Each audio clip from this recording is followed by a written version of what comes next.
Good morning, members of the City Council.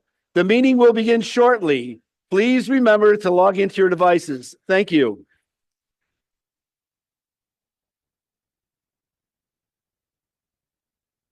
City Council Rules of Conduct for Public Meetings, 2023 to 2027, pursuant to the Chicago City Council Rules of Order and Procedure, Rule 49. The Sergeant at Arms sets forth the following rules of conduct to be followed during the public comment period and the duration of all committee and city council meetings. Profane, vulgar, threatening, abusive, or disruptive language is not permitted. Demeaning, discriminatory, or harassing behavior and speech directed towards others is not permitted. Disruptive behavior, including disruptive or disrespectful conduct during others' presentations, is not permitted. Banners, flyers, or signage are not permitted. Backpacks, large bags, and sharp objects are not permitted. Clear bags, not tinted in color, that do not exceed 12 by 12 by 6 inches, will be permitted and are subject to search. Health food and beverages, including in metal canisters, are not permitted. Cell phones must be placed on silent prior to entering the meeting room. Individuals must remain seated.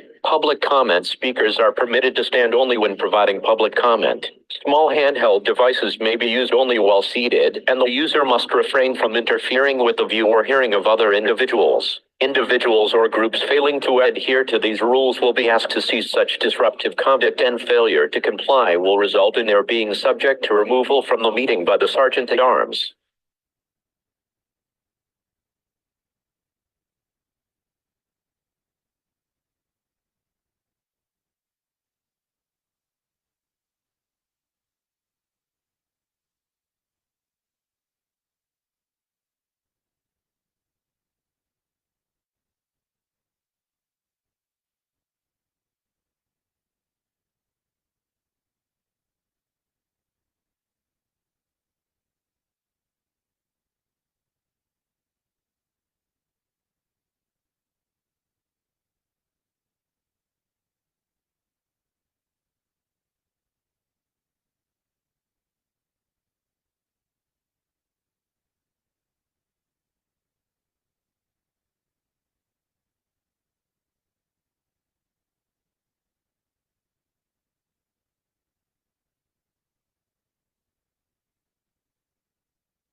Hello, hello.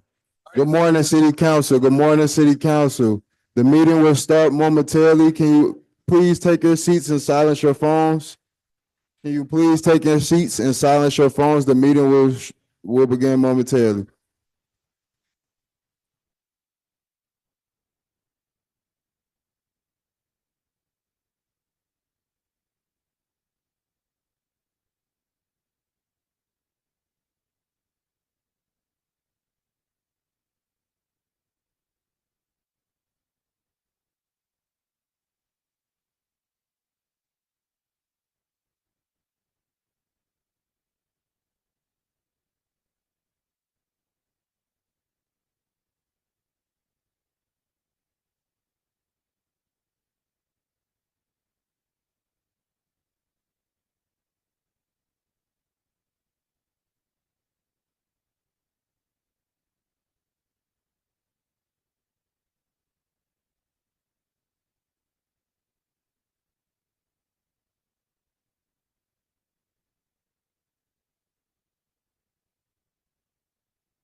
Good morning, members of the City Council. The meeting will begin shortly. Please remember to log into your devices. Thank you.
Good morning, City Council. Good morning, City Council. Can you please take your seats and silence your phones? The meeting will begin shortly. Can you please take your seats and silence your phones? The meeting will begin shortly. Thank you.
Good morning, members of the City Council. The meeting will begin shortly. Please remember to log into your devices. Thank you.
Good morning, City Council. Good morning, City Council. Please log into your e-device. Please log into your e-device. We'll be beginning momentarily. Please log into your e-device. If you need help, please raise your hand. Please raise your hand. We will begin shortly.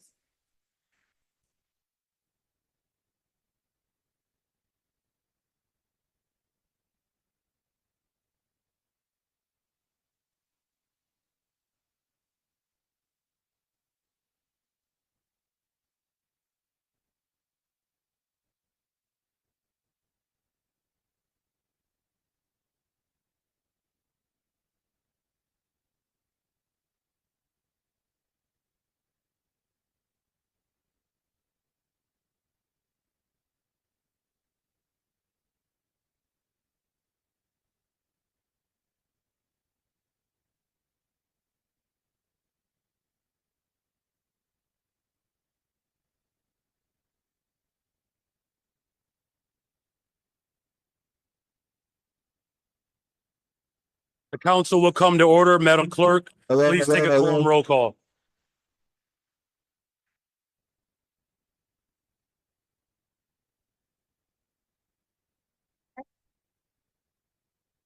The quorum is now open. The quorum is now open. Please use your e-device. The quorum is now open. If you need help, please raise your hand. The quorum is now open.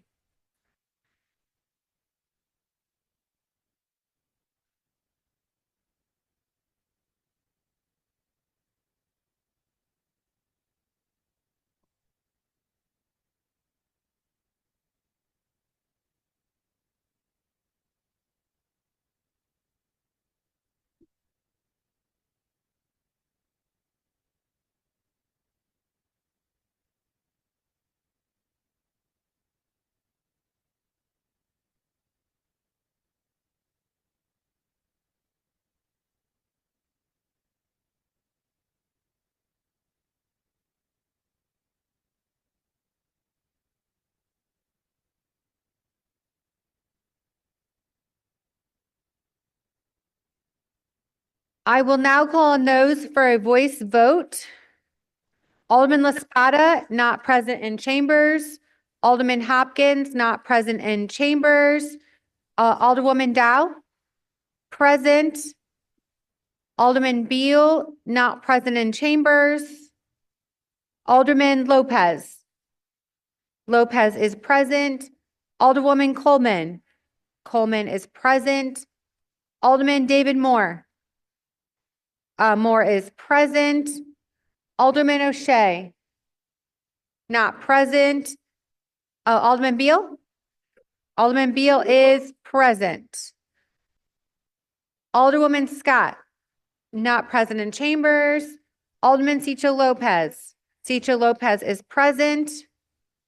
Alderman Burnett. Burnett is present. Alderman Irvin. Irvin is present. Alderwoman Cruz. Cruz is present. Alderman Conway, not. Rule 59. Alderman Vasquez. Happy birthday, Alderman Vasquez.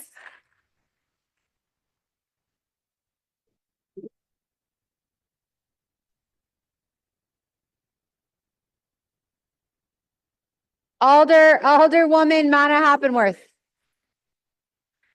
Mana Hoppenworth is present. Alderwoman Haddon is not present in chambers. Okay, Amana Hoppenworth is present. All right, we have a quorum. The quorum is now closed. All right, there are 45 members that are present, so we do have a quorum. There are a number of alders that have requested to participate in today's meeting remotely for reasons stated in Rule 59. Madam Clerk, could you verify alders LaSpada, Haddon, Conway, and Scott? Alderman LaSpada. Present. Alderwoman Haddon. Not present. Alderman Conway. Present. Alderwoman Scott. Present. Very well, thank you. Make it treat- Clerk, can I get a Conway. can I get a motion to approve the remote participation and have them added to the roll call? It's been moved. All those in favor signify by saying aye. Any opposed, say nay. In the opinion of the chair, the ayes have it. Madam Clerk, please add La Spada, Conway, and Scott to the quorum roll call. Let's rise for the Pledge of Allegiance.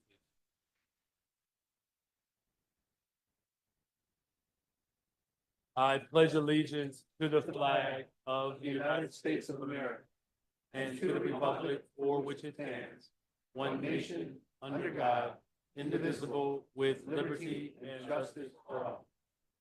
You would please remain standing for our invocation this morning, which will be delivered by Pastor Bob Wong of the Chinese Christian Union Church. Let us pray. Dear God, we thank you for this time to gather together to meet today, and for this moment to acknowledge you and to invite you here. Thank you that you're a God that hears and invites us to come to you for help, and that ultimately you are the God that offers help and salvation to all who call in the name of Jesus for forgiveness of sin and for eternal life. Thank you that you're a God who cares, hears, and responds to our prayers. Lord, I want to thank you for each of the leaders that are present here at this meeting today. Thank you for their hearts and the desires to serve the people of Chicago with the gifts, talents, and abilities that you have blessed them with. I ask, Lord, that you would bless them as they lead and serve our city. Grant them wisdom, strength, perseverance, hope, and peace. Bless their families, bless their marriages and children. Bless them with greater love, unity, and peace in their homes. I ask, God, that you would bless Mayor Brandon Johnson. Keep him in your love, care, and ways. Strengthen and encourage him in you daily, and enable him to depend on you as he leads our city. I ask, God, that you would grow all of our leaders of Chicago closer to you as they depend on you, as they seek to serve the people of this great city. Use them mightily and powerfully for your great kingdom purposes and plans for Chicago. Lord, I pray for this meeting today. Grant the leaders wisdom, peace, unity in all of their discussions and decisions. Give them greater insight and hope into what you can do in Chicago. Use all the discussions and decisions to further your plan and purposes for Chicago. That you would continue to bless and prosper the city and the people. That we would ultimately know that you are the source of all blessings as a good God who desires to do good and to bring about good. We ultimately turn to you and ask for you to do exceedingly and abundantly more than we can ever think or imagine in Chicago. We acknowledge our need for you to work in Chicago. It is not by our might, but by your Spirit. So we ask for a fresh outpouring of your Holy Spirit in Chicago. We ask for peace in our streets, neighborhoods, homes, and schools. We ask for protection for those serving on the front line in this great city, especially for our police officers and our firefighters. We ask for blessings, prosperity, hope, peace, refreshment, and renewal for all the people of Chicago. We ask, oh Lord, that, and we acknowledge that this is not just our city, but Chicago is your city. May you make Chicago continue to be a place of opportunity and hope. We ask that you would do great and mighty things for your glory in your city. We ask all of these things in Jesus' mighty and holy name. Amen. Thank you. You may be seated.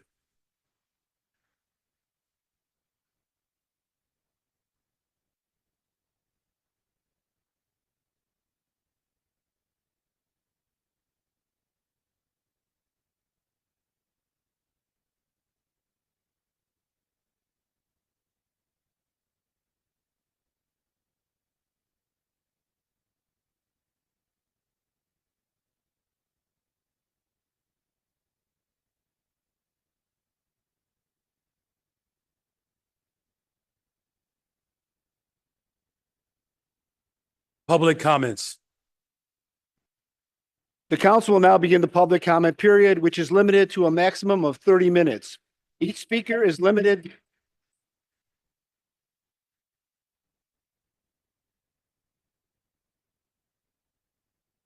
The council will now begin the public comment period, which is limited to a maximum of 30 minutes. Each speaker is limited to 3 minutes. Speakers cannot yield or transfer their time to another speaker. Any written comments that have been submitted will be posted and made available for aldermanic review. Our first speaker today is Mana Ruiz.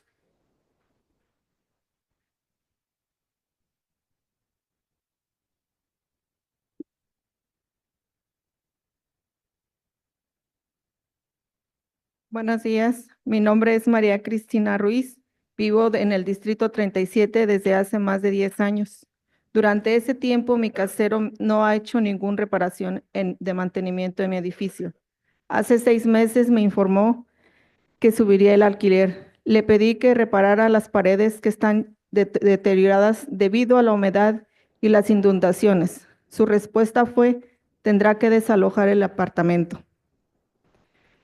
En septiembre, un abogado empezó a llamar y a visitar mi casa para hablar sobre el desalojo. Me sorprendí mucho saber que estaba desalojándome y no tenía conocimiento previo del proceso.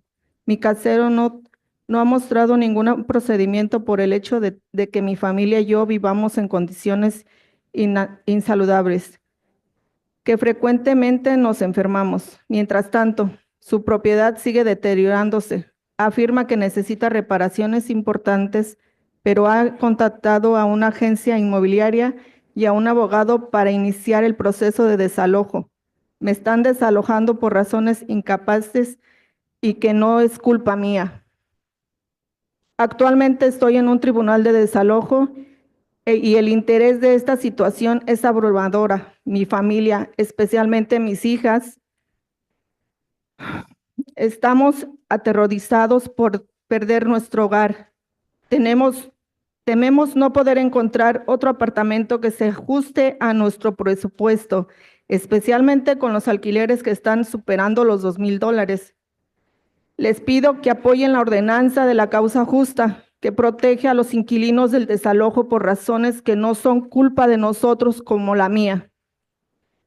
Este problema que afecta a toda la ciudad y todos sufrimos las consecuencias de los propietarios que no viven en nuestra comunidad y no tienen ningún interés en construir un entorno mejor para nosotros. Una comunidad que no se derrumbe como mis paredes de mi casa. También quiero señalar que llamé al 311 por el mal estado de mi casa, pero el inspector nunca ha aparecido. Esta negligencia también es parte del problema. Por favor, concejales, les pido que apoyen a los inquilinos con la ordenanza de la causa justa. La vivienda no debería de ser una empresa con fines de lucro, sino un derecho humano fundamental. Gracias.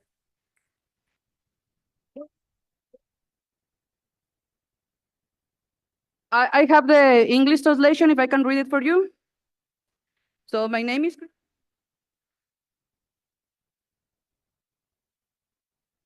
I'm sorry, but your time has expired. Thank you very kindly. Gracias. Our next speaker is Mary Kay Monahan.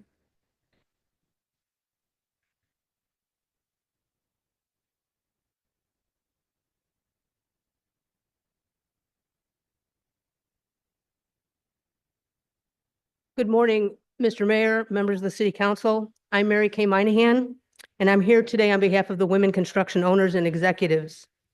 WCOE applauds the mayor for his appointment of Michael McMurray as Aviation Commissioner. We remember all too well the work Mr. McMurray put in to ensure Chicago had an MWBE program after Judge Moran struck our program down. It was a challenging time for MWBEs, but Mr. McMurray guided us through with a steady hand, and we made it through. His experience developing a constitutionally defendable MWBE program will no doubt come in very handy now. As Aviation Commissioner, Mr. McMurray will be overseeing Chicago's biggest construction project.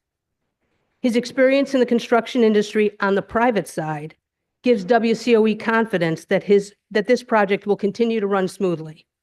Having worked for construction contractors, WCOE is certain Mr. McMurray understands the importance of paying subcontractors on time. We urge all of you to vote in favor of Mr. McMurray as Aviation Commissioner. Thank you very much. Thank you very much for your comments. Our next speaker is Lee Bari.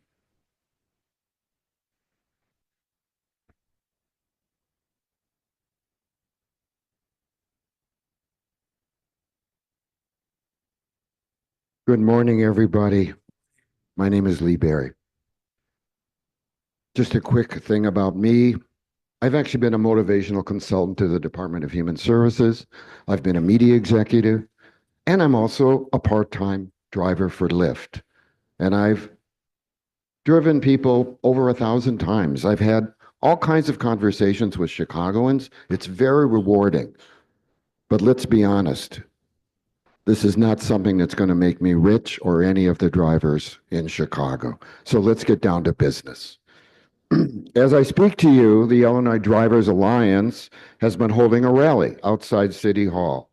And they've been alerting all of us about one more unfair and perhaps underhanded practices of Uber. And we've reported on these many times over the years. The truth is, we don't really need any more gotcha moments to persuade members of the city council to vote on and pass the ride-share living wage and safety ordinance. This would regulate the policies and procedures of Uber and Lyft so that drivers and riders are treated fairly and equitably. We have a supermajority of supporters in the council, but as you know, it hasn't been brought to a vote. Without regulation, gig workers, which means independent contractors, of which there are a growing number in this city, we have no labor-related protections under the law. As a result, Uber and Lyft continue to exploit. They reduce the amount of money that drivers make. It's really gotten to a bad state because drivers are often not even making minimum wage when you take into account the expenses of maintaining and owning and fueling a vehicle. Meanwhile, the riders are being charged more and more, exorbitantly more sometimes, while we drivers make less and less. We understand that there have been discussions with city council members that we don't need a legislative solution to this problem. We just need drivers to form a union. But let me remind you, and this is really important, every labor union in this country has legal protections because they are comprised of employees who are protected by the National Labor Relations Act. But as independent contractors, drivers have no legal protections. That's why before any unionization takes place, if it takes place at all. Thank you very much, Mr. Bari. However, your time has expired. Our next speaker is Veronica. Excuse me, Mr. Clerk, before the next speaker arrives, just want to make sure that Ms. Mana Ruiz can get her testimony to one of the members of my administration so that we can have the English translation. Thank you. You may continue. Oh, oh. No. Thank you, Mayor.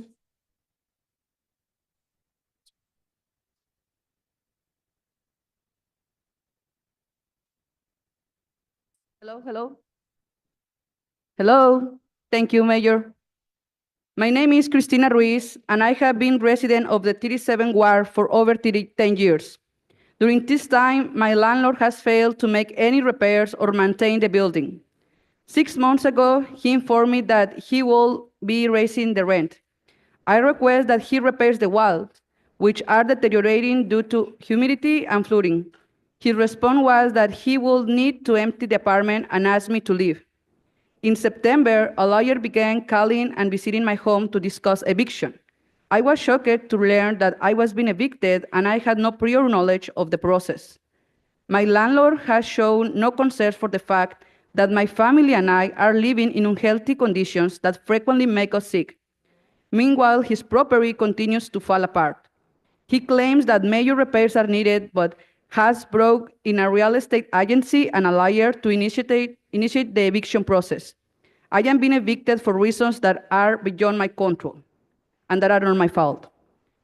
Currently, I am in the eviction court, and the stress of this situation is overwhelming for me and my 3 daughters. And I are terrified of losing our home. We fear that we won't be able to find another apartment within our budget, especially with rents now exceeding $2,000 a month. I am asking you to support the Just Cause ordinance, which will protect tenants from evictions for reasons that are not their fault, as is the case with me.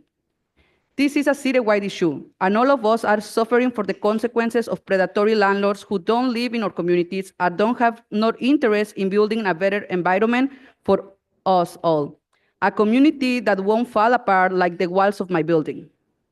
I also want to note that I called 311 regarding the poor condition of the building, but the inspector never showed up. This neglect is part of the problem.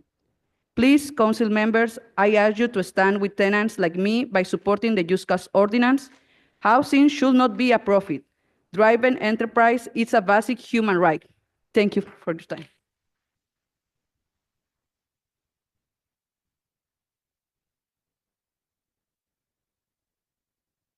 Our next speaker is Veronica Schwen. Hi, my name is Veronica Schwen, and I'm a high school English teacher at Curie High School. Thank you to Alderwoman Gutierrez for helping my colleague and I bring some of our AP government and journalism students here today. Yes. This AP Gov class has been working with Alderwoman Gutierrez's office to raise awareness about safety issues on South Pulaski Road.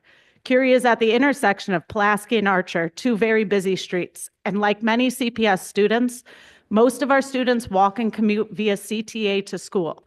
South Pulaski is especially unsafe. It is a wide road with little permanent infrastructure. And many drivers are willing to take their odds that no one will be there to give them consequences for their speeding, running red lights, and drag racing. People have been killed by this behavior, and it makes our students feel unsafe commuting to school. Please continue to work with the state and county to make Pulaski safer for pedestrians and drivers. I also want to ask you all to vote against the proposed SNAP curfew.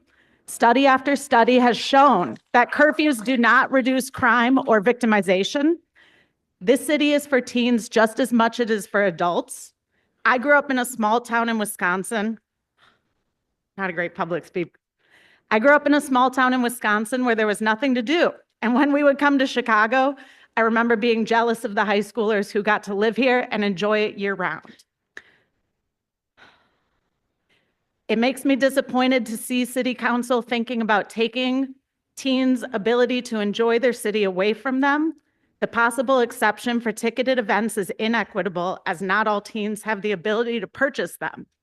Not every neighborhood in Chicago has ample places for teens to spend free time.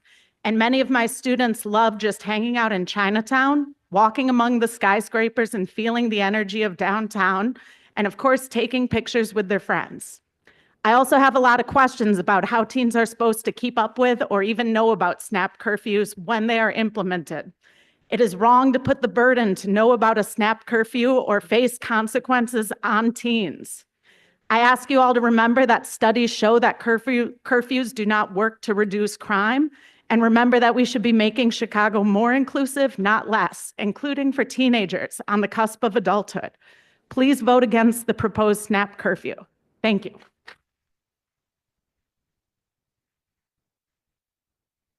Thank you very much for your comments. Our next speaker is Alma Weiser.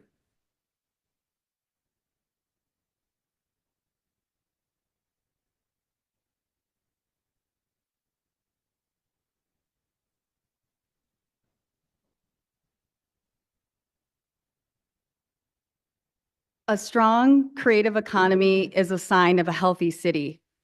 My name is Alma Weiser. I am the director of Heaven Gallery, established in Wicker Park in 1997. Our gallery uses a commerce to culture model of a retail shop that offers a cultural experience to the general public. In 2024, we served an intergenerational audience of 25,000 artists, creatives, families, youth, and seniors. Our demographics are 53% tourism, 12% Wicker Park residents, and 35% every neighborhood citywide. As gentrification continues to diminish our authenticity, we must be better stewards of our cultural narrative. Preservation isn't limited to architecture, but also we must protect sacred community spaces that tell the story of who we are. It's only through ownership that we can achieve self-determination. And so for 7 years, I have been raising money to buy our liberation from market speculation through Equity Arts, a project to buy our building and redevelop it into the Center for the Creative Economy. So Equity Arts is an economic model for community stewardship of impactful real estate that supports wealth-building arts ecosystem. My research is on the creative economy as a social good multiplier that creates long-term economic prosperity, public safety, and public safety and mental health. So we are part of the Elevated Chicago cohort for ETODs. We are part of the Chicago Community Trust cohort for emerging community wealth building models, and we launched a social impact fund. So far, we have raised $1 million through philanthropy and community investors, and in 2024, DPD awarded us a $5 million grant for catalytic investment. So a developer is now seeking a rezoning for our building, and Alderman LaSpada has presented 3 proposals to our community, all of which replace community spaces with windowless studio apartments. Density will not make our corridor safer or lead to long-term economic vibrancy. The arts have long been the answer to many of our social problems, and cultural community hubs are the wave of the future. If we don't want teen takeovers, then we must invest in third spaces that foster creativity in youth to reach their full potential. Thank you. Should this zoning request be brought to vote for 1550 North Milwaukee Avenue, we ask that you stand in solidarity with us and use your power of oversight to deny any zoning change for an extractive development that would directly harm our community. This is a call for our city government to collaborate across all departments. If DPD awards us $5 million, then our aldermen should work with us towards this commitment. I ask you all, does not the right hand know what the left hand is doing? If our city government... Thank you very much for your comments. Our next speaker is Thuman J.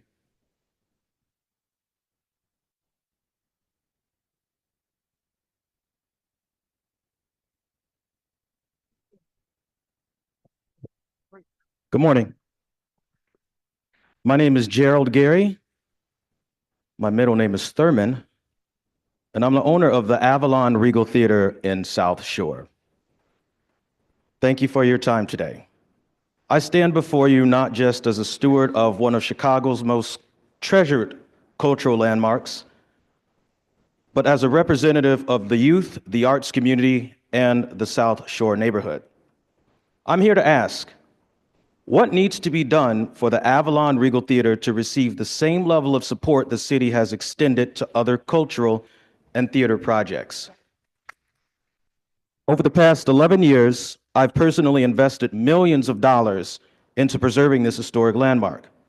Having taken on a 2008 building court case upon purchasing the property in 2014, without any financial assistance from the city, I invested enough capital in the Regal to have the entire case dismissed as early as next month. Our development plans are complete, and my vision for the area is grand. With the right funding in place, we hope to break ground by next spring and reopen for the building's 100-year anniversary in 2027. Thank you. Through consultants, I've submitted repeated applications for programs like Invest Southwest and Adopt a Landmark, only to be denied, ignored, or stonewalled through aldermanic prerogative.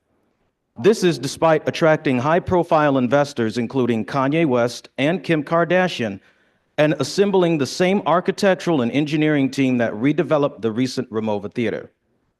Still, no city support. Instead, what we've faced is obstruction, denials of grants with no explanation, weaponization of city departments to suppress activity at the Regal, including me being arrested for filming a Christian music video with children from the Mayfair Dance Academy. A Lionsgate production by 50 Cent's Power, approved through the city, shut down without cause. Police shutting down a PPE giveaway and census sign-up event, trying to take the building from me through the taxes. Repeated police raids at the request of Alderman Michelle A. Harris, who has told residents I am not even the owner of the building, a blatant lie, created a fake movie studio called Regal Mile Studios that egregiously infringed upon our trademark intellectual property and misled the public to believe hundreds of jobs would be created with what was only a re-election ploy. Let me be clear, the real reason the Regal Theater isn't open isn't because of me or the community's desire to see it open. It is because of Alderman Michelle A. Harris. We have sued the city. We have sued Alderman Harris. You can go to avalonregal.com to read the lawsuits. avalonregal.com/download files. There's a donate button on there as well. And thank you for your time. God bless. Thank you very much for your comments. Our next speaker is the Chicago Conservative.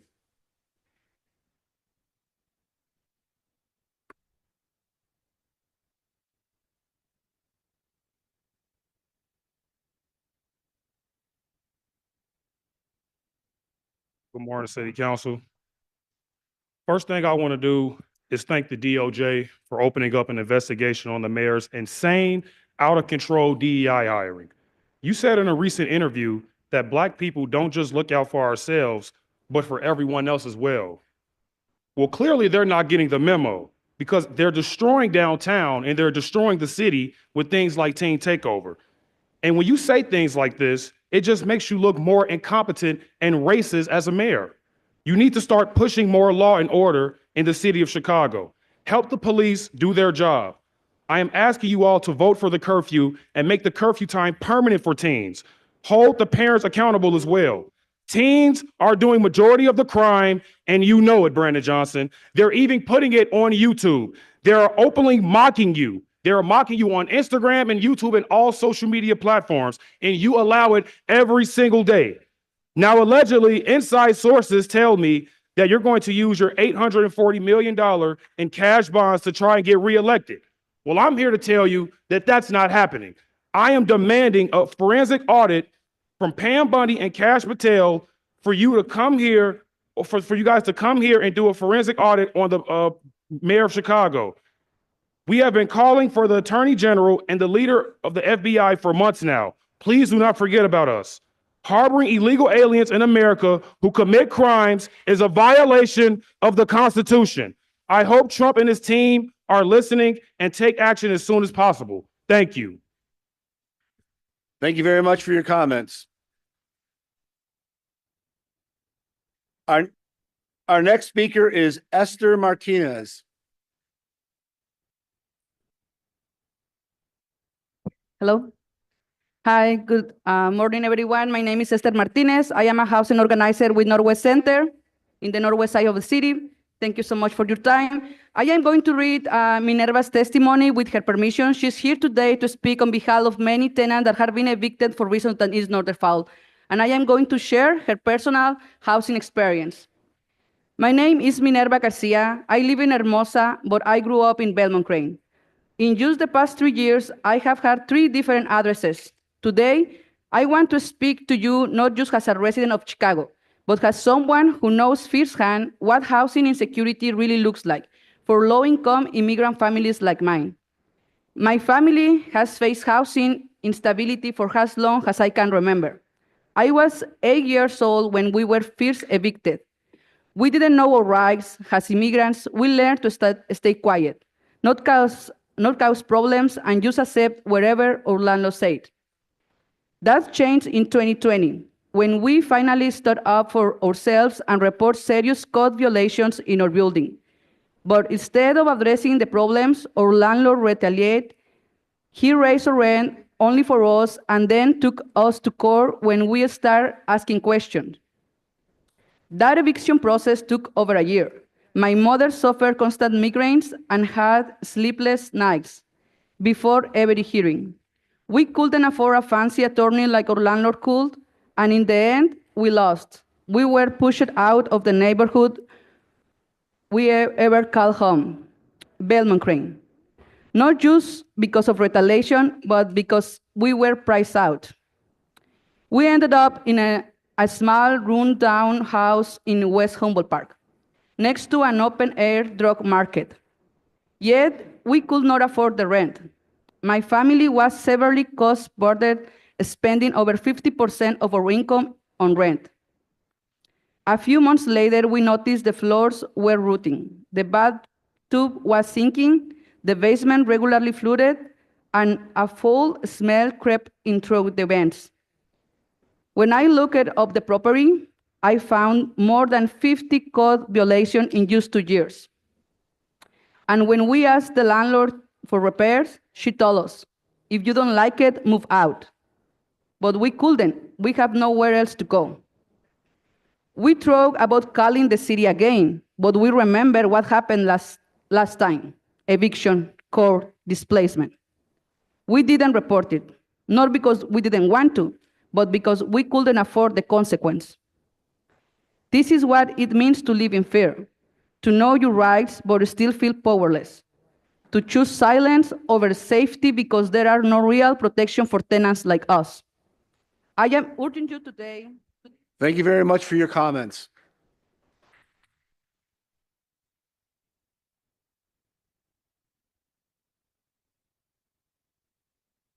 Our next speaker is Eric Winslow.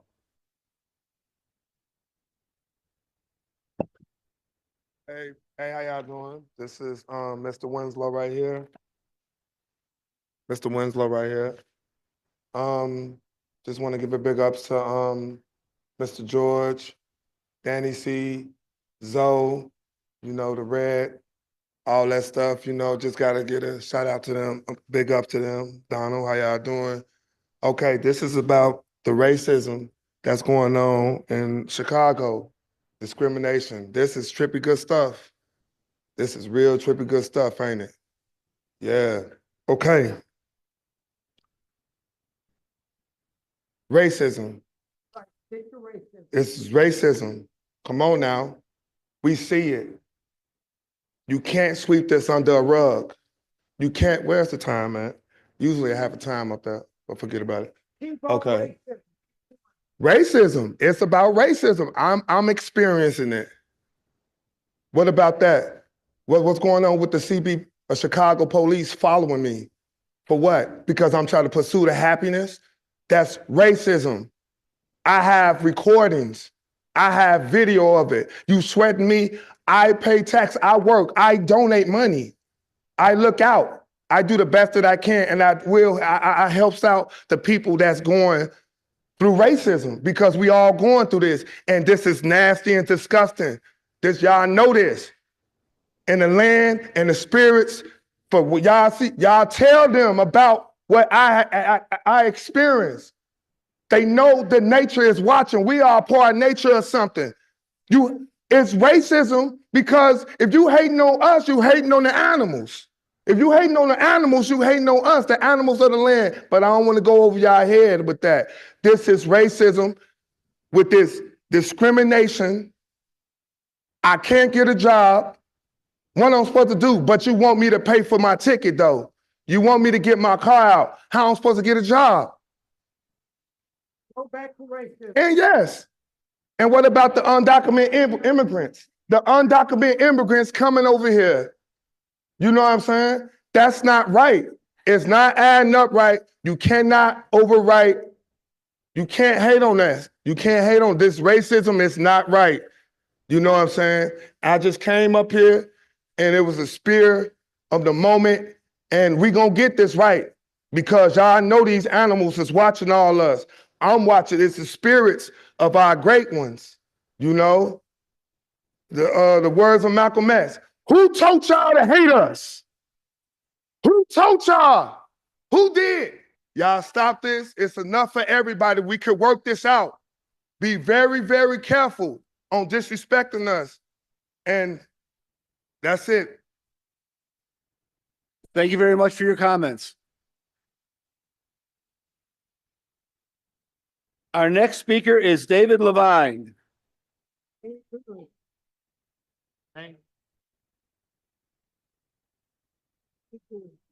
Our next speaker is David Levine.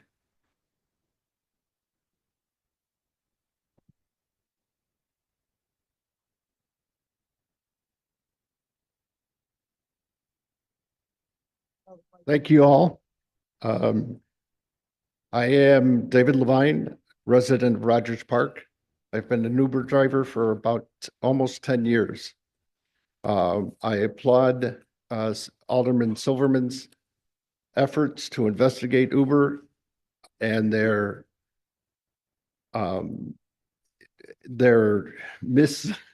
sorry about that.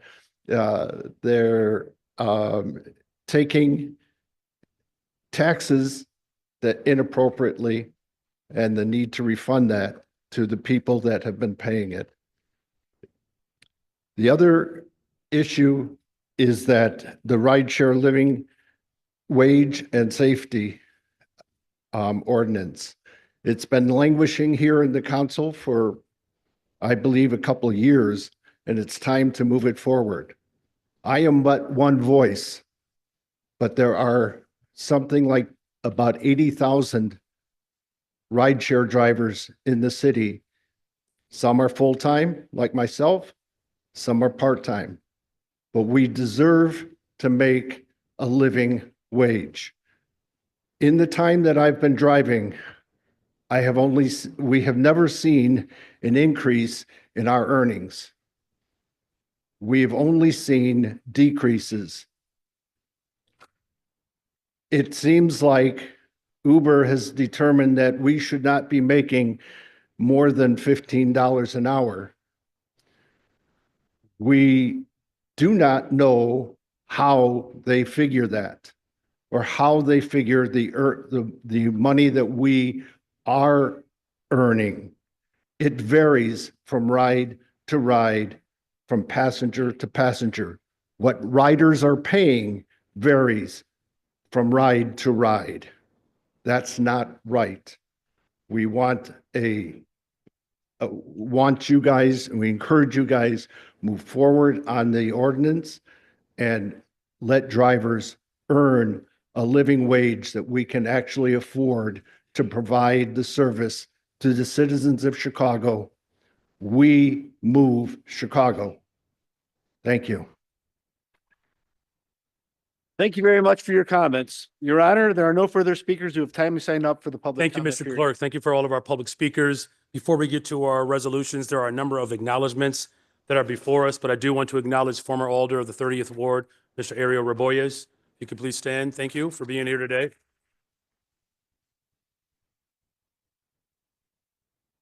We do have 10 acknowledgements. First is Alderman Yancey. Thank you, Mr. Chairman.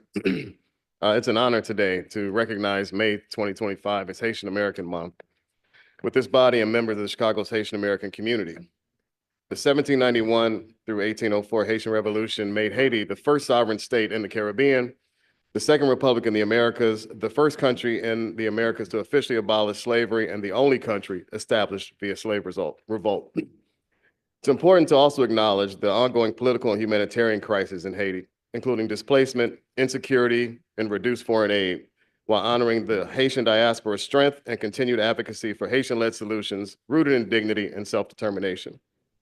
Haiti's connection to the city of Chicago is well known, as our founder, Jean-Baptiste Pointe-du-Sable, is widely recognized as Chicago's first non-Indigenous resident.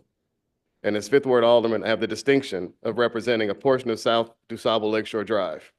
And with that, I have a constant reminder of Haiti's story, which begins with revolution and lives with the resolve and resilience of her people. On May 18th, Haitians around the world celebrate Haitian Flag Day, commemorating the adoption of the Haitian flag in 1803 as a symbol of unity and liberation. The day is celebrated by Haitian communities around the world as a powerful expression of identity and resistance. And today we recognize this nation's story in this body. Thank you. Thank you for the acknowledgement of Haitian Heritage Month. Alderman Yancey, Chair, members of the Haitian community, if you're here, please stand and be recognized. Let's give them a round of applause, please.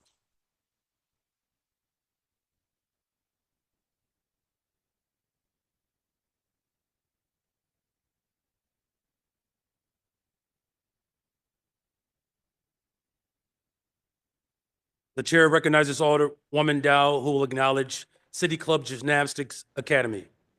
Thank you, Mr. President. I would ask the members of the City Club Gymnastics Academy to please stand.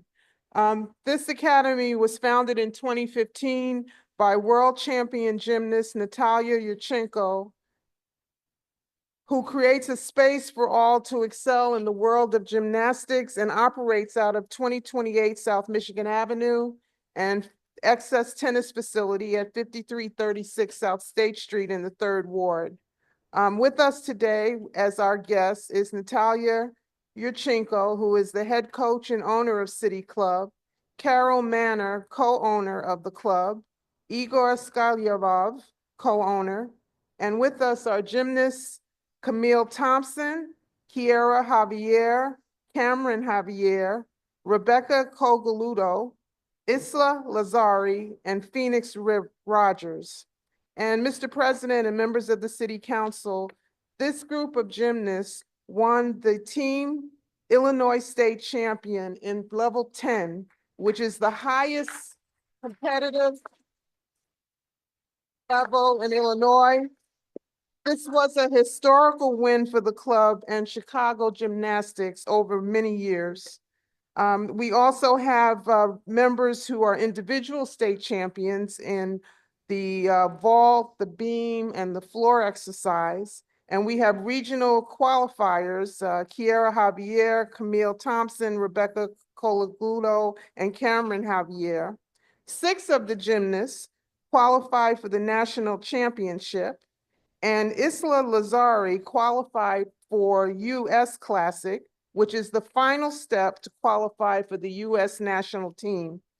This event will be held at the Now Arena in Hoffman Estates on July 19th. We congratulate all of these athletes. We wish them success and congratulations to your accomplishment. Thank you. Thank you.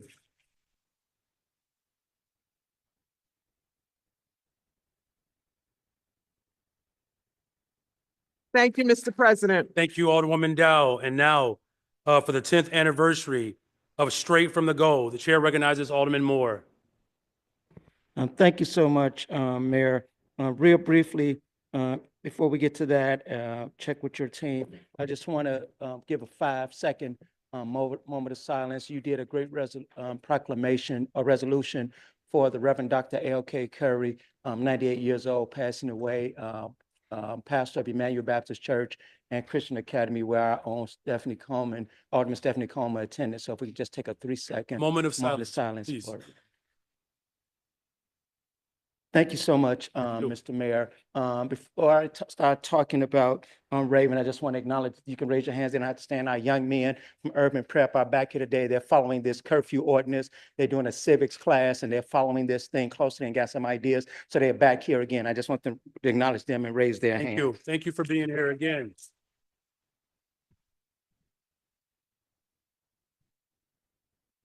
Thank you, Mayor, for giving me that privilege. Now, Raven Smith, will you please stand? Thank you so much. This young lady, Raven Smith, as you all know, Chicago is the greatest city in the world. Yes, we are. It is referred to by some as the second city, the Windy City, and Chi-Town. But to her generation, it is fondly known as the Go. She created the phrase movement straight from the Go 10 years ago to dispel the belief that Chicago is by nature a violent city that has no interest in creating a safe community where citizens can live in peace and harmony. She was determined to make a difference by changing the image of her great city and rejecting the name Chirac. Raven, she graduated from Morgan Park High School, where she started straight from the Go while she was at Morgan Park High School. She graduated cum laude from the University of Missouri in Columbia and a member of, yes, and is a member of Alpha Kappa Alpha sorority, Alpha Kappa Alpha sorority, before I get slapped Get it right. next door here. She's currently earning her 2nd degree in textile apparel management product development, created straight from the Go. The Go, while when she created was 17-year-old, it's about civic pride that propel her to transfer the negative images associated with the city into something more positive, as well as she mentor other young people as well. So this is the 10th anniversary. A lot of people start things just because of feelings. And when you're a young person that starts something in high school and 10 years later, it's still going, the city of Chicago has to acknowledge it. And Raven, we thank you for your positive inspiration and everything that you're doing to show that our young people, you're the best of our youth. And we got great young people just like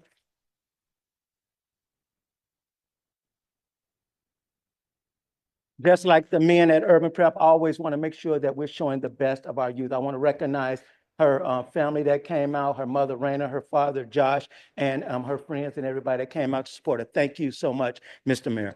Thank you. I will offer some deference to Morgan Park. So the chair recognizes Alderman Mosley. Oh, I thought you wanted to speak. I'm sorry. Okay, my apologies.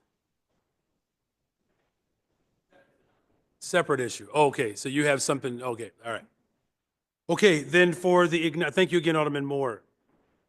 For the 50th anniversary of our Vietnam veteran commemoration, the chair recognizes Alderman Villegas. Thank you, Mr. President. Good morning, colleagues. It is an honor to commemorate the 50th anniversary of the Vietnam War. This is personal to me. Just like many of you, you had family members that served. My dad and uncle served in Vietnam. And we have some Vietnam veterans that are currently in the room, and I would like for them to stand so that we can acknowledge them. Those that are in the room, please, veterans.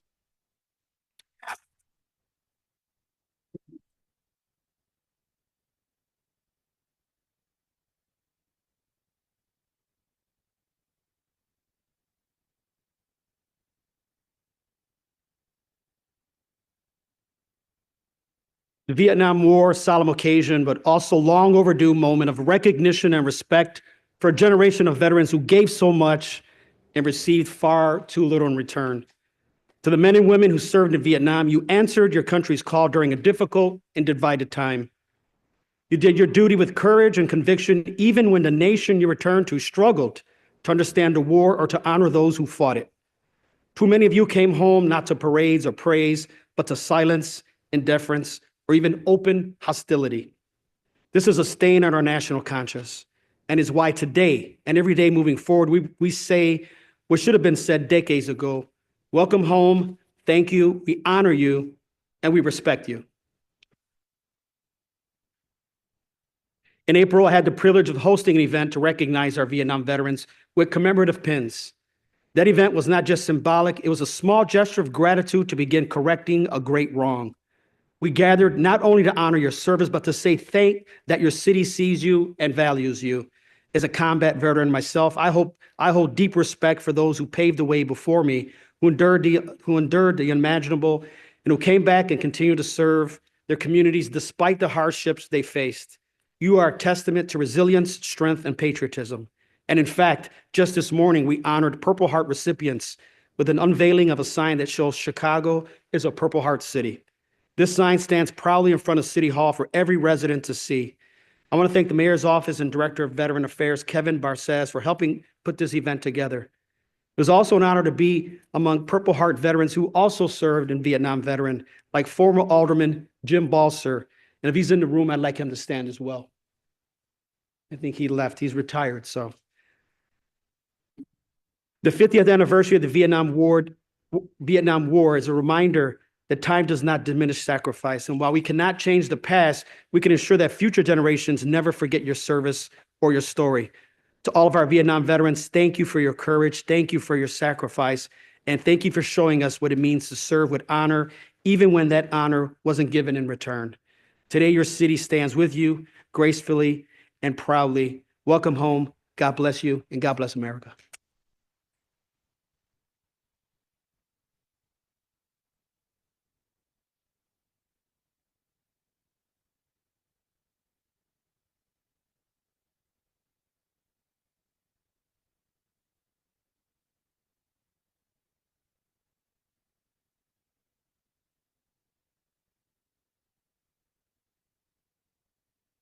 Thank you, Alderman Villegas. And now for the acknowledgement of the 50th anniversary of Whitney Young High School. Chair recognizes Alderman Mike Rodriguez. Thank you, Mr. President. And I'm proud to stand here joined by Vice Mayor Walter Burnett, home alderperson, and fellow alumni alders Nicole Lee and Monique Scott in honoring the 50-year anniversary of Whitney M. Young Magnet High School. The school was named in honor of Whitney M. Young Jr., a civil rights leader and former executive director of the National Urban League, whose legacy of advocacy for racial and economic justice continues to inspire generations of students. Whitney Young has produced trailblazers in diverse fields like former First Lady Michelle Obama, NASA astronaut Joan Higginbotham, and professional tennis player Katrina Adams. In my recollection, also has Quentin Richardson in the NBA and Russell Maryland in pro football. But today, I am very excited to have three illustrious individuals with us here today. If you wouldn't mind standing, we are joined by Principal Ricky Harris. Give him a round of applause. Very well-known leader in our city, so thank you for your leadership. We have with us Miss Valerie Spain. She is the girls flag football coach, a state championship winning team. Thank you very much. And forgive me, but my favorite guest of the day is Miss Destiny Jackson. And may I say, Miss Illinois Basketball 2025, member of the girls basketball team for 4 city championships. Give it up for Destiny.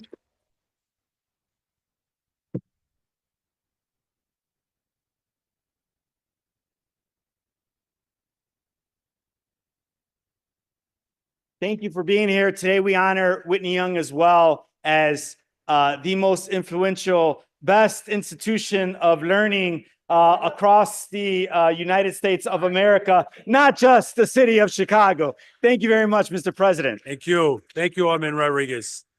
Thank you. And all the best, Destiny, in the next level. If you could have saw her play on that city championship game, I believe it was 42 points in that single game, one of the best performances of an athlete that we've seen in the state of Illinois. Congratulations, Ms. Jackson. And so now for the acknowledgement of Africa Day, the chair recognizes Alderwoman Clay. Mr. President, I rise on behalf of my colleague, Alderwoman Maria Haddon, to recognize Africa Day in the city of Chicago on May 25th. As you all know, all of civilization, you all, comes from Africa. And we have a duty and a responsibility to make sure that we are recognizing the history and the legacy of this amazing continent. So we have had the opportunity to work with so many different cultures that come out of the African continent. The city of Chicago is home to many different neighbors from all over the continent of Africa. And because of that, we have one of the most diverse, amazing cities that has been poured into from the African continent. I want to recognize the guests that we have here, Dr. Oliver Kamanzi, Dr. Anna Vicky Castillo, Eunice M. Escobar, Kenny Kennedy, Adriana Acosta, and Pastor Joseph Roney. If you could please stand to be recognized.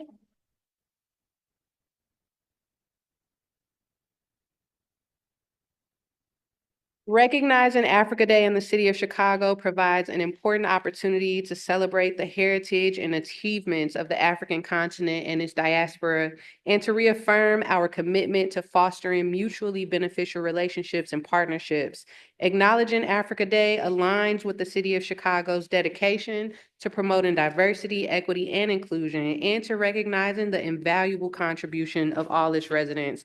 The theme for this year in 2025 is Year of Justice for Africans and People of African Descent through Reparations. I just want to acknowledge that as we are talking about that very locally in our city. I am honored to stand and make sure that our neighbors all across the African continent feel the love that we have for them in our home. So thank you so much for being here. Thank you. Thank you again. Thank you again, Alderwoman Clay. Now, Alderwoman Taylor, the the chair recognizes Alderwoman Taylor in celebration of the Diet High School Boys Basketball Championship Team. Alderwoman Taylor. Thank you, Mr. President. Can the Diet High School students please stand?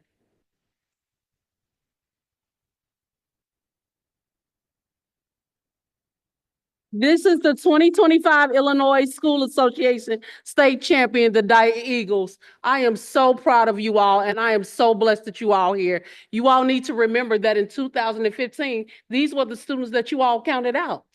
These are the ones that you forgot about. And there were 12 brave souls, which includes the mayor of the city of Chicago, who said no more in our community and saved this high school. And so it's just befitting that I get to be you all's elected official, and I am so proud of you. Principal Butler, thank you for the work that you've done with these young people.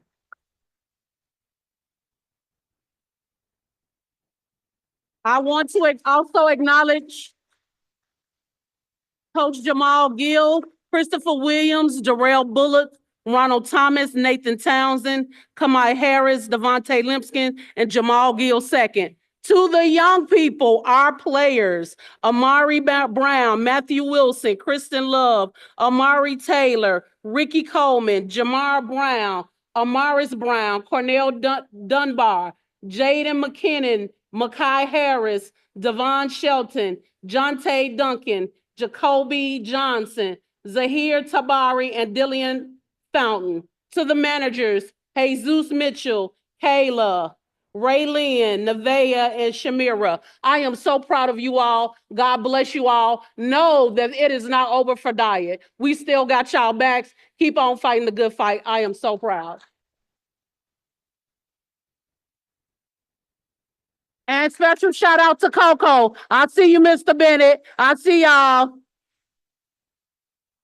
Thank you, Alderwoman Taylor, and thank you for reminding the world that there's nothing illegal about fighting for Black people. Thank you.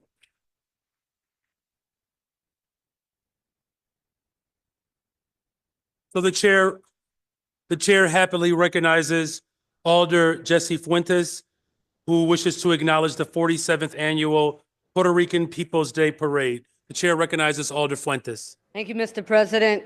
We are gearing up for Puerto Rican festivities in the city of Chicago, particularly on Division Street, in which we will be celebrating the 30th anniversary of the Puerto Rican steel flags erected under former Alderman Billy Ocasio, and the 25th anniversary of the National Museum for Puerto Rican Arts and Culture, the only national museum outside of Puerto Rico in the entire globe. And so today I want to acknowledge that we are celebrating the 47th anniversary of the Puerto Rican Peoples Day Parade, but more importantly, to acknowledge the work of former Alderman Billy Ocasio. When he sat in this very seat representing the 26th Ward, he fought for 2 statues of Dr. Pedro Albizu Campos to be put in the park. And there was such a strong movement against those statues.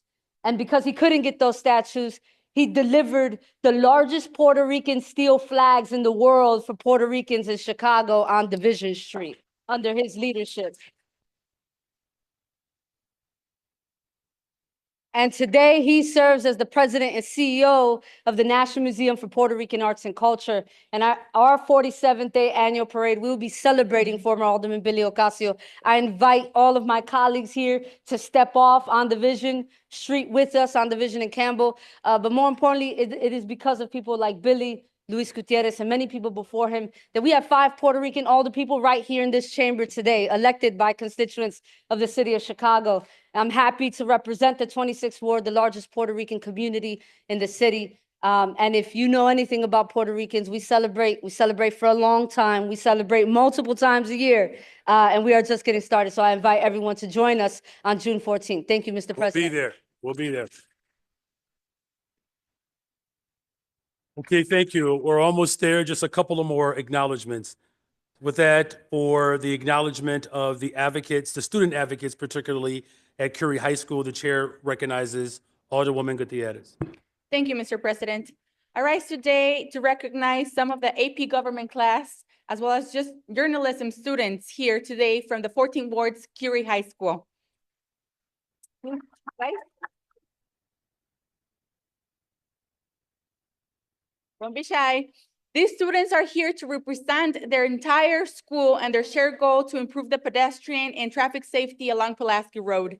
It's been an utmost experience listening and working with these students on what can CDOT and myself could do to make our community safer. These are just some of the many amazing youth in the 14th Ward that are working to build their future. A special thank you to Mr. Jimenez, Mrs. Schuen, and the Southwest Collective for their dedication in working with these students.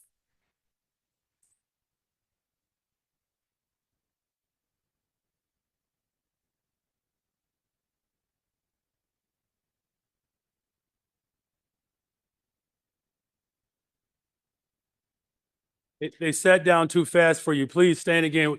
Your alder was trying to take a picture of you all. Please stand again. There you go. Thank you, Alder Woman Gutierrez, for reminding the world that is a righteous call to advocate for the Latino community. And thank you for your bravery and your courage. So with that, our final acknowledgement is for recognizing the unfortunate passing of a 41st Ward resident, Mr. Joe Ruiz. And with that, the chair recognizes Alderman Napolitano. Thank you for this opportunity, Mr. President. To the family and friends of Joseph Arthur Ruiz and our good friend Alderman Roboyes, please stand. Colleagues, today we take a moment to honor a truly extraordinary man, Joseph Arthur Ruiz, a proud Chicagoan, devoted educator, and a relentless advocate for equity and opportunity. Born in 1947 in New York and raised right here in Chicago, Joe's life was defined by service to his family, to his community, and to generations of young people who were often overlooked and underserved. He began breaking barriers in 1960 on the baseball fields of Humboldt Park and Eckerd Park, alongside his father, Karib, not just coaching baseball, but building bridges between communities. Joseph's legacy is deep, lasting impact. From helping found the Academy of Off the Streets, to championing bilingual education in our public schools, to creating groundbreaking dropout prevention programs, Joe changed the trajectory of countless lives. And after the passing of his father, he carried on the leadership role of the Puerto Rican Congress, preserving culture, celebrating identity, and creating platforms for youth to thrive, not just in the classroom, but through art, music, and community. His work went beyond policy. It was personal. And that's what made Joe special. He didn't just advocate for change, he embodied it. To the Ruiz family, here with us today, you have our deepest condolences. More importantly, our deepest gratitude. Your husband, your father, your grandfather made this city a better place. On behalf of the 41st Ward and the Chicago Council, we honor his life, we recognize his legacy, and we commit to remembering his contributions, not just in words, but through continued actions. To the Ruiz family, and to my good friend Alderman Roboyes, who was a mentor to myself, and to my friend Chairman Villegas, who's helped with this as well. We also introduced a resolution for your father, and you should note that today is now Joseph Arthur Ruiz Day. And thank you so much. And thank you for this. Thank you, Mr. President.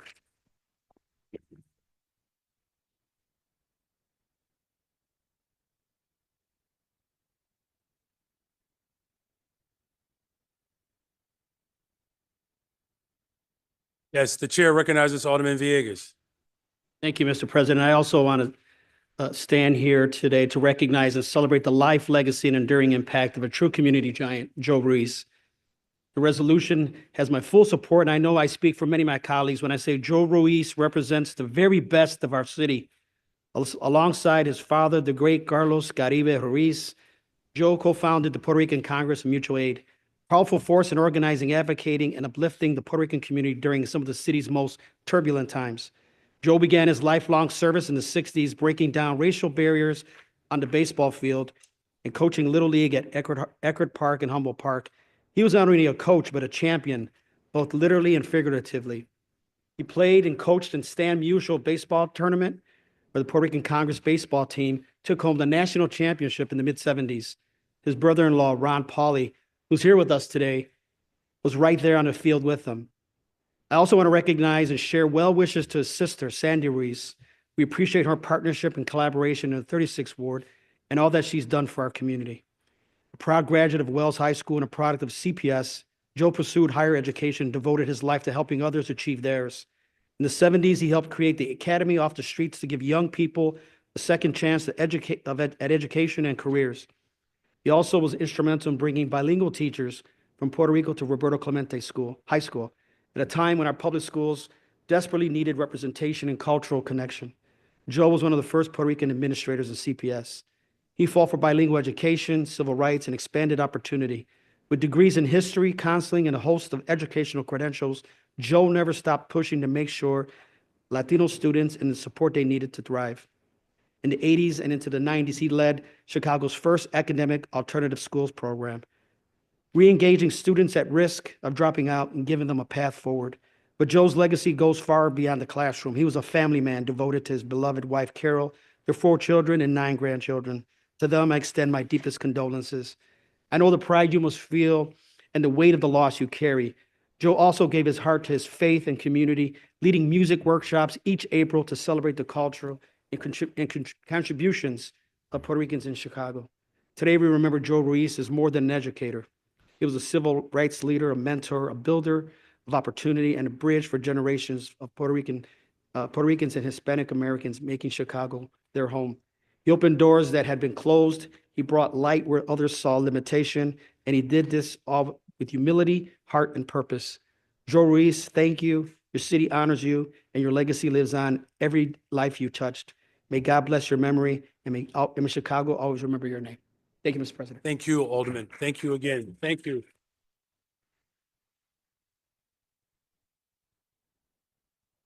And now there are 3 resolutions today. We will honor former Corporation Counsel, Mr. James D. Montgomery Sr. We are celebrating Jewish American Heritage Month. We are also celebrating Asian American Pacific Islander Heritage Month. And with that, the chair recognizes Alderman Mitchell. Mr. President, I move for the temporary suspension of the rules for the immediate consideration of these resolutions. Hearing no objections, so ordered. In the interest of time, we will forego the reading of the resolutions and we will go straight to the remarks. The first resolution, again, is honoring the first Black Corporate Counsel, Mr. James D. Montgomery. The chair recognizes Chairwoman Harris. Thank you, Mr. President. I rise to be associated with this resolution. Today, I am so proud and I'm so honored to have you sitting in that chair. You have, over your distinguished, eloquent career, done so many wonderful things for people to help them, to get them out of trouble, to help them when they need the information. And you just have been a beautiful husband, a beautiful father, and a beautiful friend to many people. And I just don't understand how so many people can stand on your shoulders and you can carry them all, but you have. So today, I'm telling you, thank you. I want you to know that it hasn't gone unnoticed about what an exceptional person you are and what you've done, not just for other people, but for the city of Chicago. That you stepped down from a very lucrative business to come down here and to carry Chicago and to help Chicago move forward. And even today, as you have left that part of your life, you still continue to help and move things forward. You're currently in your current role over at Trinity United Church. You have helped the church, the pastor, the ministers, the members of that congregation, and you're starting on a new journey to rebuild the whole corridor. You didn't have to do that because it's taking time away from everything that you do, and you put your all into that at the 95th Street and Cottage corridor. So today, I'm super grateful to tell you how much I love you and appreciate you for giving your time today for a community to build something and rebuild a whole entire corridor. And I am will never be able to stop singing your praises about your kind demeanor, how patient you are with people, how you give them the time to make mistakes. And then when we make mistakes, you just say, come on, I'm gonna help you get up. I'm gonna pull you out of this pothole that you got in. I can't appreciate you enough for being that person who has been humbled and humbled himself for a better cause, the cause of a church and rebuilding the community. You are an amazing person. And again, I'm giving you your flowers while you're here, so you know how much I love you and I care about you, and I will forever sing your praises about what you have given, because you have given so much to so many people. Today, I stand here honored and proud to say thank you for you being an exceptional leader. Thank you. Thank you, Chairwoman. Chair recognizes Alderman David Moore.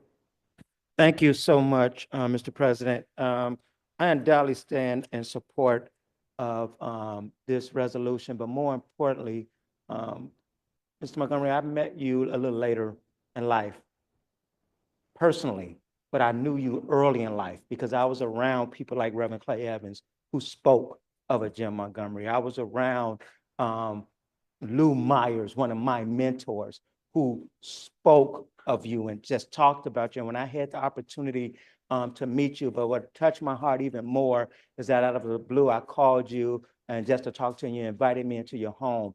You listen to young people. You listen to young people. You give them a seat at the table and a voice. And know that your life and your legacy will live on in so many. And it's because of men like you who encourage us to make sure we listen to young people. That is why I bring people, young men like from Urban Prep down here, young women from Raven, so that our young people can have a voice. You have added so much value to this city that I don't think the number of people that can talk in this council can say it all. So I just want to say thank you. I thank your family for sharing you with this city. You are a legend, man, a legend. Every lawyer that I've talked to, Andre Grant, Jim Montgomery, these people love and respect you, and they've been a blessing to me, so that when we talk and whatever we do is because of something that Jim Montgomery either poured into us directly, or you poured into someone else that poured what you poured into them into us. It's going to continue to go and go and go. And so I love you so much. I appreciate you. And any way we can continue to be supportive of your efforts in doing, because you're doing, as Alderman Chairman Harris said, you're doing more and more. You can guide us, lead us, let us do some of that heavy lifting. So don't hesitate to call upon us. And I mean that. Love you so much and appreciate you. Thank you. The chair recognizes Alderwoman Dow. Thank you, Mr. President. To Mr. Montgomery, when I think of civil rights attorneys and the prominence of them, two people come to mind for me. One was mentioned by my colleague Alderman Moore, Lou Myers, and the other is you. And I will say, when I first started out in government as a much younger, many years ago in the Harold Washington administration, sometimes I would sneak down to the city council from my offices in the planning department, or when I was in the mayor's office and on the 5th floor, come down and watch city council meetings. And it always filled me with pride to see you sitting in that seat, handling the city's business in what I would call a quiet storm way. And I appreciated that. I also want to thank you for reaching out to me when I was thinking about the South Loop High School and how to think about the boundaries and the reasons why we're trying to create this school. And also for your counsel on repopulating what you call the inner city savior buildings. And so that has stayed with me, and something that I utilize when I think about the importance of always grounding in keeping grounded people and parents and community. So I want to say you have impressed a lot on people's lives. You may not even know that, but there are people who care deeply for your counsel, your observations, and your thoughts. And I want to thank you so much for being here today, and that we have an opportunity to celebrate you and your accomplishments and your commitment to the city of Chicago. Thank you, Mr. Mayor. Thank you. Thank you. Chair recognizes Vice Mayor Burnett. Thank you, Mr. President. I also rise in support of this resolution. I concur with all of my colleagues on all of the things that were said. Mr. Montgomery, I just want to say thank you. Thank you for not only being the first African-American Corporation Counsel, but also working for the first African-American mayor of the city of Chicago. And when you think about that time when Harold Washington was in, and you think about all of the legal battles that was going on, somewhat similar to what we have going on here, all of the jousting and back and forth, dealing with some of the lawyers that was in city council. You can't do anything but admire how you positioned the mayor to be able to defend the city seat, to defend that seat as mayor. As I told you earlier, when we was talking, you need to write a book about all of those different things that you went through and how you competed and how you out-legaled all of those guys in the city council at that time. You really made a lot of people in the city of Chicago proud. I'm sure that a lot of African-American folks was looking at that time and decided that they wanted to be a lawyer, right? Because of the legal knowledge and skills that you put forth to position the mayor to be able to get his agenda forward. I just want to say thank you. Thank you to yourself. Thank you to your family. I know it wasn't easy, but you did it, and they say if it don't kill you, it makes you stronger, and you came out 10 times stronger than you did when you first became Corporation Counsel. Congratulations to you, and your legacy will live on, sir. Thank you for your service. Thank you, Mr. Vice Mayor. The chair recognizes Alderman Yancey. Thank you, Mr. Chairman. I'd like to extend congratulations for the recognition of Fifth Ward resident Jim Montgomery. Had the pleasure of meeting earlier today, and you're a hero. I mean, your work, litigating the deaths of Fred Hampton and Mark Clark, and also LaTanya Haggerty, put you in a very special place in this city. And just grateful for your support for Black folks here, for justice in the city of Chicago. And I told you silently, I've been reading Fire on the Prairie for the second time, and I think about your work in that moment, and it just really means a lot to have you in this box today. Thank you. Thank you, Alderman. The chair recognizes Alderman Sigcho Lopez. Thank you, Mr. President, and I also like to rise in support of this resolution. It doesn't go by in a day in our community when we have not felt the effects of the Mayor Washington administration in the many great ordinances that the administration delivered. As a representative of the 25th Ward, we want to recognize what Mr. Montgomery and the Washington administration did for us to even have access to city jobs as a Latino community. A lot of those minority MWBE programs that were installed to this day have given access to communities like us that continue to be disenfranchised, demonized, and excluded. We more than ever today must protect those programs and could not capitulate to people who do not believe in diversity and want to impose by force and violence supremacy that only going to make our communities more divided than ever. I also like to thank the administration because there were actually very tough battles at the time as well.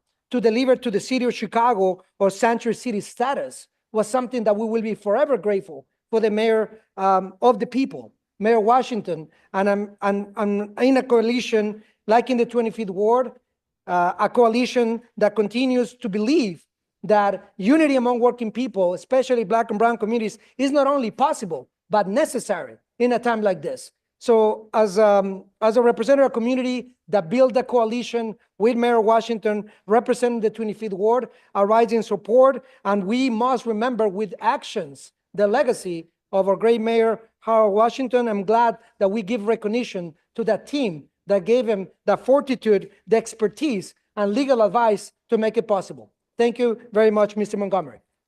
Thank you. Before our final alders speak, are there any other alders that wish to speak to this resolution?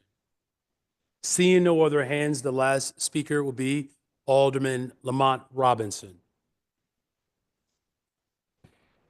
Mr. Mayor, thank you for this opportunity. I rise to support this historic resolution. And for me,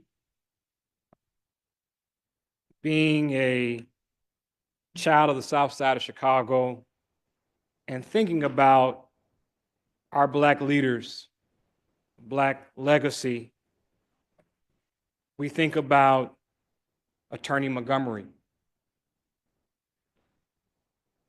It's not lost on me when we think about Johnny Cochran, who has national fame. There would be no Johnny Cochran without Attorney Montgomery. I think it also needs to be known that Mr. Montgomery is an alumni of University of Illinois and University of Illinois Law School. Ladies and gentlemen, the 1950s. In the 1950s, the gentleman in the box graduated from one of our prestigious universities. Then going on to representing the Black Panther Party, school segregation, being the first Black corporate counsel, and supporting many electeds like our first Black president.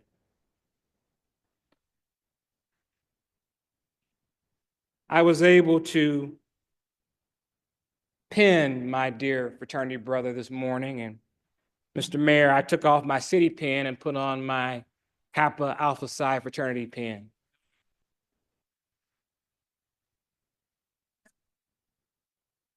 Brother Montgomery, when we think about achievement in every field of endeavor, you are the marker. And it is why I strive every day for excellence. And so I'm grateful for your support. I'm also grateful for your support of my family. You might not remember this, but almost 30 years ago, I had a cousin who unfortunately got into the crosshairs of the criminal justice system. And you were able to save him, to be able to support his family, to be able to give back to the city of Chicago. I remember my family scrambling to put resources together to keep my cousin out of prison. And it was because of you being a godsend to be able to do that. And Brother Montgomery, you're probably the reason that I had the exposure to also stay out of trouble and keep my nose clean, as you've mentioned to me on several occasions. And so, Brother Montgomery, thank you for what you've done here in the city of Chicago. Thank you for what you've done in our nation.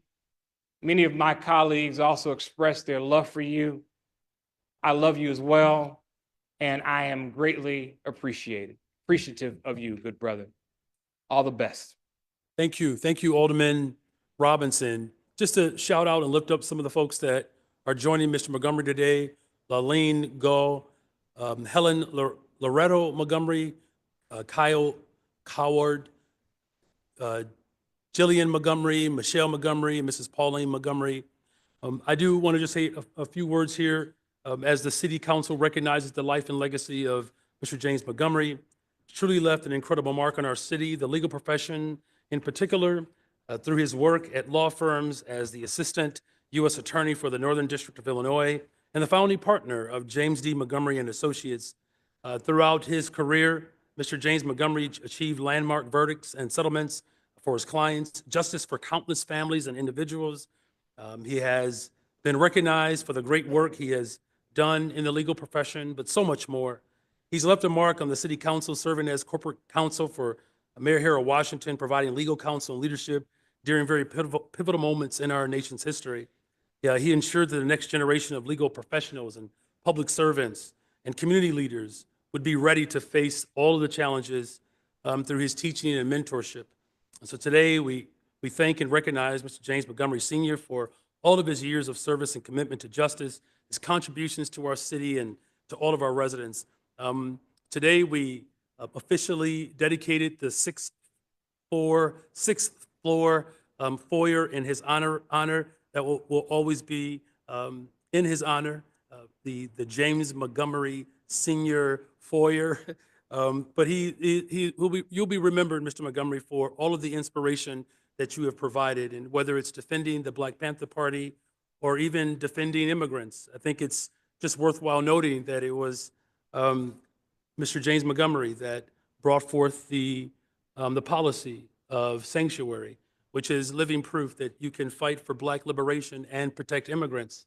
In fact, at the time, A.D. Moyer, who had a plan to round up undocumented immigrants, referred to as Operation Taxicab, where A.D. Moyer set up shop to essentially arrest every single individual that drove taxis at that time, which was overwhelmingly immigrants, of which many of them were actually documented U.S. citizens.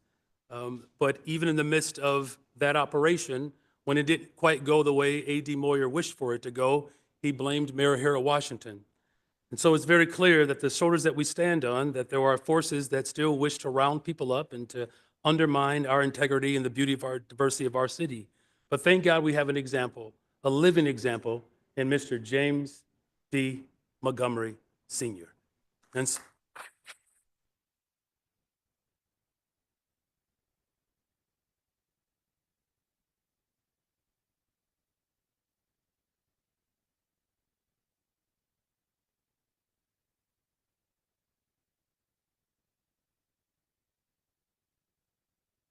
Alderman Mitchell, can I get a motion for the passage of this resolution? Mr. President, I move passage of this resolution in the omnibus. Hearing no objections, so ordered. And with leave from this body, we will allow Mr. Montgomery, if he wishes to say a couple of words.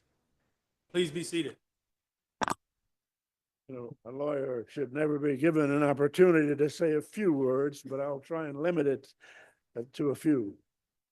When I was asked years ago to be the corporation counsel, I had to think about it. I was making money. And I told the mayor I would have to talk to my wife, and I talked to her, and she just beat me over the head and told me what a tremendous opportunity it would be to be in public service and an opportunity to be working for the first Black mayor. And so I succumbed. And I must say that I'm so grateful for having made that decision, because while public service has its negatives, sometimes underappreciated, it is a wonderful opportunity to try and do some good for the public in general. And so I've enjoyed that very much. And I commend all of you as you perform your public duties, as you engage in public service, as they whipsaw and give you a hard time from time to time. And you handled all of that, because sometimes the public believes that they own you, and they sometimes mistreat you. But I'll say to you, keep up the good work. And thank you so much for this opportunity to feel as good as I've felt during this last few hours. Thank you.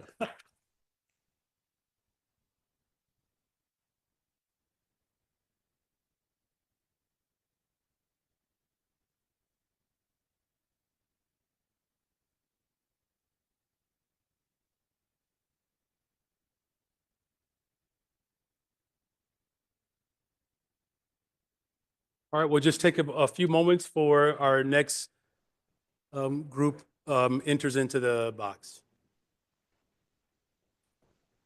And our next resolution will be honoring Jewish American Heritage Month.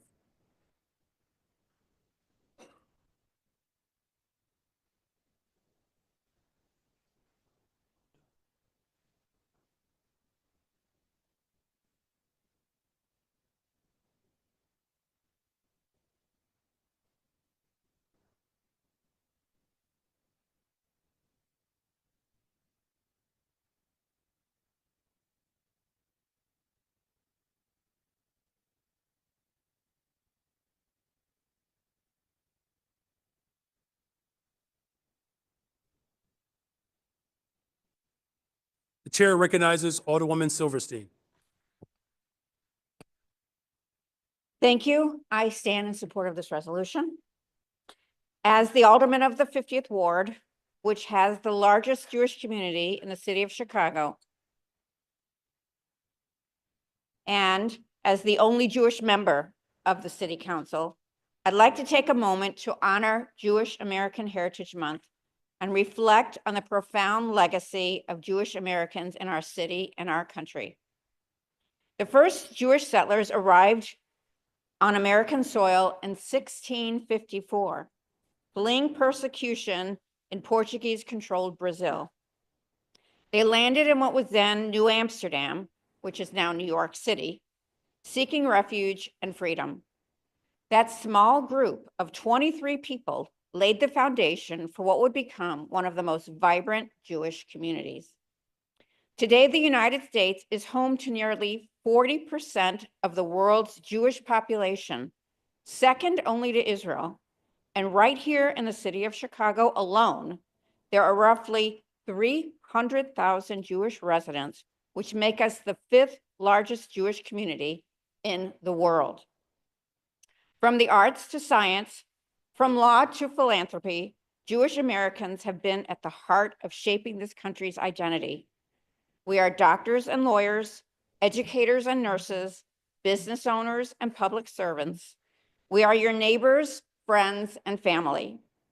Jewish Americans gave us the polio vaccine and helped split the atom. They marched with Dr. King and joined in the fight for civil rights. Jewish history in America is not a footnote. It is a central chapter in our nation's history. Despite generations of contributions, Jewish Americans face a disturbing and painful reality. Anti-Semitism is rising at an alarming rate. Here in Chicago and across the nation, we are witnessing unprecedented levels of anti-Jewish hate. Jewish students are being targeted on our college campuses and in our public schools. Jewish residents are being harassed and attacked on our streets. And hateful individuals are tearing down posters that call attention to kidnapped Jewish hostages. These are not isolated incidents. They reflect a growing threat to the safety and well-being of our community.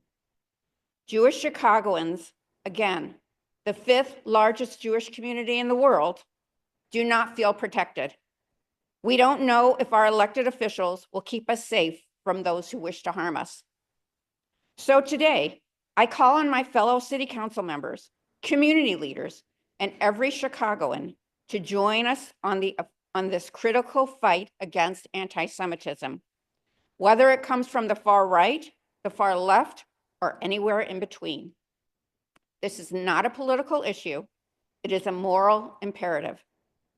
Be on the right side of history.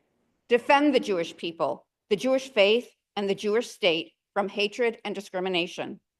Together, let's work towards a future where all people, regardless of their religion, ethnicity, or background, can thrive and flourish with dignity and pride. We are joined here today by representatives of the Jewish United Fund of Chicago, the American Jewish Committee, the Simon Wiesenthal Center, and Stand With Us. The Jewish United Fund, or JUF, is one of the largest humanitarian organizations in the country. For more than 120 years, JUF has served people of all faiths in Chicago Israel, and across the globe. Representing JUF here are Dan Goldwyn and Jane Charney. Stand or waiver.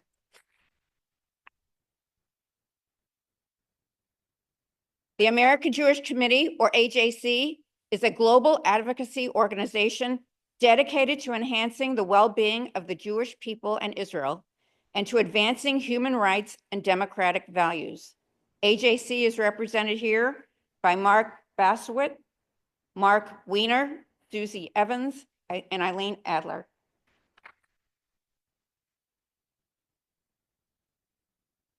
The Simon Wiesenthal Center is a global Jewish human rights activist organization that confronts anti-Semitism and hate, defends the safety of Israel and Jews worldwide, and teaches the lessons of the Holocaust for future generations. Simon Wiesenthal is represented by Allison Pure-Slovan, the director of the Midwest region.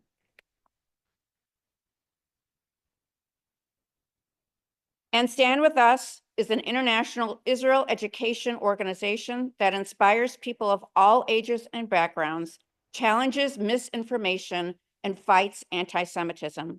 Stand With Us is represented here by Yossi Held, the executive director of the Midwest region.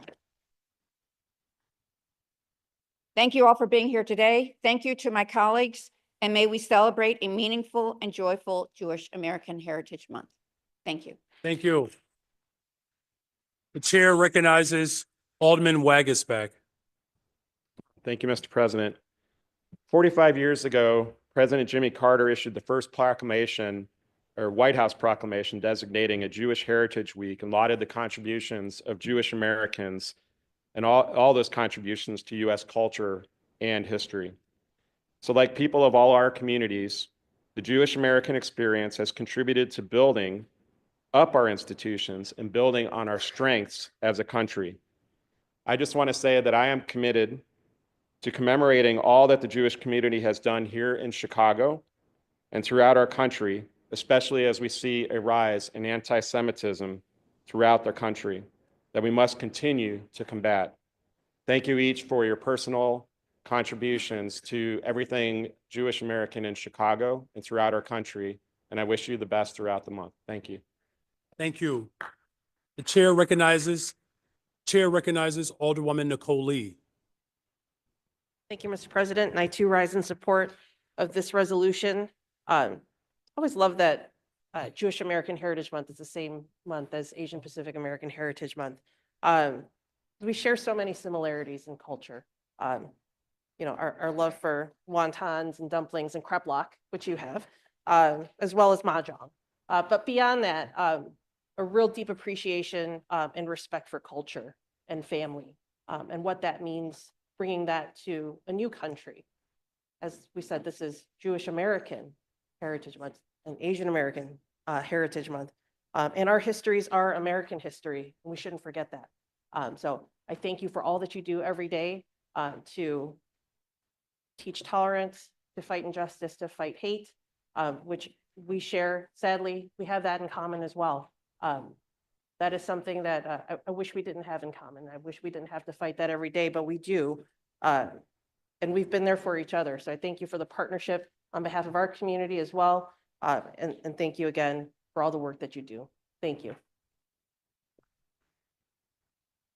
Thank you. Chair recognizes Alderman Napolitano. Thank you, Mr. President. I think the best way to put it is something that Sebastian Maniscalco said. Italians and the Jews are the same company, just different division. And I believe that. To my colleague, Alderwoman Silverstein, I stand strongly with you. The individuals in the box, I also stand strongly with you. If we're not together, we're divided. If we're not together, we divide, we collapse. So I appreciate this, what you're doing, and I stand strongly with you. Thank you, Mr. President. Thank you. The chair recognizes Alderman Lopez. Good afternoon, Mr. President, members of the City Council, and welcome to our guests here today. It's more than just words to say that we are standing here with the Jewish community, especially at a time when There's still, as we heard last night, a gaping wound from October 7th, 594 days ago, with nearly 60 individuals still being held hostage in Gaza, ripped from their homes, ripped from their country by terrorists hell-bent on trying to destroy the state of Israel. We are all wearing a yellow ribbon to remember that there are still individuals in tunnels. There are still remains being kept from their families. And even just as we saw a few weeks ago, even Americans were still being held 500 plus days later. We can honor 77 years of existence, but we cannot forget those who are still in the dark. Names like Tamir Adar, Mohammed Al-Atarash, Matan Angrest, Aviv Adzili, Sahar Baruch, Uriel Baruch, Gali Berman, Ziv Berman, Elkanah Popat, Ram Vaslevsky, Ite Chen, Nimran Cohen, Amiram Cooper, Ariel Cunio, pronouncing it like Spanish, David Cunio, Eviatar David, Ronan Engel, Guy Gabo Dalal, Hader Goldin, Manny Godard, Ron Gavilli, Gad Hagaji, Judy Weinstein Hagaji, Tal Jaime, Inbar Hyman, Maxim Herkin, Etan Horn, Guy Iluz, Segeb Kafon, Vipin Joshi, Afra Kadar, Bar Ibrahim Cooperstein, Shay Levinson, Etan Levy, Iliehu Margalat, Amri Moran, Joshua Lotu Molel, Etan Abraham Moore, Omer Nuetra, Tamir Nimradi, Yosef Chaim Ohana, Alan Ohel, Dror Or, Avinatan Or, Daniel Az, Daniel Peretz, Yonatan Samarano, Leor Rudef, Yossi Sharabi, Edan Shativi, Ilan Weiss, Yer Yakov, whose family I had the opportunity to meet, Matan Thangoker, Ari Zamanovitz, and forgive me. Those names cannot be forgotten.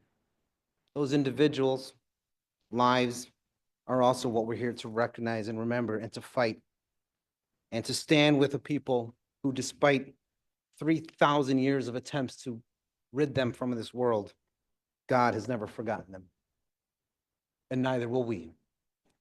We stand here today in support. We stand here today recognizing those that survive, and we stand here today planting the seeds for the garden in the years to come. Thank you, Mr. President, and I support this resolution. Thank you. The chair recognizes Alderwoman Tabarez. I also rise and stand in support of this resolution. Today, we celebrate Jewish American History Month, honoring the remarkable contributions of Jewish Americans to our nation. At the core of their legacy is a sacred agreement, a transformative promise between a people and the divine that reshaped human history and inspired the foundational principles of American liberty. Before this promise, societies were ruled by absolute power. There was no such thing as individual rights before the concept that we are created in God's image.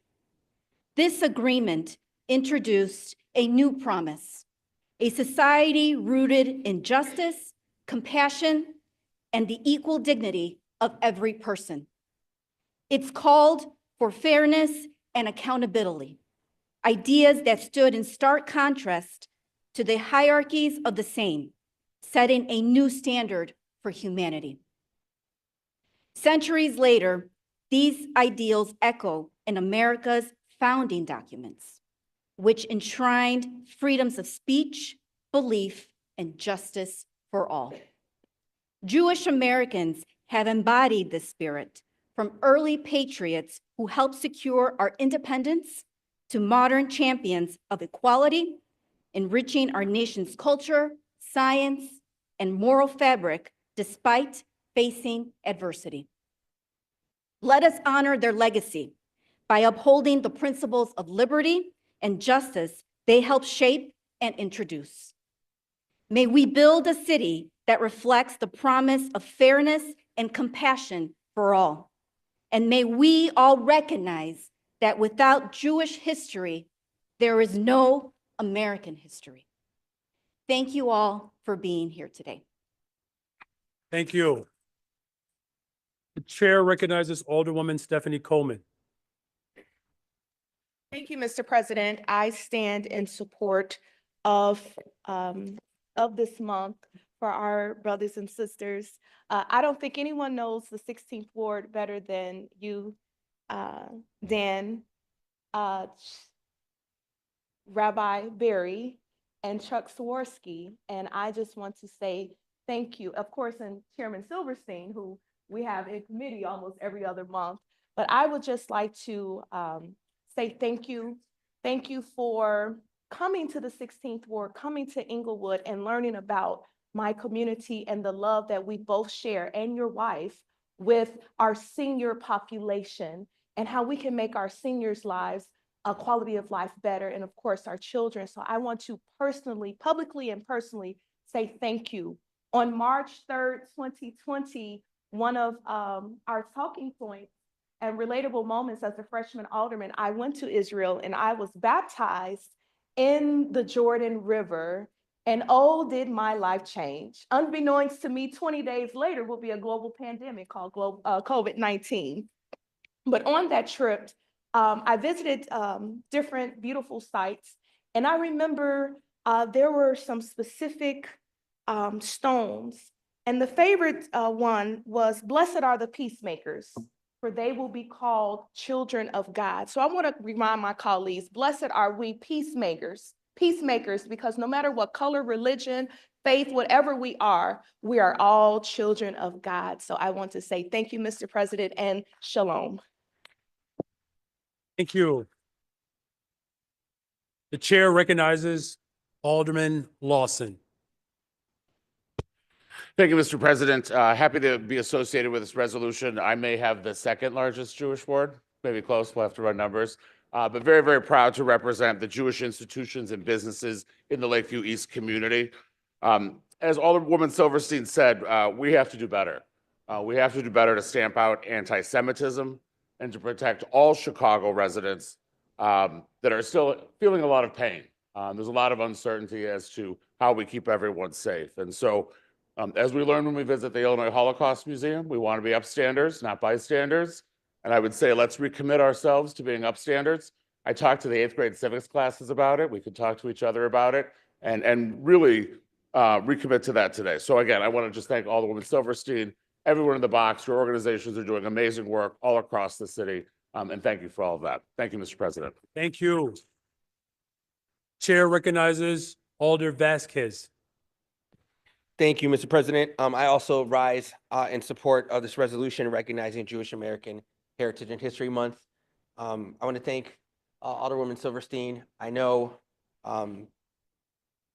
it's been a challenging time for you. I think we all recognize that it takes a lot of courage to be able to speak your truth.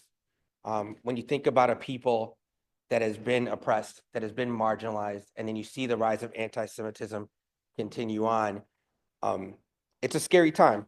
And I think in thinking about the history of Jewish Americans, there's a lot that we should learn and really never forget. When the Jewish folks came here seeking refuge and seeking a home, the United States first turned them away. and treated them like they treat a lot of refugees coming into this country. So I think it's a recognition of how sometimes government run by insecure men in powerful seats may have lapses in judgment that lead to not the most just outcomes. But thankfully, we are all afforded the opportunity to redeem ourselves. And so the United States did at one point then start receiving refugees as they sought places to live. Similarly, knowing the Jewish history allows us to see that although history doesn't exactly repeat itself, sometimes you see echoes of the same kind of concerns when you see governments become more authoritarian and slide into fascism and marginalize people and take away due process. These are things that even as we're seeing them now in our current nation, it's not the first time it's happened. There's a lot that we need to learn from our Jewish siblings who have undergone similar treatment and seeing what that can lead to. It is why many of us here, in speaking out against the current leadership at the federal government, think about what that leads to. And so I thank all of you all for inviting us to the Holocaust Museum, for having the conversations with us so we don't truly forget and we actually learn for those of us who don't know the history. And so when we think about across the globe, where people are often marginalized, when you see children that are starving across the world, it may not be exact, but there's similar echoes. And we, as the United States, should have an understanding that sometimes a people is separate from their government. And so to have any kind of broad strokes about what a people means and what kind of monolith is imprecise. We need to think about the humanity of all of our siblings, and our Jewish folks can teach us more than most. So thank you all for those lessons. We hope to continue in growing in partnership, knowing that we don't want to see anyone in the whole world be marginalized, be treated as lesser than, be made to suffer. We are all ultimately siblings on one ball floating in space. And unless we recognize that and find ways to work together, we're going to keep repeating the same failures. And so thank you for the work that you do, for those reminders, and I look forward to continuing to work with you in coalition. Thank you very much, and thank you, Mr. President. Thank you. The chair recognizes Alderman Villegas. Thank you, Mr. President. I stand to be associated with this resolution and echo the cause of for this celebration of American Jewish History Month. And the Jewish community should know that although we have one Jewish city council member, she's not alone. And it's important that we stand with our allies, whether it's Israel or Ukraine. As a combat veteran, it's important to understand and recognize our friends. Jewish community lives in a tough neighborhood. When you're taking a look at some of the powers that be, China, Russia, Iran, North Korea, and other general extremists that are out there wanting to see Israel gone as a nation, we have to remember that we are allies and we support that. And so it's important that just having visited Israel this month and seeing the challenges and the resilience of the people of Israel and their community, I want you to know that here locally we stand with you. And again, congratulations on this recognition. Thank you. Thank you.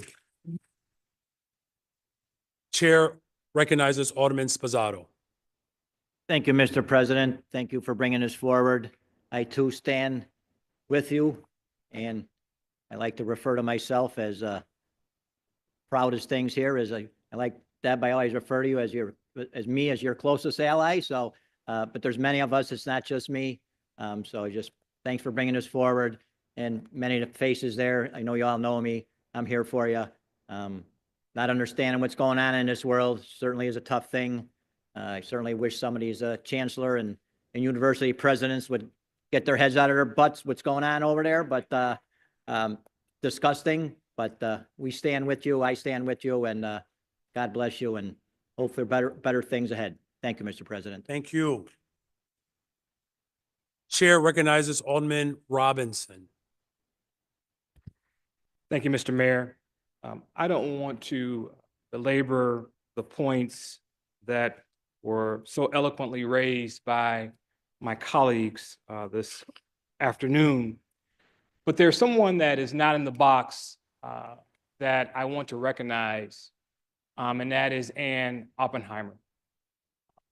I would ask that all of us please keep her husband, John Oppenheimer in your thoughts and in your prayers. Thank you very much. Thank you. Chair recognizes Alderman Burnett.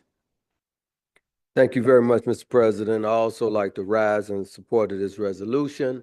Shalom. It gives me a great honor to be before you today to celebrate Jewish American Heritage Month, a time to recognize the remarkable contributions that Jewish Americans have made to the fabric of our nation and to the great city of Chicago. From the arts and science and to education, civil rights, business, medicine, and public service. Jewish Americans have shaped this country with resilience, brilliance, and a deep commitment to justice. Their impact is not only historical, it's personal, it's local, and it's enduring. Here in Chicago, we are blessed to have a vibrant Jewish community whose leadership, philanthropy, and advocacy have helped build institutions, protect democracy, and lift up those in need. Whether through organizations like the Jewish United Fund, the Anti-Defamation League, or countless synagogues and community centers, Jewish Americans have been on the front lines of progress, often standing in solidarity with other marginalized communities, including the African American community, in the pursuit of equal rights and dignity for all people. Jewish American Heritage Month also reminds us of the importance of remembrance. Remember the horrors of anti-Semitism, from pogroms and the Holocaust to hate crimes and threats to sadly still see today. We sadly still see today. But in that remembrance, we also find resolve to speak out, to stand up, and to build a society where hate has no safe harbor. At a time when division and intolerance try to take root, we must rise together in unity. We must teach our children the power of diversity, the value of shared history, and the strength we gain when we look out for one another. Let us honor the Jewish American story not only by reflecting on the past, but by making new commitments in the present, to build bridges, to uplift communities, and to keep working toward a more just, inclusive, and compassionate Chicago. On behalf of the 27th Ward and the Burnett family, I just want to say Todah and Zai Gazan. Thank you. Are there any other alders that wish to speak to this resolution? Very well, seeing no hands, we would like to recognize again those who are here with us today in the box: Dan Goldwyn, Jane Charney, Steve Greenbaum, Allison Perez-Slovan, Yossi Held, and Ann Oppenheimer, Mark Bezowitz, Susie Evans, Eileen Adler, and Alan Reich. So as this council speaks in the affirmative in support of Jewish American Heritage Month, I am very proud that we celebrate this collectively as a city. I honor the contributions that Jewish Americans have made in our city. And since the 1830s, Jewish Americans have shaped Chicago's culture, communities, and economy by building businesses, advancing social justice, and making lasting contributions to arts, sciences, education, public service, and so much more. Jewish Americans are a part of the great soul of Chicago. They have enriched our communities with their culture and have helped build a more vibrant, inclusive, compassionate, and loving city. We can celebrate Jewish American Heritage Month with commemorations and, more importantly, with action. As a city, let us continue to stand up against hate in all forms. Chicago's inclusive spirit is what sets us apart from many other cities and many other places on the globe. We must protect this spirit at all costs and lift up the diverse communities that make our city strong. At a time in which anti-Semitism permeates across the country, here in Chicago, let us continue to reaffirm our city as a place where all people can live free and thrive. To our Jewish American community, thank you for your leadership. Thank you for your enduring commitment to this city. Thank you for your tenacity. Thank you for the embracing of what binds us together, our respective humanity. I'm honored to celebrate you this month and to work with you to continue to build a better, stronger, safer society for all. Thank you all very much. Here's to Jewish American Heritage Month.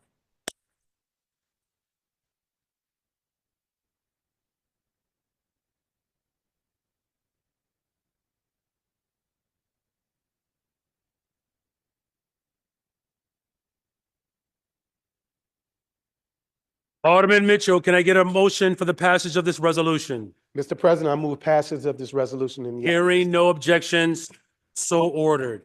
And now for our final resolution.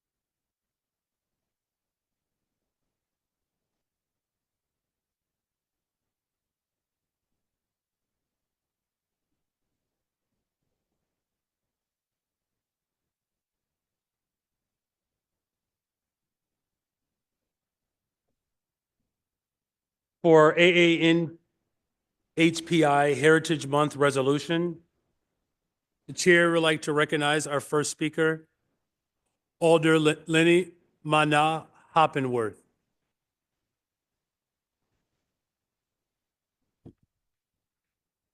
Thank you, Mr. President. Good afternoon. Good afternoon, afternoon. colleagues. Good afternoon to those in the box. Thank you for taking time today to celebrate with us, to celebrate you.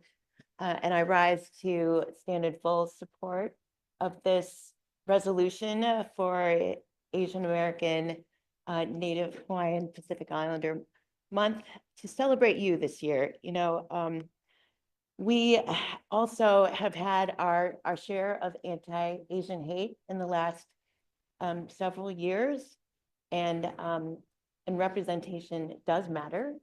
So I am one of the first Filipino to be elected to City Council, and the first person of color to represent Edgewater and Uptown, including Asia on Argyle. And so we celebrate our culture through food, through gathering. And I know that some of you came with us this year to join us over lunch. And we appreciate that so much because we want to recognize you as much as we can for the work that you do. And this year we wanted to really localize what we're doing by focusing on the departments that help us do the work that we need to do every day to bring better quality of life for all of our constituents. So thank you for being here in the box. So Chicago has seen a doubling of the AA and HPI communities since 2000, and Chicago and the nation has seen that doubling. And yet here in City Council and in our departments, we're still working to get that representation. But we want to celebrate what you have done with us already. And I wanted to shout out to just a few of you who have been able to join us today. Firstly, I wanted to say thank you to our partner in labor, Don Villar. Stand up and take a wave. Our friend, Don Villar from the CFL. And Don, you know, you were born into the fight for social justice and activism through your family in the Philippines, and you brought that work here to Chicago for workers' rights and for labor rights, and we thank you for being a partner to us here. So thank you, Don, for being here today so we could celebrate you. We have others that we wanted to bring over today. I wanted to have those who are staffers of aldermanic offices rise up. If you're here, we have Puja and Zoe. from the 47th and the 11th ward. Thank you for making us look so good. We appreciate everything that you do. Thank you, thank you. I wanted to have those from the Department of Planning Development rise up as well. Thank you for helping us with land use. This is the Deputy Commissioner of DPD, Cindy Chan Robic, and also the Director of Finance, Mayor Boa.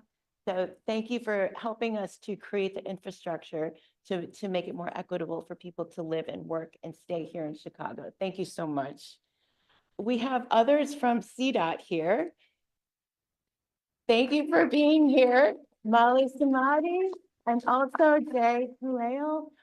You help us make safe infrastructure happen for our people here in Chicago, including our young people, our older adults, those with disabilities. You connect communities. You help us get to public transit so that we can get to and from where we need to go. Thank you for connecting us together and connecting our communities. Thank you, CDOT. I also want to shout out to our Chief of Policy from the Mayor's Office, Jung Yoon. So it wasn't too long ago that Jung was dreaming about how we can have a more equitable Chicago through land use and policies to create more affordable housing. And I want to congratulate you on your first big win for green social housing here in Chicago, which is going to help so many for generations to come and allow us to use the funds that we have locally to do that and to have less reliance on our federal subsidies. So thank you for your work on that. Thank you so much. And there are others that are in the box. And so I wanted to thank you and congratulate you for your work. There are many departments that are here in the city of Chicago that do so much to help us do the job that we need to do to make our city stronger and safer, a place where we can open small businesses to thrive. And we do that through our Asian American community. And so I thank you for that. And thank you for the work that you help us do every single day. Thank you, Mayor. Thank you very much. The chair recognizes Alderman Burnett. Thank you very much, Mr. President. I also like to rise in support of this resolution. Namaste, ni hao, neho ma. They hating on me now. But anyway, first of all, I just want to thank, and I'm sorry for the other ones that I may have missed. It is with deep honor to join you today in celebrating Asian American Pacific Island Heritage Month, a time to uplift the history, advancement, culture, and richness of AAPL communities across this country and right here in the city of Chicago. Asian American and Pacific Island heritage is an American heritage. From the railroad and farms that helped build this nation to leadership in medicine, technology, the arts, education, public service, the contributions of AAPL individuals have been essential to the American story, and they continue to shape our collective future. In Chicago, we are proud to be home to vibrant AAPL communities, from Chinatown to Albany Park to Uptown, neighborhoods that reflect the strength of diversity and the beauty of cultural pride. Whether it's a small family business, a cultural festival, or a classroom where young leaders are being formed, the AAPL presence in our city is strong, resilient, and full of purpose. But let us also be clear, celebrating AAPL heritage also means acknowledging the challenges. It means standing against the rise in anti-Asian hate, discrimination, and ignorance that too many have had to endure, not just in recent years, but throughout history. From the Chinese Exclusion Act to the Japanese internment camps, to today's harmful rhetoric and violence, the struggles for justice is not new. And yet, through every hardship, AAPL communities have continued to rise with dignity, with courage, with a deep commitment to family, community, and country. So as we honor PL Heritage Month, let us not only reflect, let us recommit. Let us recommit to equity and inclusion in our policy, our schools, our workplaces, our neighborhoods. Let us support AAPL voices and leadership, empower young people, and stand in solidarity whenever and wherever injustice appears. Let us teach our children that every culture, every heritage, every story deserves to be told, to be heard, and to be celebrated. On behalf of the 27th Ward and myself, City of Chicago, I want to say Kamsamida, Shay Shay, Dundee Bad, Shakram. I want to say all of those things. Thank you all. Thank you all very much for everything that you have done for the City of Chicago, your commitment and your resiliency. Thank you and God bless. Thank you. Thank you, Alderman Burnett. The chair recognizes Alderman Sigcho Lopez. Thank you. Thank you, Mr. President. And I do like to rise in support of this important resolution honoring Asian American and Pacific Islanders Heritage Month. As someone who represented and had the honor and privilege to represent the Chinatown community in our city, it gives me great pride to see in our Asian American community not only the fastest community growing in the city of Chicago, but a Chinatown community that continues to grow and is the pride of not only the city, but nationally, one of those Chinatowns that not only have survived in despite of the challenges, continue to thrive and show an example of what communities, immigrant communities can do and the incredible value that they bring to our city, the diversity, the traditions, the vibrancy of the Chinatown community and the multiple communities across the city are truly pearls for our community to continue to protect and support so they continue to thrive. I wanted to recognize, of course, the fact that now we have 2 council members here in the city of Chicago. It is something to recognize that progress can be made when we indeed work in the best interest of the people of the city of Chicago. There's a number of elected officials that continue to represent the Asian American and Pacific Islander community. And to me, it is a great pleasure and honor to continue to be an ally on this struggle. When we see hate rising, it is through solidarity. And I want to commend especially 2 good friends in the box, my good friend, Don Villar, who is a true partner and leader in labor, a true champion of justice that continues to ignite excitement and also resistance in our city. So I want to thank him for all his efforts in labor and to be here with us, and also to Young for her partnership in our last effort to pass the Green Social Housing Ordinance as a chief of policy. That gives me great pleasure to see so many wonderful leaders in our community making a huge difference. Continue to the diversity, the vibrancy, and that legacy for generations to come. I rise in support on behalf of all the 25th Ward, and I thank you always for your support to the city of Chicago. Thank you, Mr. President. Thank you. The chair recognizes Alderman Villegas. Thank you, Mr. President. I also stand to support this resolution. And I was hoping to see in the box our former colleague, the first Asian American Pacific Islander in Alderman Amaya Pawar. I was hoping that he would be in the box, as he's really set the tone for representing the AAPI community. And I also was hoping to see Grace Chan McGibbon in the box, someone who fought tirelessly during the recent redistricting to ensure that Chinatown had a majority ward and that we would elect, or strike that, we would position ourselves to elect the first Asian Chinese alderman in the city council. She ended up being appointed first and then getting elected. But nonetheless, Grace in the Chinese community worked tirelessly to make sure that during that redistricting, the Chinatown was in one ward, so we can make sure that there's fair representation. And so I just wanted to stand up and acknowledge and say congratulations on the recognition of Asian American Pacific Islander Month. And again, thank you for everything that you're doing for the community. Thank you. Thank you. The chair recognizes Alder Vasquez.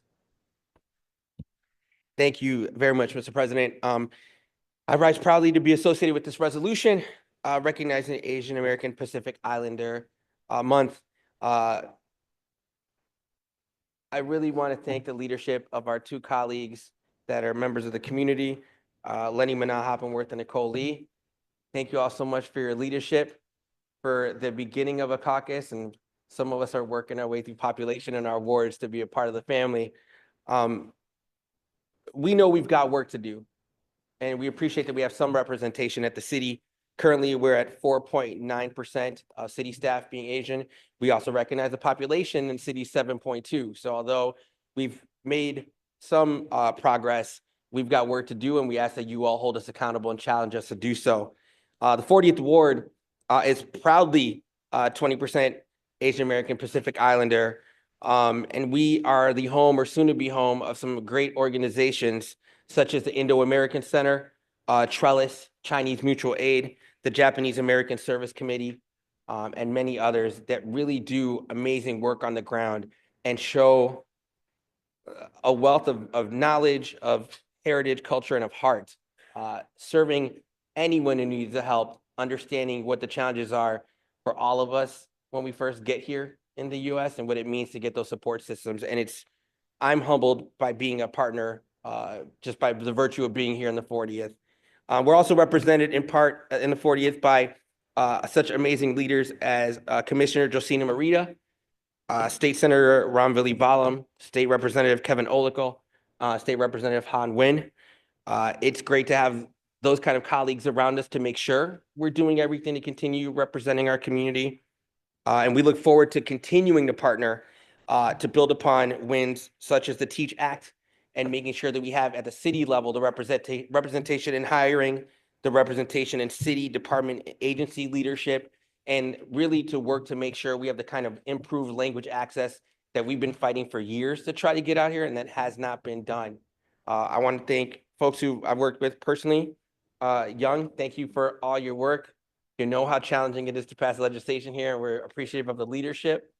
Don, to have a partner like you in labor to kind of be with you and watching like Starbucks workers first unionize and having that kind of leadership at every level is valued. And then I would be remiss if I didn't shout out Pooja Ravindran, who's right there in the back. Pooja is, Pooja, a lot of the crew here knows Pooja because of the work that we do at the city level. Pooja was our first, our third chief of staff at the office, been there for a number of years, and has moved over to be the policy chief at the Committee on Immigrant and Refugee Rights. Pooja does an amazing job, not only in execution, but sometimes pushing me to be able to do more, to do better. And so I'm appreciative of having a twin like you, and you like when I call us twinsies out here, for your leadership and for making sure that I'm a better leader for it. So thank you all. Zoe as well. Didn't want to forget for the work that you've done in helping all us out. Again, make sure you push us. We may be friendly in partnership, but there's always more that we can do. Make sure that you're adding that healthy tension so we continue to move us forward. Thank you so much for everything you do, as well as to our communities and our siblings. And thank you, Mr. President. Thank you. Chair recognizes Alderwoman Silverstein. Thank you, Mr. President. I too stand in support of this resolution. I want to wish you a happy Asian American Pacific Islander Heritage Month. As I'm going to piggyback a little on my colleague Alderman Lee, what she said for Jewish American Heritage Month. I think it's no coincidence that they both fall out in the same month. We are always standing together, and we'll continue to do so. Alderwoman Lee and I, just FYI, are planning a Mahjong tournament with my community and your community. So stay tuned on the details with that and be prepared because I'm practicing. Just happy to be here to support. So congratulations. Thank you. Are there any other alders that wish to speak to this resolution? Chair recognizes Alderwoman Stephanie Coleman. Thank you both to our colleagues and to this amazing community. It's so good to see. We have not seen each other in person, only via Zoom. but the great leadership here. And I also want to just commend the first Asian American woman to chair the Women's Caucus here in the city of Chicago, and Alderwoman Lee, and the advocacy that you have with housing, and just to uplift this community and say thank you. My nieces love the culture. And I thought that my culture adored Michael Jackson until I went to Chinatown and the karaoke, you all give us a run for our money.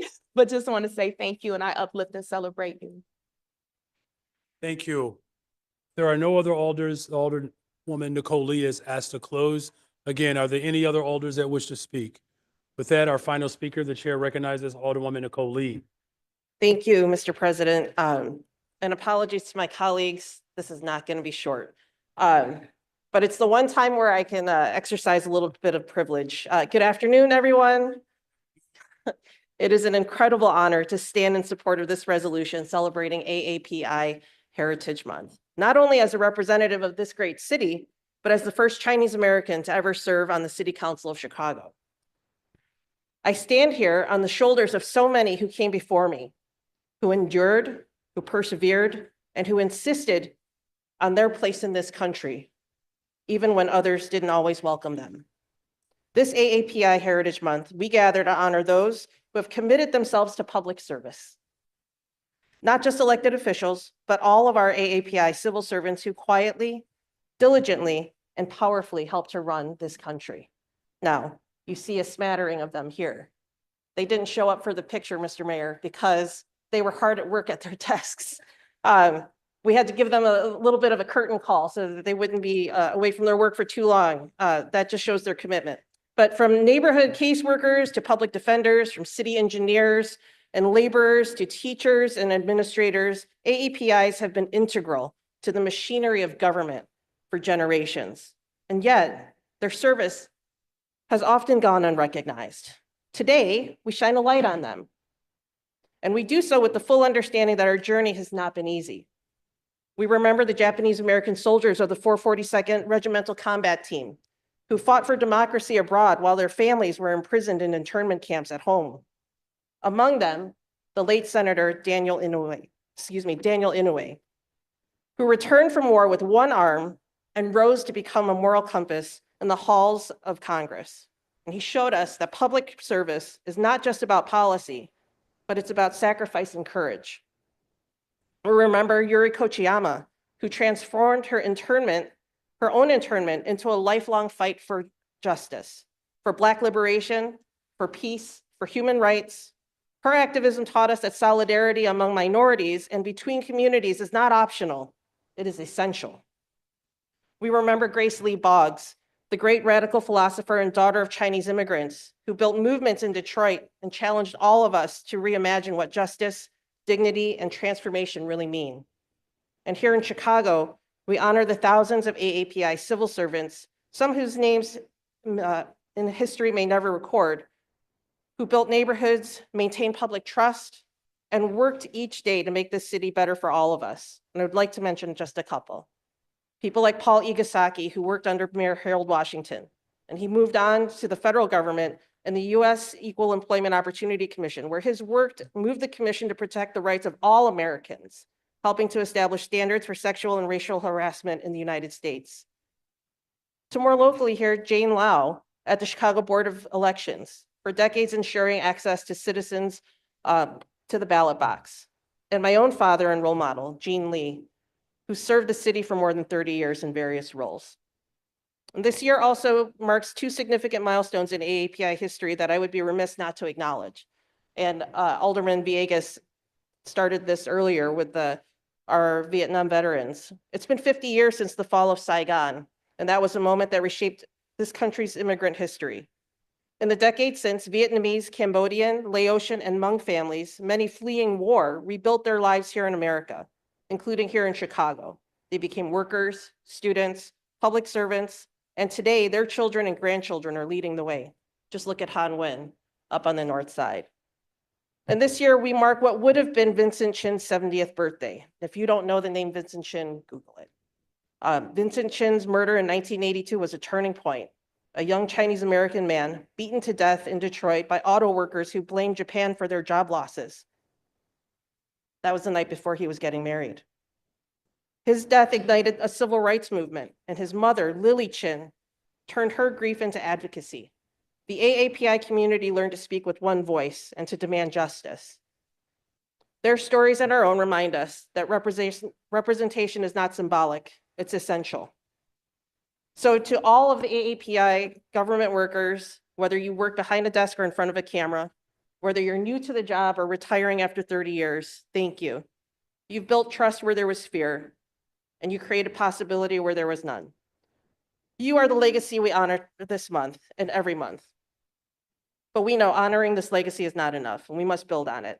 So I stand here before you today, not just with pride, but with purpose, to promise to lead with integrity, with courage, and an unwavering commitment to the generations yet to come. And to the young people watching, whether you're the child of immigrants or an immigrant yourself, this city is yours, and your voice belongs in every room. We will not stay quiet. We will lift our voices, not to speak over others, but to speak with clarity, with strength, and solidarity, because representation is not the end of the road, it's the beginning of our new chapter. And let us write that together. Thank you, Mr. President. Thank you. Thank you, Alderwoman. Thank you. Well said. So again, some of the names we just want to just lift up: Christopher Yang and Cindy Chan Rubik, Chris Brown, Jung Yoon, Jai Khalil, Ann Zhang, Vig Krishnamurthy, Steve Chung, Malahi Samadi, Mahir Bawa. We've heard the name Don Villar enough today. No, Don Villar again, and to all of the individuals that are in the box. For the Asian American, but the AAPI community is such a strong and proud and vibrant community. Such rich culture, and traditions, and a history that can be found really in every corner of our city. You all have made such an indelible contribution to, and you've achieved such greatness across many fields, including science, literature, activism, and arts. You are making great strides in every level of government, both here in Chicago and across the country. As my administration continues to grow with well over 6% of the AAPI community being reflected in the administration, it is a true, remarkable testament to the alders that are part of this body. Alders Nicole Lee and Mana Hoppenworth, and to all of the Asian American and Pacific Islanders who represent our city at various levels of government. This month, we are coming together to celebrate and uplift and support and advocate for all of the respective communities that represent our AAPI community. Our city is what it is today because of our diversity and the rich mixture of talent and values and cultures and traditions and heritage. They all together make Chicago truly a global city. And we can never lose sight of that. And so this month, and really every month, we need to continue to learn from one another, celebrate the Asian American Pacific Islander communities, and to embrace the shared humanity of what I constantly refer to as the soul of Chicago. And so with that, we thank you, we see you, we value you, and we celebrate you. So here's to AAPI Heritage Month.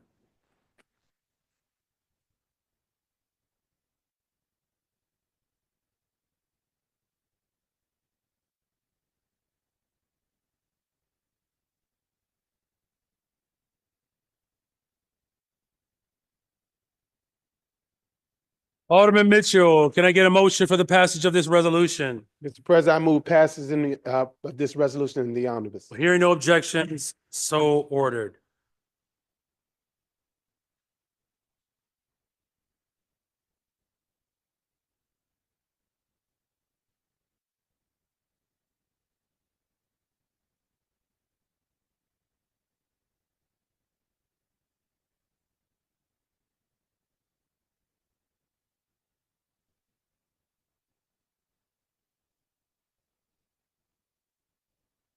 Alderman Mitchell. Mr. President, I move that we return to the regular order of business. Hearing no objections, so ordered. Alderwoman Sam Nugent wishes to participate in today's meeting remotely as stated in Rules 59. Madam Clerk, can you confirm her presence online? Alderwoman Nugent. Alderman Nugent is present. Thank you, Mr. President. Can I get a motion to approve the remote participation of Alderwoman Sam Nugent? It's been moved. All those in favor signify by saying aye. Any opposed, say nay. The motion passes. Now for communications. Communications from Ms. Honor the Mayor to the Honorable the City Council of the City of Chicago.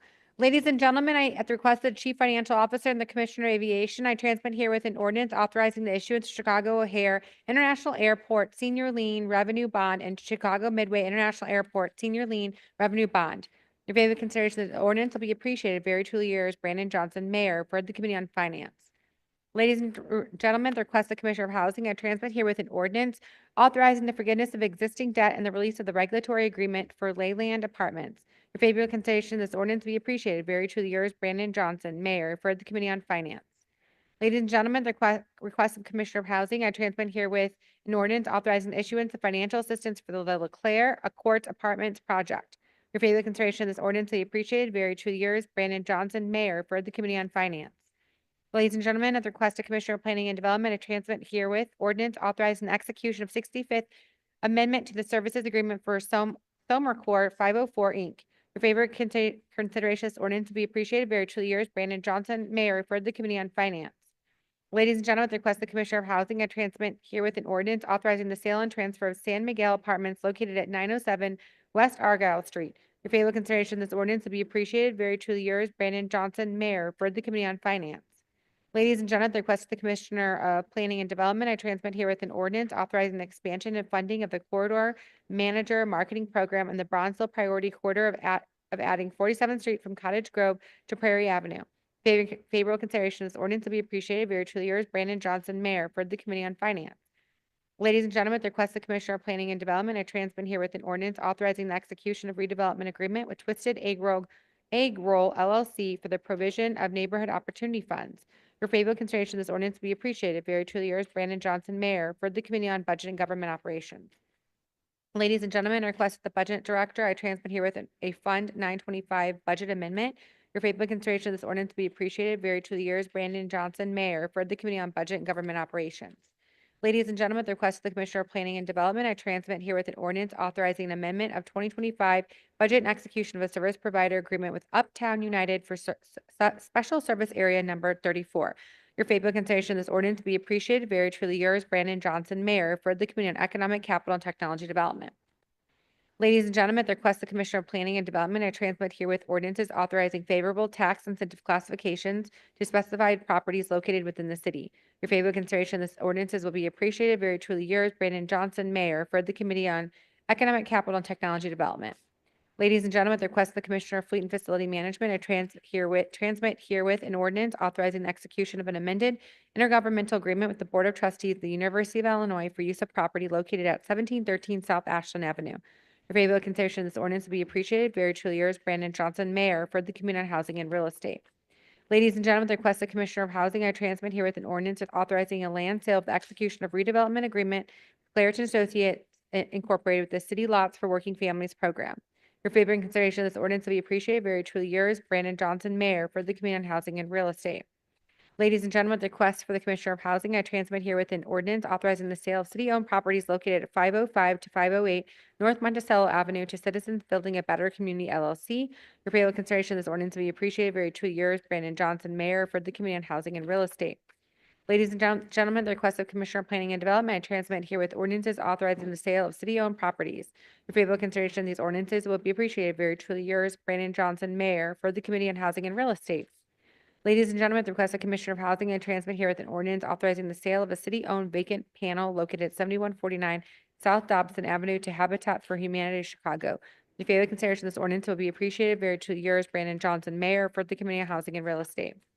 Ladies and gentlemen, at the request of Commissioner of Fleet and Facility Management, I transmit herewith an ordinance authorizing the execution of a renewal lease agreement with Skyway Concession Company LLC for the use of the property located in 3154 East 95th Street. Your favorable consideration of this ordinance will be appreciated. Very truly yours, Brandon Johnson, Mayor for the Committee on Housing and Real Estate. Ladies and gentlemen, I have appointed Kenneth Burnett as member of the Chicago Low Income Housing Trust Fund Board for a term effective immediately and expiring December 31st, 2026 to succeed Andrew Greer, whose term has expired. Your favorable consideration of this ordinance will be appreciated. Very truly yours, Brandon Johnson, Mayor for the Committee on Housing and Real Estate. Ladies and gentlemen, I transmit here with appointments to various special service areas. Your favorable consideration of these appointments will be appreciated. Very truly yours, Brandon Johnson, Mayor for the Committee on Economic, Capital, and Technology Development. Ladies and gentlemen, I transmit here with appointments to the Shoreline Advisory Board. Your favorable consideration of these appointments will be appreciated. Very truly yours, Brandon Johnson, Mayor, referred to the Committee on Environmental Protection and Energy. Ladies and gentlemen, I transmit here with appointments to the Advisory Council on Special Events and Cultural Affairs. Your favorable consideration of these ordinances or these appointments will be appreciated. Very truly yours, Brandon Johnson, Mayor, for the Committee on Special Events and Cultural Affairs and Recreation. I, City Clerk Valencia, inform the City Council that all those matters which were considered by City Council at the regular meeting held on May 7, 2025, which were required by statute to be published in a book or pamphlet form or in one or more newspapers, were published in pamphlet form on May 21st, 2025 by being printed in full text and printed pamphlet copies of the Journal of the Proceedings of the City Council, City of Chicago. I, City Clerk Valencia, also transmit herewith the following miscellaneous communications or reports requiring City Council action: zoning reclassification of particular areas, which referred to the Committee on Zoning, Landmarks, and Building Standards; claims against the City of Chicago, which referred to the Committee on Finance; recommendation by Commission on Chicago Landmarks for designation of Morning Baptist Church in 3993 South Dr. Martin Luther King Jr. Drive as a Chicago landmark, which is referred to the Committee on Zoning, Landmarks, and Building Standards; and recommendation by Commission on Chicago Landmarks for designation of Harris Trust and Savings Bank at 111 West Monroe Street as a Chicago landmark, which is referred to the Committee on Zoning, Landmarks, and Building Standards. Your Honor, that concludes the reports and communications from the mayor and other city officers. Thank you, Madam Clerk. For our committees, Finance, the chair recognizes Chairwoman Dow. Thank you, Mr. President and members of the City Council. Reporting for the City Council's Committee on Finance, which held a committee meeting on May 19th, 2025. The following items received a due pass recommendation from the committee. Item number 1 is an ordinance authorizing a one-time fee waiver for the Metropolitan Water Reclamation District of Greater Chicago for the construction project located at 111 East Erie Street in the 42nd Ward. Mr. President, unless someone wishes to speak on this item, I move passage of this item by a roll call vote. Hearing seeing no hands, members of the City Council, please use your e-vote application to record your vote at this time.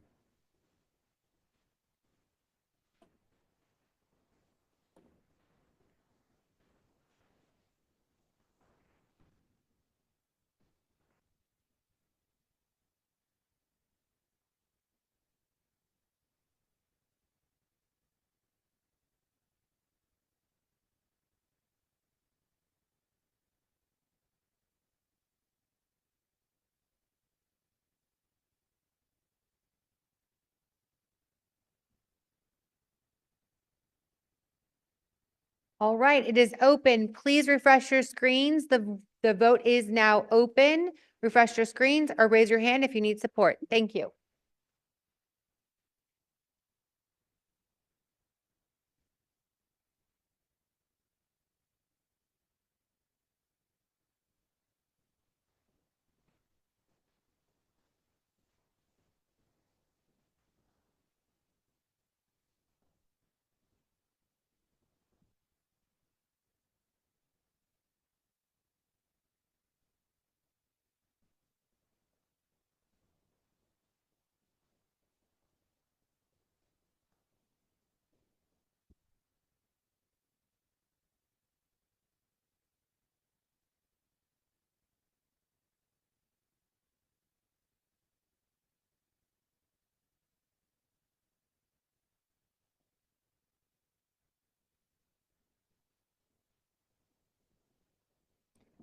Look at everyone using their e-devices. I love it. All right, Alderman LaSpada. Aye. Alderman LaSpada, is that a yes? Yes. Okay. Alderwoman Scott. Yes. Alderman Conway. Yes. Alderwoman Mitz. Not in chambers. Alderwoman Nugent. Yes. Okay. Oh, hey, there's Alderwoman Mitz is a yes, right on time. All right, Mitz and Nugent are a yes. Anyone else vote? Okay. The voting is now closed.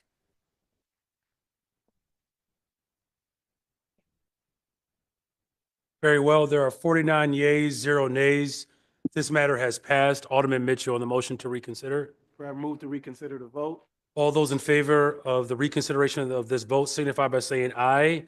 Any opposed, say no. This motion fails. Chair recognizes Chairwoman Dow. Thank you, Mr. President. Item number 2 is a communication transmitting reports of cases in which verdicts, judgments, or settlements were entered into for the month of April 2025. This will be placed on file with the clerk. Item number 3A is an order authorizing the Corporation Council to enter into and execute settlement order in the case of Chicago Parking Meters LLC versus City of Chicago Department of Finance, AAA, in the amount of $15.5 million. I move passage of this item by the first most favorable roll call vote of the Committee on Finance report and the associated unsuccessful motion to reconsider. Hearing no objections, so ordered. Item number 3B is an order authorizing Corporation Council to enter into and execute a settlement order in the case of Brianna Keys versus City of Chicago in the amount of $5 million.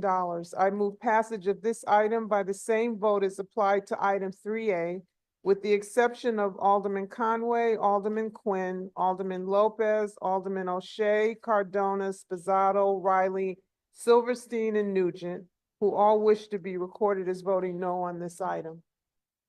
Chair recognizes Alderman Lopez. Thank you, Mr. President, and again, good afternoon, colleagues. I rise in opposition to this lawsuit. It's unfortunate what happened, but as we heard during committee, this is a situation where services were offered, services were refused, services were refused again, and now we are on the hook for $5 million. We have to stop setting precedent for just settling every single time in this room. We continue to set new precedents and issue new settlements. And it's not just related to police misconduct, it's related to anything that we can be sued for. We have to learn to say no. We have to learn that some situations, while tragic, are not necessarily our fault. They are not the responsibility of taxpayers. I remember the details of this, but I also know that we have seen time and time again, especially over the last several months, where acts of God are things that we're now settling. We are not God's piggy bank. We cannot keep doing this because we know that there are hundreds of other settlements that are coming down the pike. And by continuing down this path of creating a whole new cottage industry for unscrupulous lawyers to take advantage of, we are putting taxpayers at risk again for a generation. Because once you start saying, okay, we're going to pay for this, going to pay for that, there's no stopping that gravy train moving forward. And let me just remind you, ladies and gentlemen, some of the acts of God that we've paid for. We've had tree limbs break several months later, and somehow we've managed to settle for that. We've had cracked sidewalks that we didn't repair in the blink of an eye that have cost us $250,000. We have a whole network of bike lanes throughout the city of Chicago that, if not properly maintained, we've already begun paying out because cyclists hit a piece of debris and fell. And as I think even further, we've even paid out for when people have been drunk and missed the sign and drove off a ramp, because somehow that was our fault too. I know it's not easy. It's hard when we understand and our sympathies are played on and pulled on. But we have to say no. We have to start defending ourselves and not just looking for the easy way out, because in the long run, while we hear about fiduciary responsibilities, this is costing us more. This will continue to grow, and it will continue to be an issue that we are going to deal with. As the police settlements decline, new settlements will take its place. And with that, I would ask for a roll call vote on this settlement. Very well. Alderman Napolitano, were you trying to speak? No. So there's anyone else? Okay, the chair recognizes, there are a few folks that want to speak. The chair recognizes Alders Rodriguez Sanchez and then Alderman Irvin. Thank you, Mr. President. I want to speak to the fact that this is not a frivolous lawsuit. This person lost her legs because the police failed to protect her. The idea that services were offered and were rejected, I think that that is a very flawed analysis when you're talking about somebody that is suffering a mental health crisis. The reason why we're being sued and the reason why it is important that we take this lawsuit seriously and compensate this person is because we don't have the tools right now to be able to care for people. So we have delegated that to police.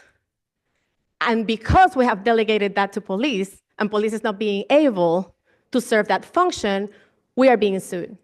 So I do believe that we have a responsibility, that we have to protect people. So we definitely should expand and strengthen the systems of care so that we can delegate this to people who actually can do that work. Because if we had a mental health crisis response unit at that point that officer could have called, we wouldn't be here today. And that is way cheaper than paying for this settlement. Our care teams cost us $4 million a year. We're paying $5 million in this lawsuit because we didn't have the tools to help this person.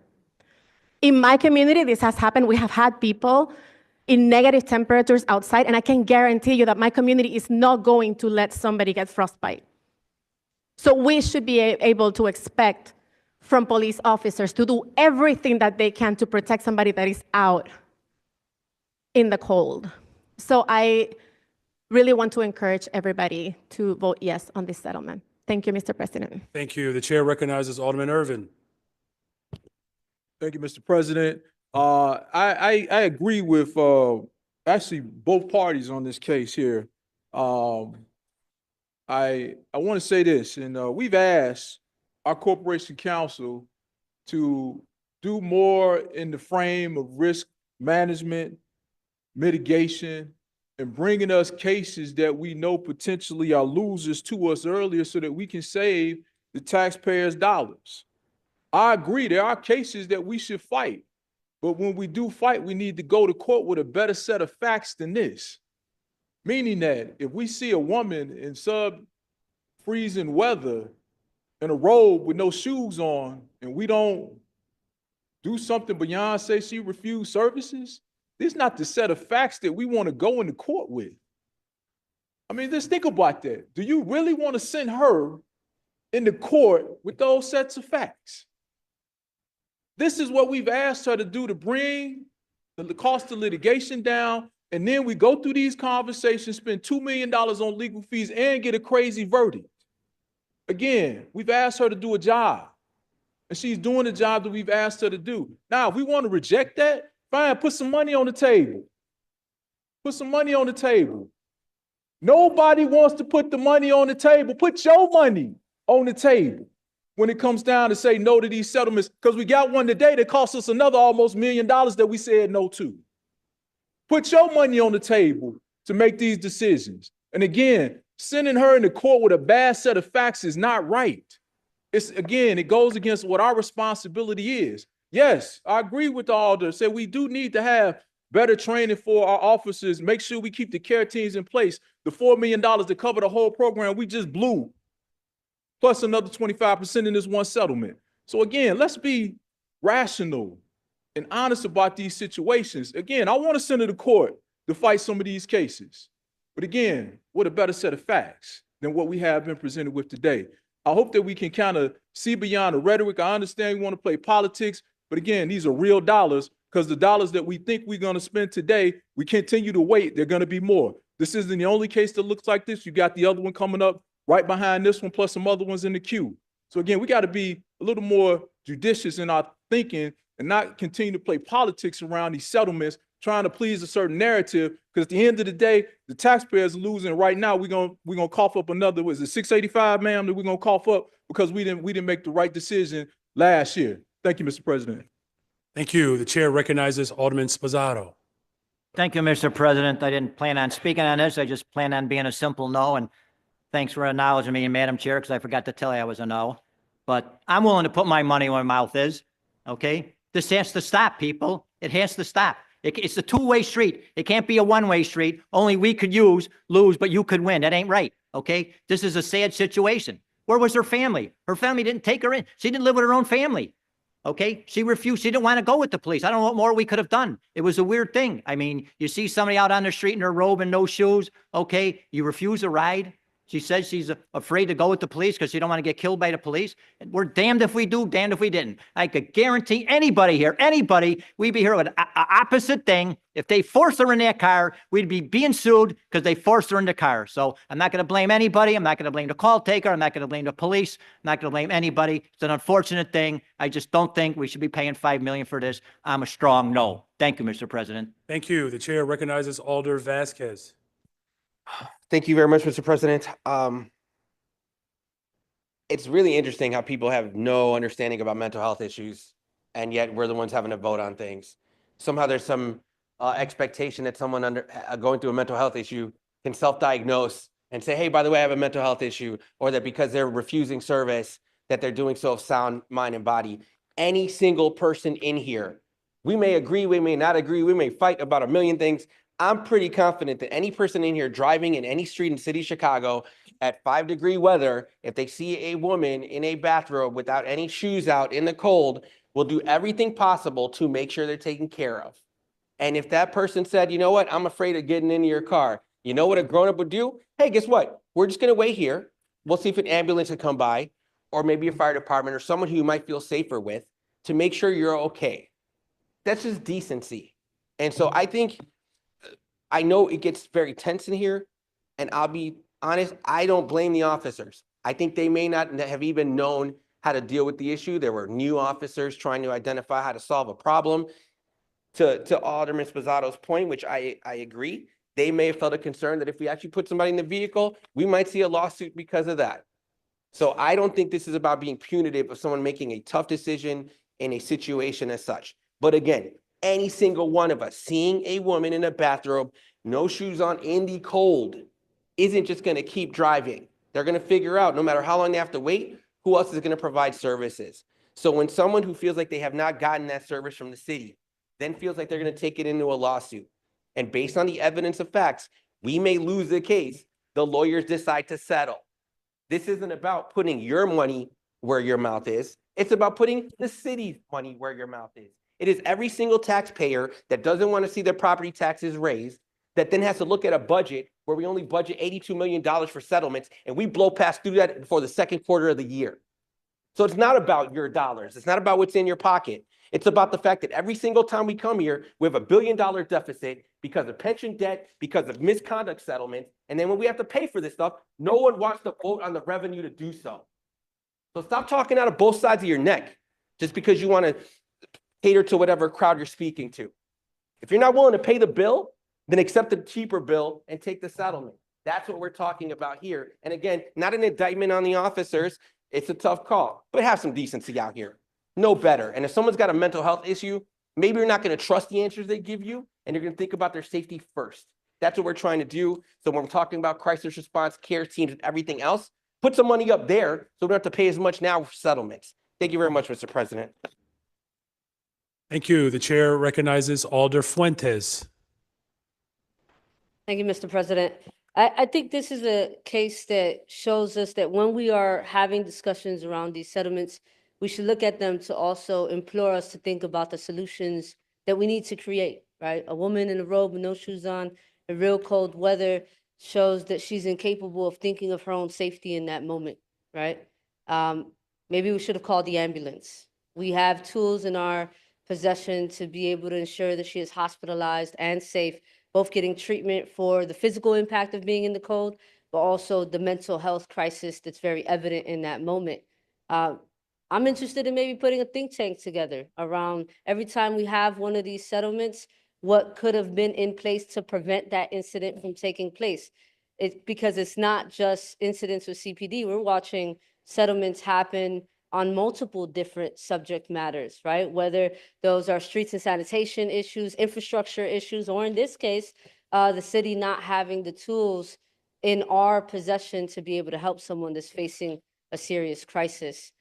Look, I asked for folks to consider, you know, if this was someone in your community, right? Would you have ensured that she would have received the help that she needed?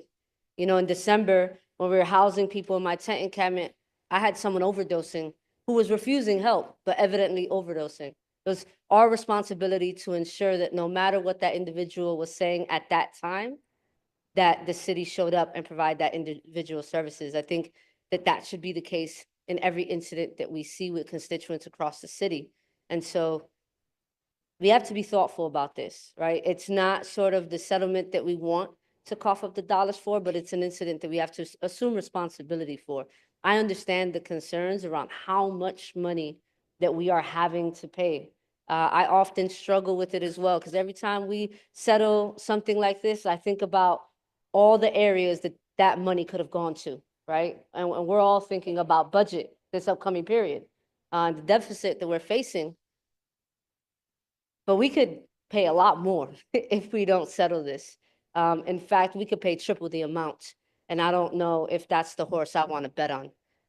So I implore folks to vote yes on this settlement, not just to be fiduciary responsible, but to also consider that we have not invested in the tools that we need to have in order to prevent incidents like this from taking place.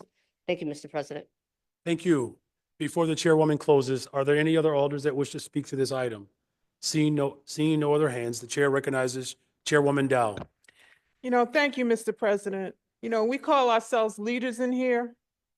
We have to be leaders with compassion. Leadership requires compassion. If this was your mother or your sister and a police rolled up on her and she's standing out there without shoes in the snow in 5-degree weather, what would you want them to do? You'd want them to call the ambulance. You want them to take her to the hospital, even if she didn't want to go. That did not happen in this case. So we can talk about, we don't want to pay these settlements, but this is a settlement that we should all be unanimous yes on. Leadership with compassion requires that we take the right stance, and in this case, the right stance is to vote yes on this case. Thank you. Thank you, Madam Chair. There's a motion on the floor for a roll call vote for item 3B. Madam Clerk, if you can prepare this item to be voted on. Alders, please use your e-vote application to offer up your vote at this time.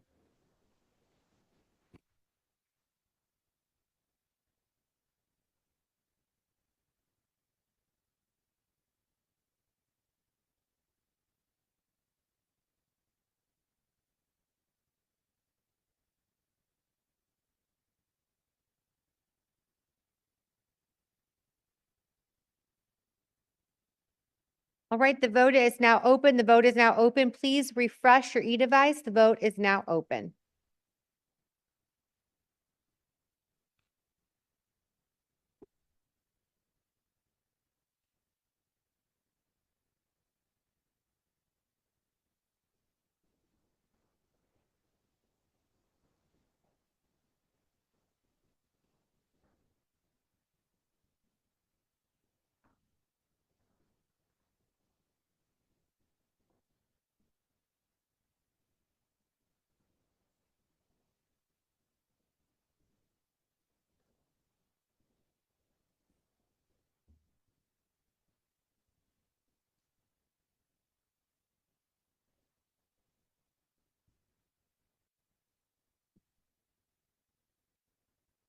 All right, I will now call on those who have not used the e-device. Alderman Laspada. Yes. Laspada is a yes. Alderwoman Scott. Yes. Scott is a yes. Alderman Conway. No. Conway is a no. Alderwoman Nugent. No. Nugent is a no. All right, the voting is now closed. There are 36 yeas, 13 nays. This motion passes. Alderman Mitchell on the motion to reconsider. Mr. President, move to reconsider the vote. All those in favor of the reconsideration of this vote signify by saying aye. Any opposed, say no. This motion fails. Chair recognizes Chairwoman Dow. Item number 3C is an order authorizing Corporation Counsel to enter into and execute a settlement order in the case of Leonard Gibson versus Ronald Watts et al. In the amount of $1.2 million. I move passage of this item by the same motion as applied to item 3A, with the exception of Alderman Moore, who wishes to be recorded as voting no on this item. Hearing no other objections, despite the division, this motion carries. Item number 3D is an order authorizing the Corporation Counsel to enter into and execute a settlement order in the case of Chicago John Velez versus City of Chicago et al. In the amount of $8.25 million. I move passage of this item by the same motion as applied to item 3A, with the exception of Alderman Lopez, Alderman Quinn, Cardona, Spizzato, and Riley, who all wish to be recorded as voting no on this item. Chair recognizes Alderman Gardner. I'd like to be recorded as a no as well. Very well, please. Alderman Napolitano, the chair recognizes. Mr. President, I'd like to be recorded as a no as well. Very well. Are there any other orders that wish to be recorded as a no? The chair recognizes Alderwoman Tabarez. Very well. Chair recognizes Alderman Bill, who wishes also to be recognized as a no. Is that a motion? All right, very well. Chair recognizes Alderman Irvin. Thank you, Mr. President. How much extra? 4. No, how much extra do we have to spend on this? Because we didn't settle this last year. 625,000. 625 down the toilet because we can't make a decision. This makes no sense, ladies and gentlemen. If we don't trust Corporation Counsel, then we got to deal with something else. We ask her to bring these cases that make sense for us to settle so we don't have to continue to saddle the taxpayers, not only with the legal costs, the legal fees, and continue running up the clock on these cases. Again, these are the types of cases we need to settle because they are bad cases. I understand that we want to do what we want to do, but again, we have a responsibility to the taxpayers. And again, if we want to fight over a case, let's send her into court with a better set of facts than what we have in these cases. Again, we have to trust our Corporation Counsel. Yes, we should ask questions to make sure that what she's telling us makes sense. But again, we have to trust. I mean, this woman's got eons of experience. There's nobody else in this room, probably other than Jim Montgomery, that was sitting there with the experience level for us to sit back and trust. Now, if we don't trust her, then that's a different conversation. But I trust Mary Richardson Lowry and the team of people that she works with. If we don't, then we got to do something else, because sending her to court in these circumstances only runs up the bill, as we had the opportunity to not do a year ago. Now here we go, another $600,000 on this bill that we could have settled last year for less money. Thank you, Mr. President. Thank you. The chair recognizes Alderman Spizzato. Thank you, Mr. President. So I mean no disrespect towards Corporation Counsel. The chair of Finance, know I takes this serious. I ask a lot of questions which I think are legit. Sometimes I come to the hearings. I think sometimes they see me, they shudder when I'm there. They're like, Spizzato's here again. But then let's just eliminate the briefings. We don't need to have them. Let's just go over Corporation Counsel says. Why are we having these briefings then? If we're just going to do what they say, we don't need to do this. Why are we wasting any time dragging people down there, sitting in? The last one was 2 hours. Let's just forget about it. Whatever they say, I'm all for it. Then whatever Corporation Counsel says, that's what we'll go with. Forget the briefings, forget anything. We'll just go back to the old days, and whatever Corporation Counsel says, we support it. maybe that's what we need to do. Maybe that's something we need to talk about. I like the way it's done. I like to be able to hear what's going on in private and everything. So I think I'm making the right decision. I try to base mine off of facts. I think I asked legitimate, good questions. So, but maybe we want to consider eliminating this. But once again, no disrespect towards you, Corporation Counsel, or your gals or guys that handle these things. But I think I'm doing the right thing when I'm voting no. Thank you, Mr. President. Thank you. The chair recognizes Alderman Vasquez. Thank you, Mr. President. I'll try to do my best to keep it brief. I think I've, in my experience in work, even before government, it's about trust but verify, right? I think people pick and choose who they want to trust. People either feel somebody's unimpeachable or they have problems with it. We have the superintendent where people go, the police superintendent, where people are like, I trust everything he's saying, right? So we pick and choose who we want to trust. I'd prefer to verify. And so when Alderman Villegas introduced an ordinance to try to establish a portal so we can track the settlements, we need that. I need to know how many settlements we actually have going on, how much is being spent, what are the laws that are being challenged, why are we being sued, so we can track trends and actually address how to make sure we do things better to not find ourselves in that problem. I'd also like to track it for the same thing that we all seem to discuss over here, why we want to settle and why we don't. Let's put it up and see how many of them that we say we're going to take to trial are we losing and how much. Let's get the tracking on that so it's not necessarily about somebody's belief or visceral gut instinct and more about the data, because we're losing money when we're not making smart decisions. So that's all I'd say, and thank you. Thank you. The chair recognizes Alderman Bill. Thank you, Mr. President. Mr. President, it has just come to my attention that the cost of this extra settlement is because we outsourced it. We're not trying these cases in-house. Well, that has no reflection on Corporation Counsel. But if we start trying these things in-house instead of outsourcing them, that's where the cost gets driven up. So when we start talking about trusting our Corporation Counsel and what we need to start doing, we need to start bringing this stuff in-house, because the outside lawyers are the ones making all the money. That's your $600,000-700,000 that drove the cost up. It wasn't the decision that this body made to send this back to try to look to see if we can try to minimize our damages. Our damages are outsourcing. Bring it in-house and let's see what happens. Thank you, Mr. President. Thank you. Seeing no other hands, there's a motion on the floor for the roll call. The chair recognizes Alderman Lopez. First hand up, but that's all right. Again, good afternoon, Mr. President. Good afternoon. Members of the City Council. This matter was settled July 2024. This body, the Finance Committee, said no in a vote that was overwhelming, if I'm not mistaken. And to my colleague's point about outside counsel, $2 million to have those individuals who are hired to help our law department and our Corporation Counsel make decisions, $2 million to come up with, we can't figure out how to depose people properly. The failure is on those individuals who say that they are hired to put our best interest first. Are we getting our $2 million back for a job not well done? Because if that's the case, then sure, let's settle. Because then we'll come out ahead $1.5 million, even in spite of this. But that's not going to be the case. We're going to pay for bad lawyering. We're going to pay for bad outside counsel. We're going to pay.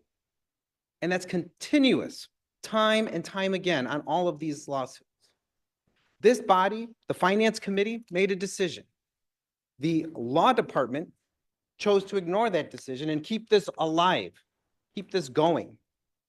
Because in 2024, we're now going to court in 2026, which means for 2 years they were planning on not listening to what this body did, hoping to get a better day when the votes were more in their favor.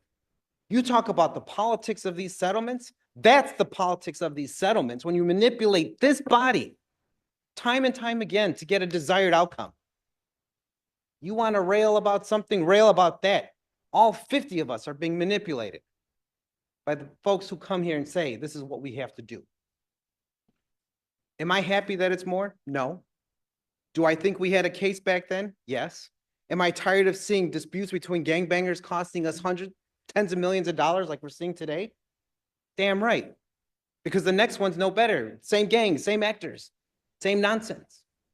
We should be talking about what we're doing to disrupt those folks, as opposed to what we're doing to try to motivate outside counsel to do what they need to do for us. We've said no.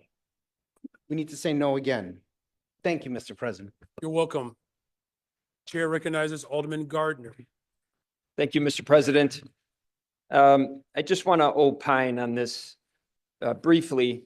And I hear our colleague from the 28th Ward, Alderman Irvin, talking about whether or not, don't we trust corporate counsel? Don't we trust the law department? I don't think anybody in this room has more experience with dealing with the law department or corporate counsel over the last 5 years than me. I have been sued repeatedly, frivolous lawsuits, repeatedly. And I can't, you talk about put up your own money. I've paid hundreds of thousands of dollars of my own money. And I can't get representation from corporate counsel. I've been talking about this for 5 years. Been talking about it with you, Alderman Irvin. And you even say when we're talking one-on-one, this is ridiculous. Why don't they represent you? That's a great question. I have an email from the former corporate counsel, Mark Flessner, after he left here and said, Alderman Gardner, the reason why I didn't represent you when you were here, when you were being sued in your capacity as an alderman, is because then Mayor Lightfoot told me not to represent you. And then I see these people all around here getting sued. And guess who they're getting represented by? Guess who's paying their bills? Corporate counsel. So I don't know. Somebody tell me, is it the color of my skin? Is it the way that I vote?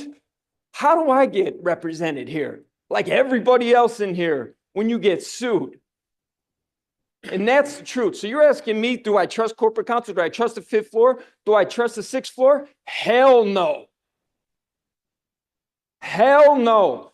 Where's the inspector general?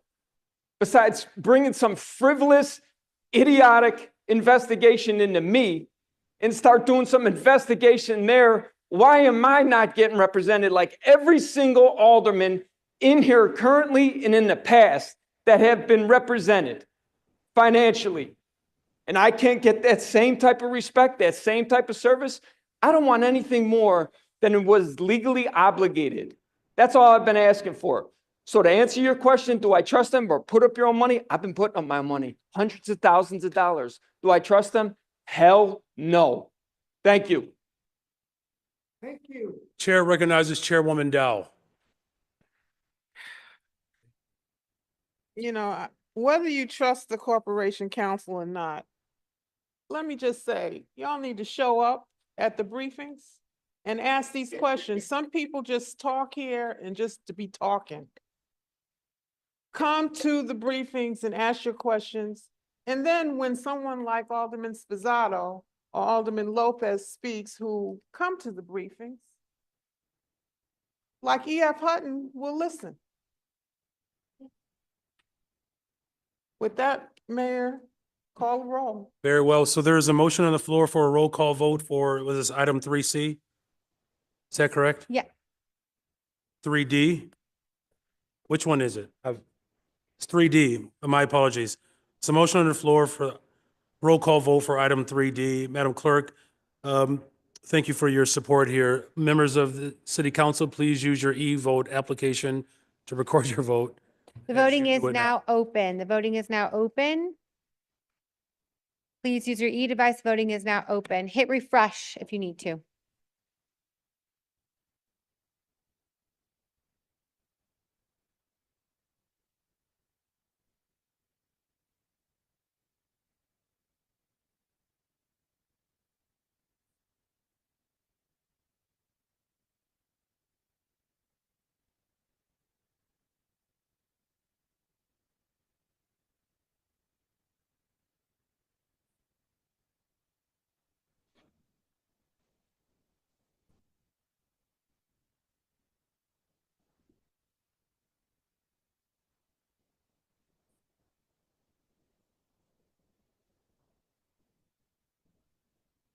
All right, I will now call those who didn't not use their e-device for a voice vote.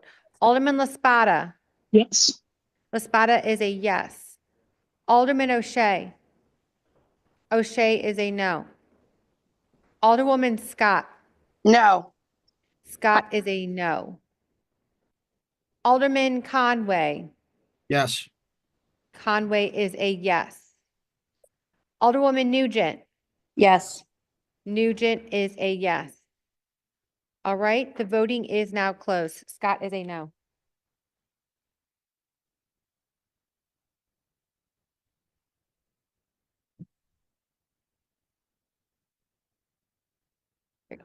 Okay, voting is closed. Thank you, Madam Clerk. There are 35 yeas. There are 14 nays. This motion passes. Alderman Mitchell on the motion to reconsider. Move to reconsider the vote. All those in favor of the reconsideration of this vote signify by saying aye. Any opposed, say no. This motion fails. The chair recognizes Chairwoman Dow. Item number 3E is an order authorizing the Corporation Council to enter into and execute a settlement order in the case of John Galvin versus Switsky et al. In the amount of $20 million. Arthur Alamendarez and versus Switsky et al. Case number 23 in 23 CV 3165 in the amount of $20 million. And Francisco Nanez versus Switsky et al. In the amount of $8 million. I move passage of this item by the first most favorable roll call vote on the Committee on Finance report and the associated unsuccessful motion to reconsider. Very well, hearing no objections, so ordered. Items number 4 and 5 consist of orders of authorization for the payment of various small claims against the city of Chicago and the denial of payments of various small claims against the city of Chicago. If there are no objections, I move that these items be placed for passage in the omnibus. Hearing none, so ordered. That concludes my report, Mr. President. Thank you, Madam Chair. The next committee is the Committee on Aviation. Sorry, the next committee is the Committee on Budget. Chair recognizes Chairman Irvin.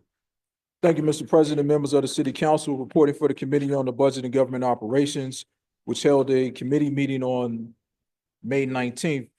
Committee has a series of reports recommending passage of the following items. Item number 1 is a communication recommending a proposed ordinance for redevelopment agreement with Mayafa Redemption Project, Inc. to provide neighborhood opportunity funds for the interior conversion of a church located at 4241 West Washington Boulevard to the Mayafa Center for Arts and Activism in the 28th Ward. I move passage of this item by the first favorable roll call vote of the Committee on Finance and the associated unsuccessful motion to reconsider. Hearing no objections, so ordered. Items 2 through 11 are transfers between various wards and committees, including the 9th Ward, the 23rd Ward, the 26th Ward, the Committee on Landmark Zoning and Building Standards, the 29th Ward, the 30th Ward, the 31st Ward, the Committee on Health and Human Relations, Committee on Economic Capital and Technology Development, and the 45th Ward. I make the same motion if there is no objection. Hearing none, so ordered. Mr. President, that concludes my report. Thank you, Mr. Chair. Now, Committee on Aviation. The chair recognizes Chairman O'Shea. Thank you, Mr. President. Reporting for your Committee on Aviation, which held a meeting on Tuesday, May 20th, 2025.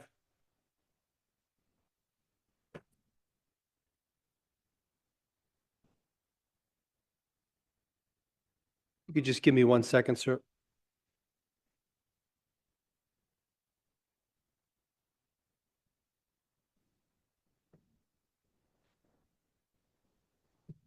We get a drum roll?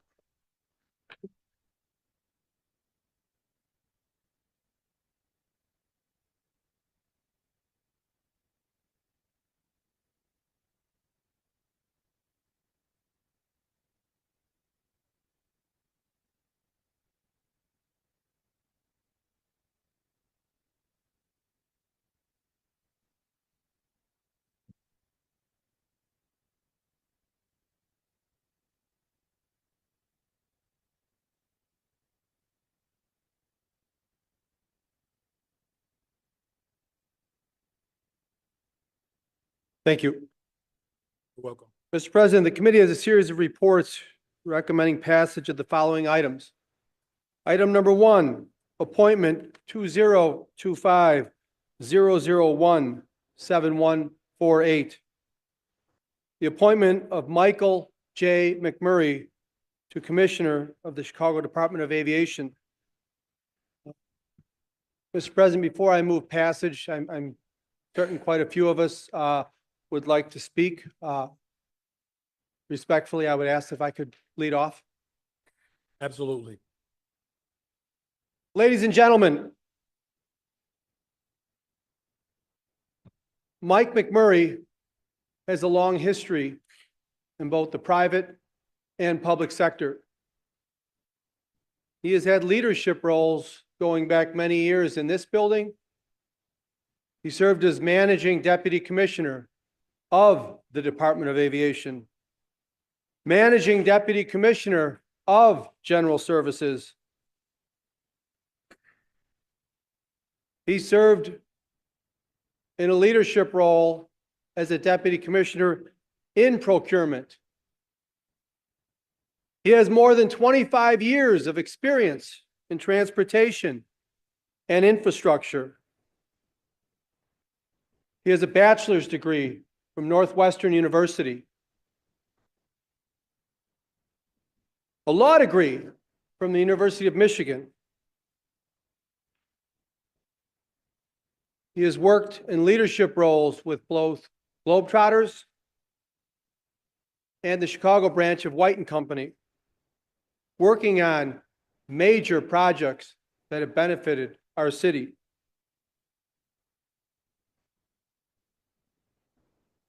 There is no person that I believe is more prepared to serve as a strong leader of the Chicago Department of Aviation, to succeed a strong leader of the Chicago Department of Aviation than Michael J. McMurray.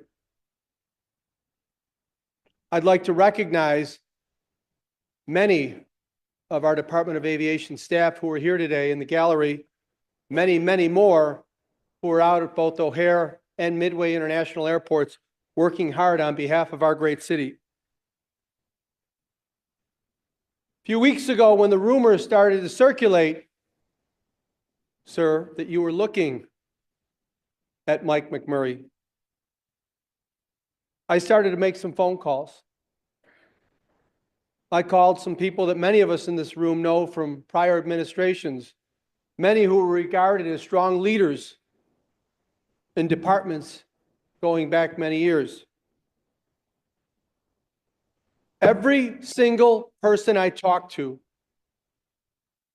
talked about Mike McMurray as a man of honor, a man of integrity, someone who likes to collaborate, someone who's willing to make difficult decisions, to hold people accountable, to bring in the better minds, to work to solve a problem.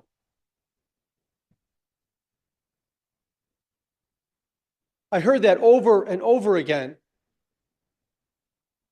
I was told, you'd be lucky to get him. I was told, I don't see how Pat Cermak lets him go. But Mike McMurray was willing to leave the private sector to come and lead this important department, to work with the wonderful leadership staff we have currently at the Department of Aviation, to work on the TAP, to work on these important concession agreements we have to get done, to work to make our 2 international airports the best they can be, to make sure that we are connecting globally, to modernize, to expand, to continue to create jobs.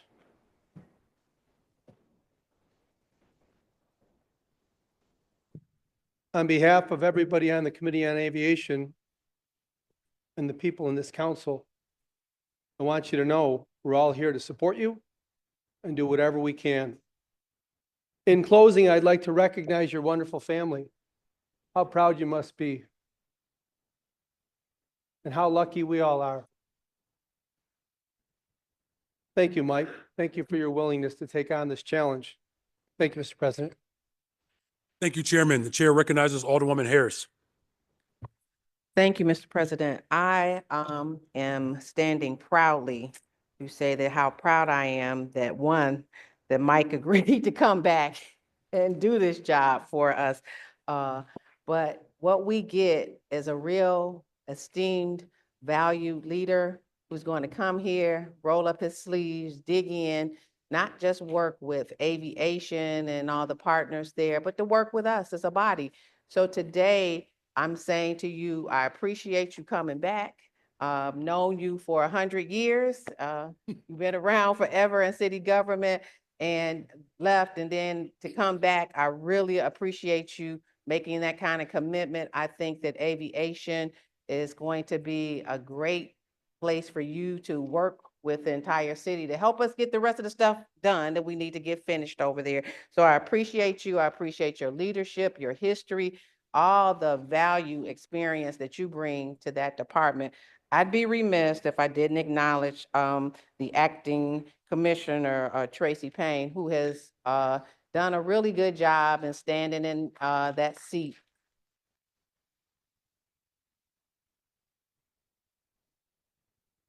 And so we are excited. I look forward to working with you as a member of Aviation and being helpful in any way that I can to move and to make our airports the shining stars that I know that they can be. I'm super thrilled about having you sit in that seat and having the opportunity to work with you. So thank you. With that, I will be yes. Thank you. The chair recognizes Alderman Mike Rodriguez. Thank you, Mr. President. And to you, Mr. McMurray, I wanted to say that I'm looking forward to your leadership. Our city needs it. The facts are that O'Hare International Airport, Midway International Airport are extremely important to our economy. They need a leader like yourself that brings such vast experience to the job. I think you're going to do a great job there. The fact is that, you know, as a member of the Latino caucus, it's very important for me and all of our members to make sure that there's equity in contracts. And I've got to give credit where credit's due. Jamie Reed did an excellent job there. And I think you're going to carry that on because I've seen your history. I know about your inclusive leadership. I'm very excited to be a part of working with you to make that happen. I also want to take a moment to thank Chairman for being so open about this nomination, really for everything. We were invited to a briefing with you. I believe you reached out to every member of the committee, possibly of council, if I'm not mistaken.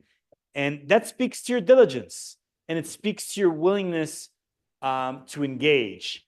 And we will be engaging a whole heck of a lot in your tenure here. So I want to congratulate you, Chairman, and you, Mayor, for an excellent appointment here. I look forward to the work ahead. Thank you, Mr.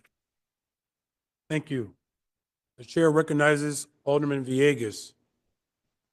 Thank you, Mr. President. And Michael, congratulations on taking this position. I like when I see the resume from public to private, then back to public. You see what it is that you can do in order to expedite getting work done. I've known you over 10 years, and I've followed your career, and we have become friends. And when you were nominated, I remember talking to you, and I was like, I thought White and Company did drug testing because I wasn't sure why you were coming back to the public sector. But let me just say that I'm excited that you did take that opportunity to come back to the private sector because we really need to take that TAP project off. We need to get it off, take off, pardon the pun. But we need to get that project going. It appears to be stalled a little bit since the departure of the former commissioner. But you have some big shoes to fill, and I know that you will fill them. The other thing I wanted to just talk briefly about is around the Minority Women Business Enterprise Program and making sure that we are truly getting local firms. We have one of the largest opportunities as it relates to concessions. We want to make sure that neighborhoods are participating on this once in a generational opportunity. And I know that given your history with this department and with the city, and just as a person, I know that you'll take that into consideration when your team is working. I think it's going to be incumbent upon us to get out the way. You're being appointed. You're going to be unanimously confirmed today.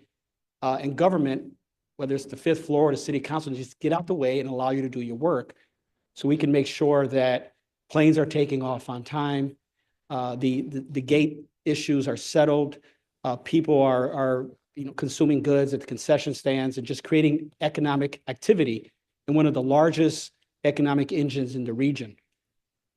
Now, the TAP is one project, but we also Western Access, completion of the OMP. I mean, there's just tons of projects that are out there, and we need to make sure that we're providing you the necessary tools to succeed. And so, again, congratulations to you, and congratulations to your family for allowing Mr. McMurray to be away from you for a little while he is going to be busy taking on one of the largest infrastructure projects in the region. Almost $10 billion worth of construction activity that's going to be going on. And so we want to apologize ahead of time for taking him away from you, but it's all for the good of the city. And thank you for allowing him to be there. And my good friend, Pat Cermak, thank you for allowing him to come back into public sector.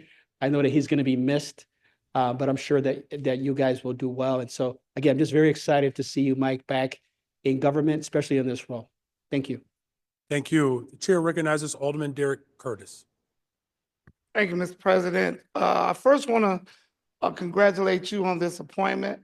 I think Mike is the best person to fill these shoes that Jamie has left, these big boots.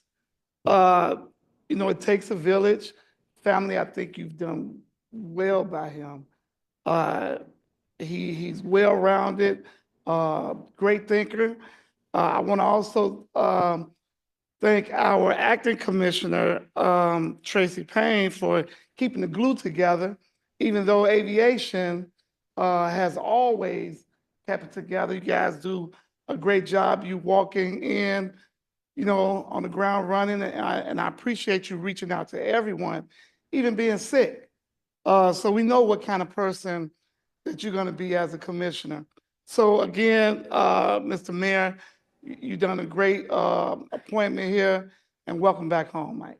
Thank you. Thank you, Mr. Thank President. you. The chair recognizes Alderman Moore. Thank you so much, Mr. President. I stand and rise in support of this appointment.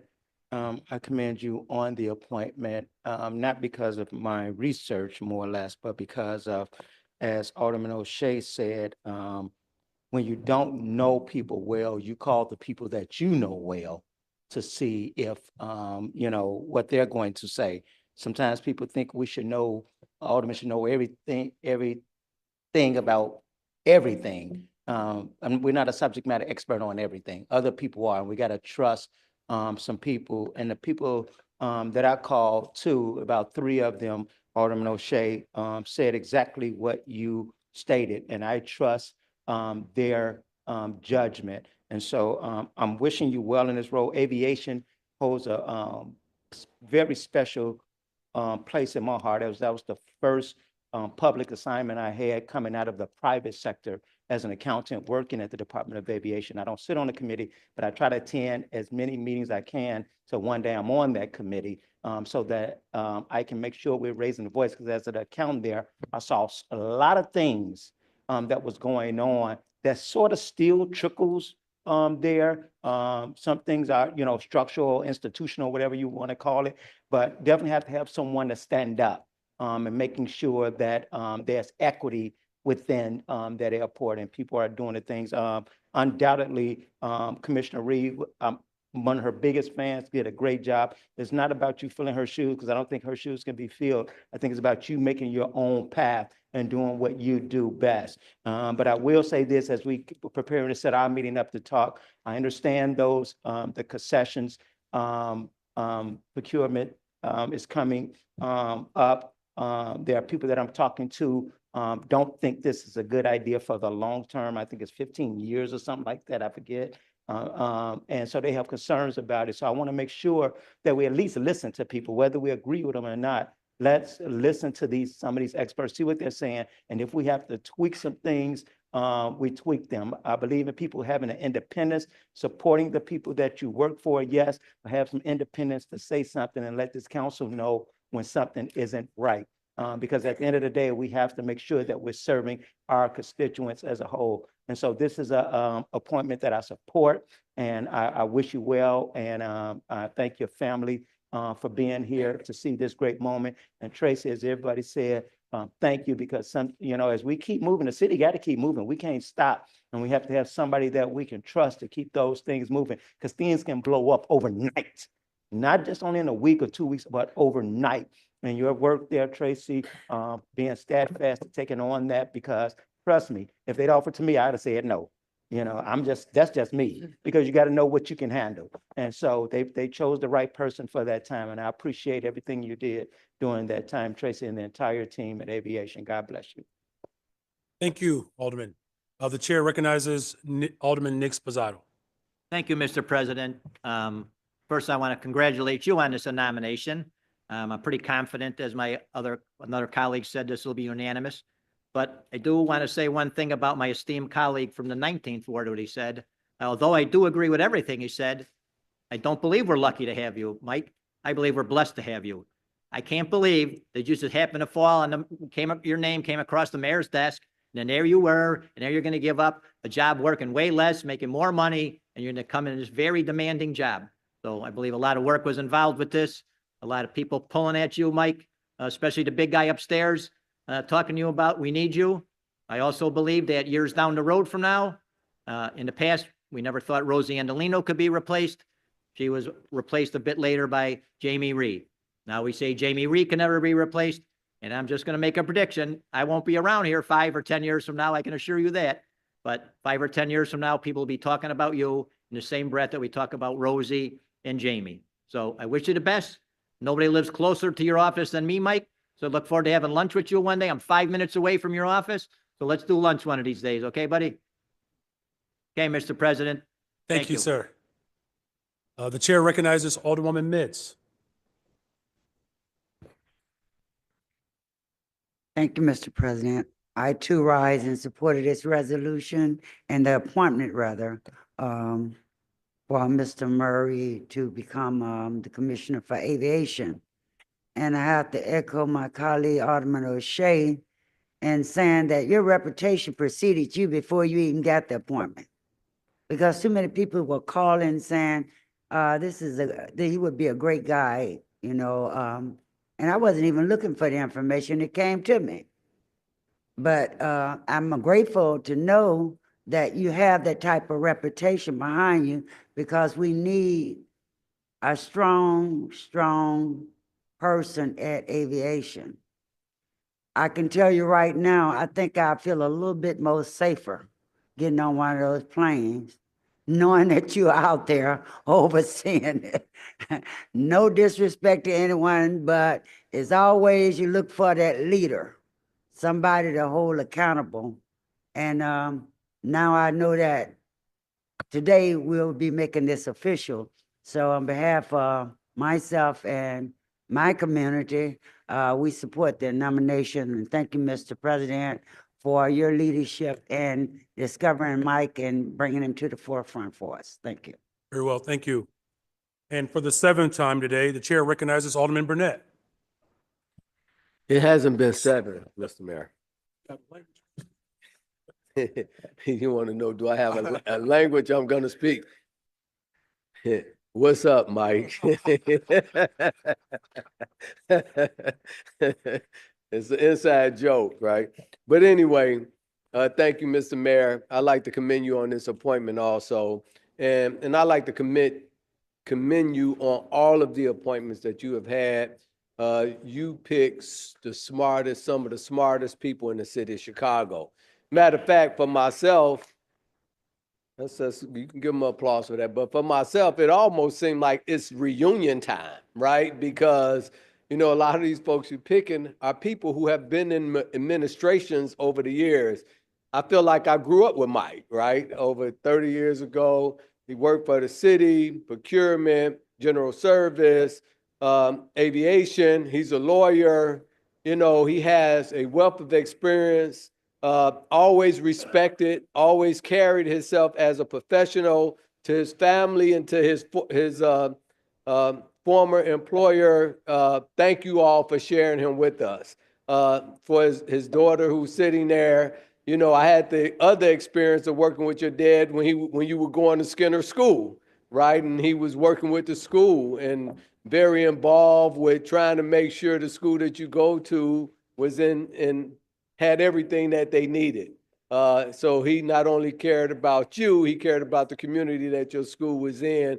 So he's a very compassionate person, very concerned about people, and also very professional. I think this is such a blessing for the city of Chicago. Mike, I thank you and thank your family, especially your wife, for allowing you to take a cut and pay to come to the city of Chicago. Thank you very much. We appreciate you, and I look forward to working with you. Thank you very much. Thank you, Alderman. Chair recognizes Alderman Beal. Thank you, Mr. President. Mr. President, I too rise to just add my voice to this appointment. There's no better choice than Mike. I've known him my entire tenure here, so that goes to show a lot on both of us. But he's a great choice, great individual, great integrity, hard worker, great leader, and I'm sure he's going to do a great job in the role that you have today. So thank you so much for accepting the role, and I want to also commend you on a great choice, Mr. President. Thank you so much, and good luck to you. Thank you. The chair recognizes Alderwoman Coleman. Mr. President, to our Commissioner-elect, select, congratulations. I also want to not only commend our great leader, but to commend our Chief Operating Officer for a great selection. I know our phone call that I so enjoyed for about 40 minutes and the pride and joy in your daughter. I'm assuming this is our sophomore in college. Your dad is so proud of you. And I want you to know he's leaving corporate America and going to government. So he's going to be working 24/7 now. He's got about 50 folks, 49 other, and then of course the mayor to have to deal with. But I really appreciate our conversation regarding the diversity working group that Alderman Dow, Burnett, Irvin, Curtis, and Robinson, and the importance of the first impression that people get of our city is at the airport. And we both shared in the opinion that we looked at LaGuardia. I know Chairman Harris was just mentioning her travels. We look at these airports and we are kind of behind. And I love my Midway. I don't really care for O'Hare because of the traffic, but I'm a South Sider, and just the investment and then uplifting this once in a lifetime opportunity that we'll see of uplifting Chicago-based hospitality groups in the airport. So thank you so much for that commitment. Congratulations in advance to my devastating diva. She is Mrs. Roberts' Rules of Order. So I can't think of a better person to continue on our diversity working group meetings and keeping us on agenda and protocol in those meetings. God bless you all. Thank you, Bernie. Thank you to your family for sharing him with us for such a time as this. Thank you, Alderwoman. Before we return it back to the chair, are there any other alders that wish? The chair recognizes Alderman Irvin. Thank you, Mr. President. If you lived on the west side, there'd be equal distance between the two airports. But again, I want to congratulate the mayor on this appointment. As Alderman Moore stated, while you may not know everybody, the people that you know that know the person, everybody gives glowing recommendations. Also, I want to thank Chairman O'Shea for bringing everybody together in a preview, so we got a chance to ask questions and talk through the questions and concerns we had around aviation. as Alderman Villegas said, the importance of getting the TAP back on track is of utmost importance, not just for the airport's growth, but for the economic vitality of the city and the number of jobs and everything that it represents out there. We know that you're the person that's going to get this done. We know you got a lot of work ahead of you. It's a good thing your daughter's in college because she wouldn't see you anyway. So again, we appreciate you stepping back into the public sector to take on this vital and important role in our city, because it is truly, I mean, we are a $16 billion corporation, but there's a big chunk of those billions out there at the airport, and what's going on out there has a great impact on the city as a whole. So we need somebody that knows what's happening and he knows where the bathroom is, where the light switch is, to go back, jump in and get back rolling, because again, there's a lot of work to be done. However, I know that you're the person that will get it done for us. Thank you, Mr. President. Thank you. Chairman O'Shea. Thank you, Mr. President. I'd like to ask the aviation staff, CDA, to please rise. Anybody who's here in the gallery?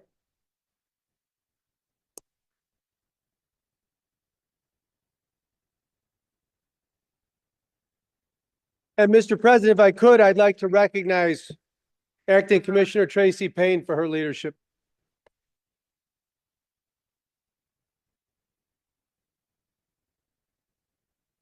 And with that, sir, I move passage of this appointment by the first favorable roll call vote of the Committee on Finance and associated unsuccessful motion to consider. Very well. Again, Tracy Payne, Bernie Williams, Kevin, thank you, Alderwoman Coleman, for recognizing McKenna, Sonia Waiters, Beverly Johnson, Joyce McMurray, Vincent McMurray, April McMurray White, and of course, Pat Cermak. And hearing no objections, so ordered. Congratulations, Ms. McMurray.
Chair recognizes Alderman O'Shea. Mr. President, item number 2. This ordinance 2025-001-6745 is an amendment to concession agreements at Chicago O'Hare International Airport, approving transfers of interest regarding Vosges North American, Nuts on Clerk, and Kavu Experiences.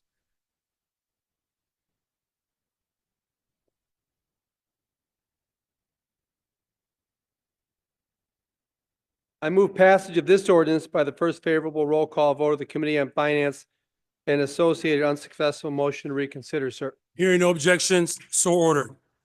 Mr. President, this concludes my report. Thank you, Mr. Chair. For the Committee on Economic Capital and Technology Development, the Chair recognizes. For the Committee of Government, oh, we got you. All right, for the Committee on Economic Capital and Technology Development, the Chair recognizes Chairman Villegas.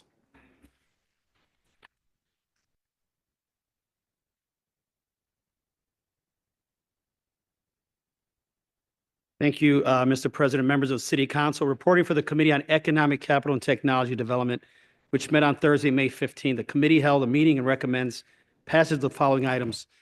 Items 1 through 12 are a series of SSA appointments and reappointments. I note for the record that items 5, 11, and 12 contained incorrect dates as submitted, and those dates were corrected in committee and are reflected in the materials provided by the clerk. Items 1 through 3 and 9 through 10 are the reappointments of Elizabeth B. Fuld, James M. Ludwig, Michael V. Rafferty, Panagiotis Pete Valavaninis, and Kelly A. Smith as members of the Special Service Area Number 18, North Hosted, 18, Special Service Areas Number 18, North Hosted Commission, Number 43, Devon Avenue Commission, and Number 62, Saguanash Commission, respectively. Items 4 through 8 and 11 through 12 are appointments of Jenny Smith, Gabriel Sanchez, Rajan Shahi, Patricia Hutzel, Claude Gibson, Savas and Stephanie Knight Watson as members of Special Service Area number 19, Howard Street Commission, number 24, Clark Street, number 26, Broadway Commercial District Commission, number 34, Uptown Commission, number 42, 71st Street Stony Commission, number 76-24 North Michigan Advisory Council Commission. I move for pass of these items by the first favorable roll call of the Committee on Finance and the associated unsuccessful motion to reconsider. Hearing no objections, so ordered. Items 13 and 14 are approved 6B tax incentive ordinances. Item 13 is a property at 2519 West Fulton Street, 2520 in the 27th Ward. Item 14 for a property at 838 Patton Drive in the 41st Ward. I move for passage of these items by the first favorable roll call vote of the Committee on Finance and the associated unsuccessful motion to reconsider. Hearing no objections, so ordered. Item 15 on the report was a presentation by the Department of Planning and Development on tax incentive application review process and on the tax incentive recipients annual compliance report. No votes were taken. Thank you, Mr. President. That concludes my report. Thank you, Mr. Chair. The Committee on Ethics and Government Oversight. Chairman Martin, you are recognized. Thank you, Mr. President. Reporting for your Committee on Ethics and Government Oversight, which held a committee meeting on Monday, May 5th. The committee recommends passage of the following two items. Item number 1 is appointment 2025-0017189, which is the appointment of Cindy Medina Cervantes as a member of the Board of Ethics. This item passed unanimously. I move passage of this item by the first most favorable roll call vote of the Committee on Finance and associated unsuccessful motion to reconsider. Hearing no objections, so ordered. Item number 2 is appointment 2025-0017190, which is the appointment of Paul Burks as a member of the Board of Ethics. I move for passage of this item by the first favorable roll call vote of the Committee on Finance and the associated motion, unsuccessful motion to reconsider. Hearing no objections, so ordered. The committee also held a subject matter hearing on the quarterly report for the first quarter of 2025, published by the Office of Inspector General. There were no votes taken. Thank you, Mr. President. That concludes my report. Thank you, Mr. Chair. For the Committee on Housing and Real Estate, Chairman Sixto Lopez, you are recognized. Thank you, Mr. President and members of the City Council. Reporting for your Committee on Housing and Real Estate, which held a meeting on May 14th, 2025. The committee has a series of reports recommending passage of 13 ordinances. These include a lease agreement, a municipal code amendment, and various negotiated land sales. The first two items are from the Department of Fleet and Facility Management. Item number 1 is substitute ordinance 2024-00-13054, amendment of municipal code sections 2-51-010 and 2-51-050, replacing the need for economic disclosure statement requirements for temporary occupancy agreements of the city property with forms supplied by the Commissioner of Fleet and Facility Management with disclosed facts as enumerated herein. I move passage of this item with the exemption of Alderman Quinn, who wanted to be recorded as a no, but the first most favorable vote on the Committee on Finance and associated unsuccessful motion to reconsider. Very well. Hearing no other objections, so ordered. Item number 2 is ordinance 2025-0016733, renewed an amendment lease agreement with TCB Ketsi LLC for city use of property at 4770 South Ketsi Avenue in the 14th Ward. I move passage of this item by the first most favorable roll call vote on the Committee on Finance and associated unsuccessful motion to reconsider. Hearing no objection, so ordered. The rest of the items are from the Department of Planning and Development. Item 4 is substitute ordinance 2024-0011-039, sale of vacant city-owned parcels at 617 through 641 East 134th Street and 604 to 608 East 134th Place, 628 to 636 East 134th Place, 644 to 648 East 134th Place, and 656 to 660 East 134th Place to neighbor space to assist in development of 134th Place community managed open space, including acquisition of 24 additional parcels from Cook County Land to the Chicago Cook Land Bank Authority along East 134th Place and East 144th Street in land banking agreement among parties in the 10th Ward. I move passage of this item by the same motion. Hearing no objections, so ordered. Item 5 is ordinance 2025-0016-727,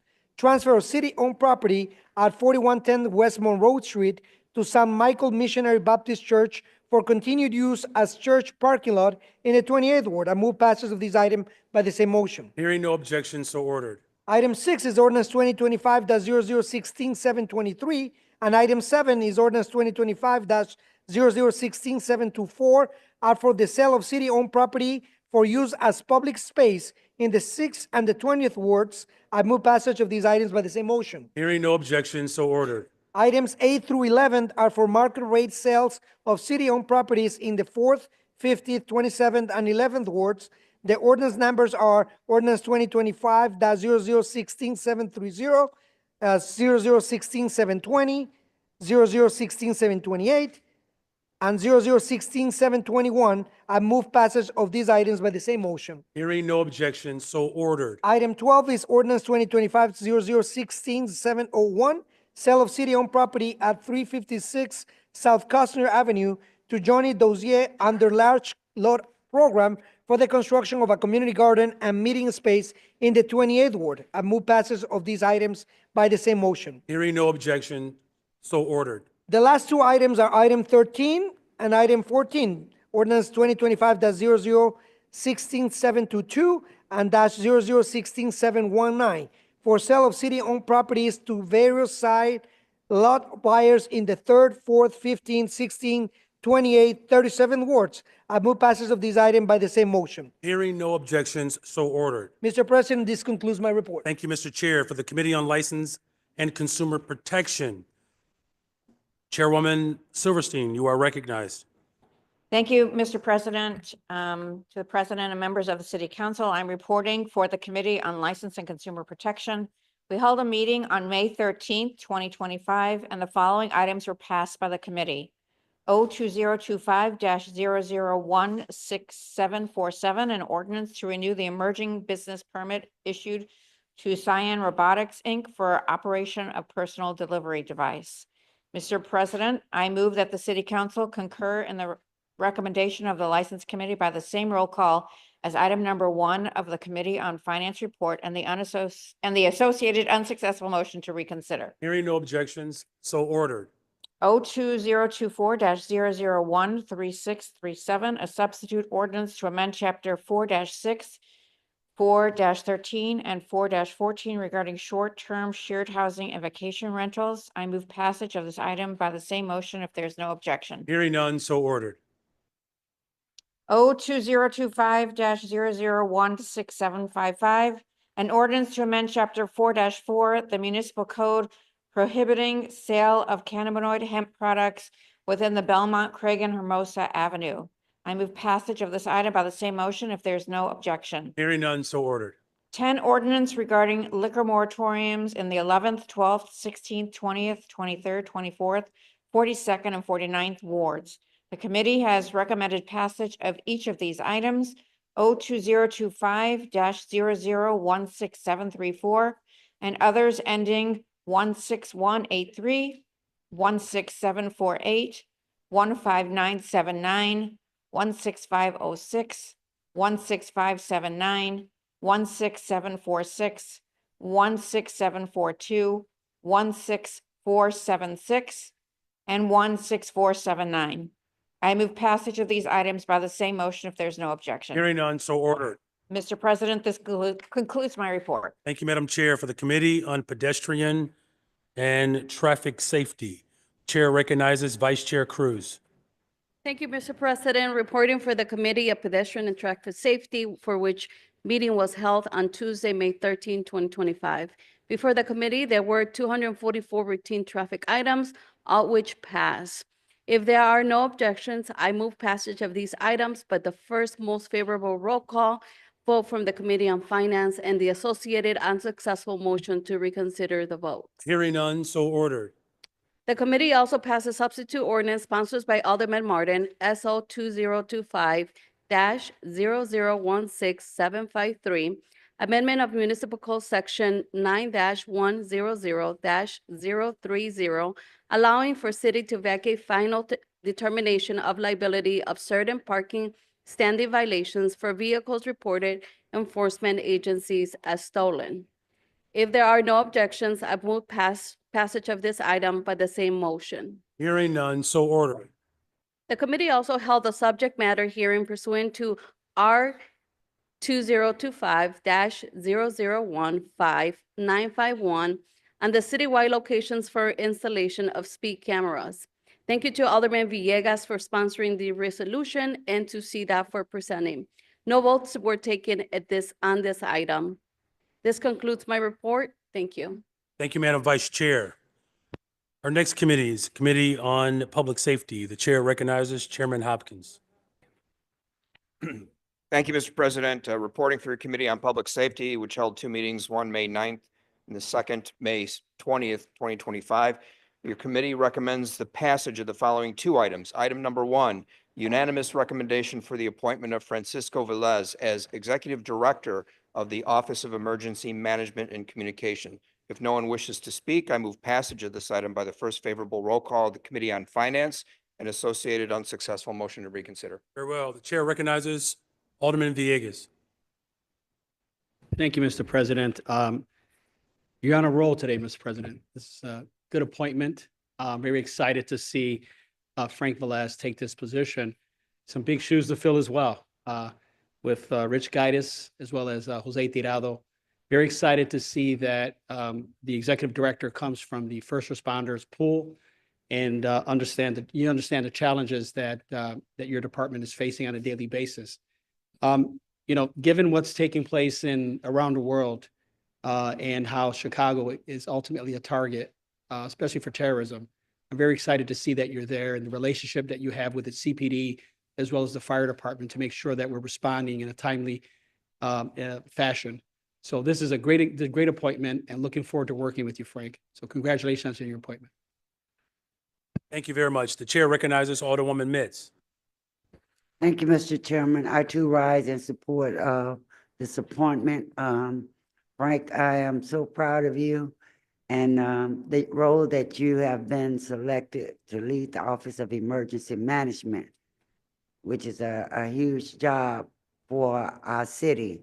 And I know that you're going to be doing an excellent job there because anytime you don't, I got your mother right across the street, not next door to me. And mother, you don't want me to go talk to mom about it, what you're doing. So I'm excited for you and the family. This is a great opportunity, but I know you are very supportive anyway of just public servant, given the role where you came from and the leadership with the fire department, or the paramedics and that agency. So I'm looking forward to working along with you as we are navigating all of the first responders in the city of Chicago, making sure that we're connected and that we're not losing time because we can't afford to lose life or any mistakes to occur. So thank you so much, and I'm looking forward to working along with you. Thank you. Thank you. The Chair recognizes Alderman Mike Rodriguez. Thank you, Mr. President. Great appointment. Francisco, you're going to do a great job here. I think that we have learned as a city that this position is extremely important, whether it's through COVID, passing out masks, emergency management is critical, the DNC, so many other instances just in the near future. This position is absolutely critical. We've got to get this right. And I think we have. We have someone from the ranks, someone who knows the city well, every corner of the city well. I can't be more proud of this appointment. Congratulations to you, Mr. Mayor, and also to you, Francisco, and your family. We very much welcome you in this position with open arms. You're going to do a great job. Thank you so much. Thank you. Chair recognizes Alderman Nick Spazzato. Thank you, Mr. President. Another fine appointment. Frank's been a longtime friend of mine, so I don't think we got this right. I know we got it right, so look forward to working with Frank. Frank, I know you're up to the task, a very demanding job. You had a pretty demanding job before, but this is probably 10 times more demanding. Also want to thank you, Mr. President, for keeping a long line of directors of OEMC in the 38th Ward. I believe that's the last 4 have been from the 38th Ward. So I'm laying claim to this job from now on for the rest of the time I'm around. It belongs to the 38th Ward. So thank you very much, Mr. President. Frank, I wish you the best, and I know you're going to do awesome. Thank you, Mr. President. Thank you. The chair recognizes Alder Vasquez. Thank you very much, Mr. President. Want to congratulate you and thank you for this appointment. Frank, you know from your experience, anytime a Chicagoan picks up a phone because they want to contact the city for any kind of help, whether it's 911 or 311, OEMC's kind of at the helm of where things get funneled, how we address those things. So when we think about improving 311, when we think about where 911 calls go and what services should be dealt with by CPD or other departments, I think there's an opportunity to kind of help see where we're best allocating our resources. And so I think we're going to be looking and partnering with you to really hope to continue to improve all the work that you all do. It is tough, difficult work. Y'all know it's 24/7 more than most. And so really feel confident and comforted that the fact that you're in a position. And as the chair of the Latino caucus, really heartened to see the representation and leadership. So thank you very much. And thank you, Mr. President. Thank you. The chair recognizes Alder Nicole Lee. Thank you, Mr. President, and I too rise in support of this appointment. I think it's a great one. I want to thank Frank for accepting the call, answering it, and wanting to step up because this is you are the front line for the city of Chicago whenever anybody calls. And I couldn't think today of a better person to take on this role. We've had great experiences working together. I know I've only been at the city for 3 years, but in that short amount of time, every time I picked up the phone to call you for anything, especially when I had to do with the community and your work with the Chicago Fire Department, it's always been a yes. There's never been a no in that. And if there wasn't something you couldn't do immediately, you would help find the way to do it. So no doubt that you're going to do a great job on behalf of the city of Chicago. Know that you've got partners here on this council that want to work with you to make sure that this city is safe. And we'll do whatever we can to support you. Thank you very much. Thank you. The chair recognizes Alderman Walter Burnett. Thank you, Mr. Chairman. Now, this is 7 right here, sir. So again, Mr. Chairman, Mr. President, I want to commend you on this appointment. Not only is Frank, he has a lot of experience, he has a great reputation. And I'm going to tell you, it's a funny thing. I was with you when they were giving out awards at the 911 center, and Frank was there, and you would have thought he has been working with the people at 911 for 100 years because they all embraced him. You know, he just knew everyone. And it gives me the same impression that I have of the superintendent, that people are going to want to work for him because they like him, he treats them right, and you just felt it. You know, you just knew this is the dude right here because the people just, from all of the callers, everybody who got an award, they're just like they were best friends. So I think he's going to do a great job. I know he could have retired. Thank you for staying on. We appreciate you and look forward to working with you. Thank you very much. Thank you. Chair recognizes Alder Fuentes. Thank you, Mr. Chair. I'm super proud of this appointment. While Frank Velez resides in the 38th Ward, his heart and roots are in Humboldt Park. I have the honor of knowing Frank since the age of 17. Even in our interpersonal relationship and in our professional one, Frank has always been an individual to show up, to listen, to answer a phone call. And if he didn't have the answer the moment he answered your call, he made sure to call you back with the answers you needed to get a job done. This is a man who is extremely qualified, handling the largest events in the city of Chicago, everything from the DNC to our local parades to NASCAR. Someone who has roots as a first responder, everything from being a nurse to an ambulance commander. This is someone who understands what it means to keep the city safe. And I am proud to watch you take on the executive director position over at OAMC. The next 2 years and beyond with your leadership, I know we're going to be in good hands. People are going to want to work for you. People are going to be excited to be alongside you. But more importantly, I know that every alder in this chambers today is going to feel safe. When we're handling big events, when the world is looking at Chicago as a global city, you're going to make sure that we are showing up and showing out. And this Puerto Rican flag here today is also very proud of you, Frank, because to be a Puerto Rican man in this position, you make Chicago Puerto Ricans proud, and you make Puerto Rico proud. I'm extremely excited to call you a friend and watch you in leadership. Congratulations on this appointment, Mr. President. I am super excited about this one. Thank you. Thank you. Chair recognizes Alderman David Moore. Thank you so much, Mr. President. This position at OAMC is very, very important. It is actually the heart of the city. OAMC stop, and I know we talk about streets and sand, but there's no streets and sand notices getting through to 311 and 911. It's the heart of the city, very important job.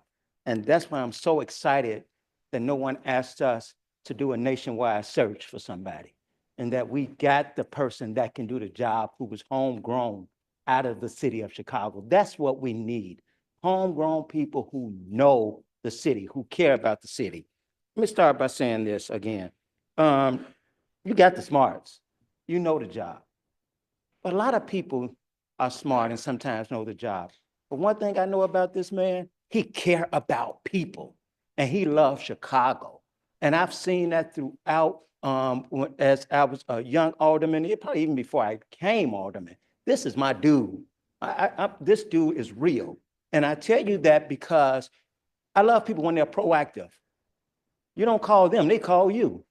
What do you need? Do you know I got this? You need some help with your seniors on this? Well, I didn't know that. Man, I got you. That's what I love. And then here's the other one. This is what I teach my staff. Be responsive, follow up, and follow through. Alderman, you said it.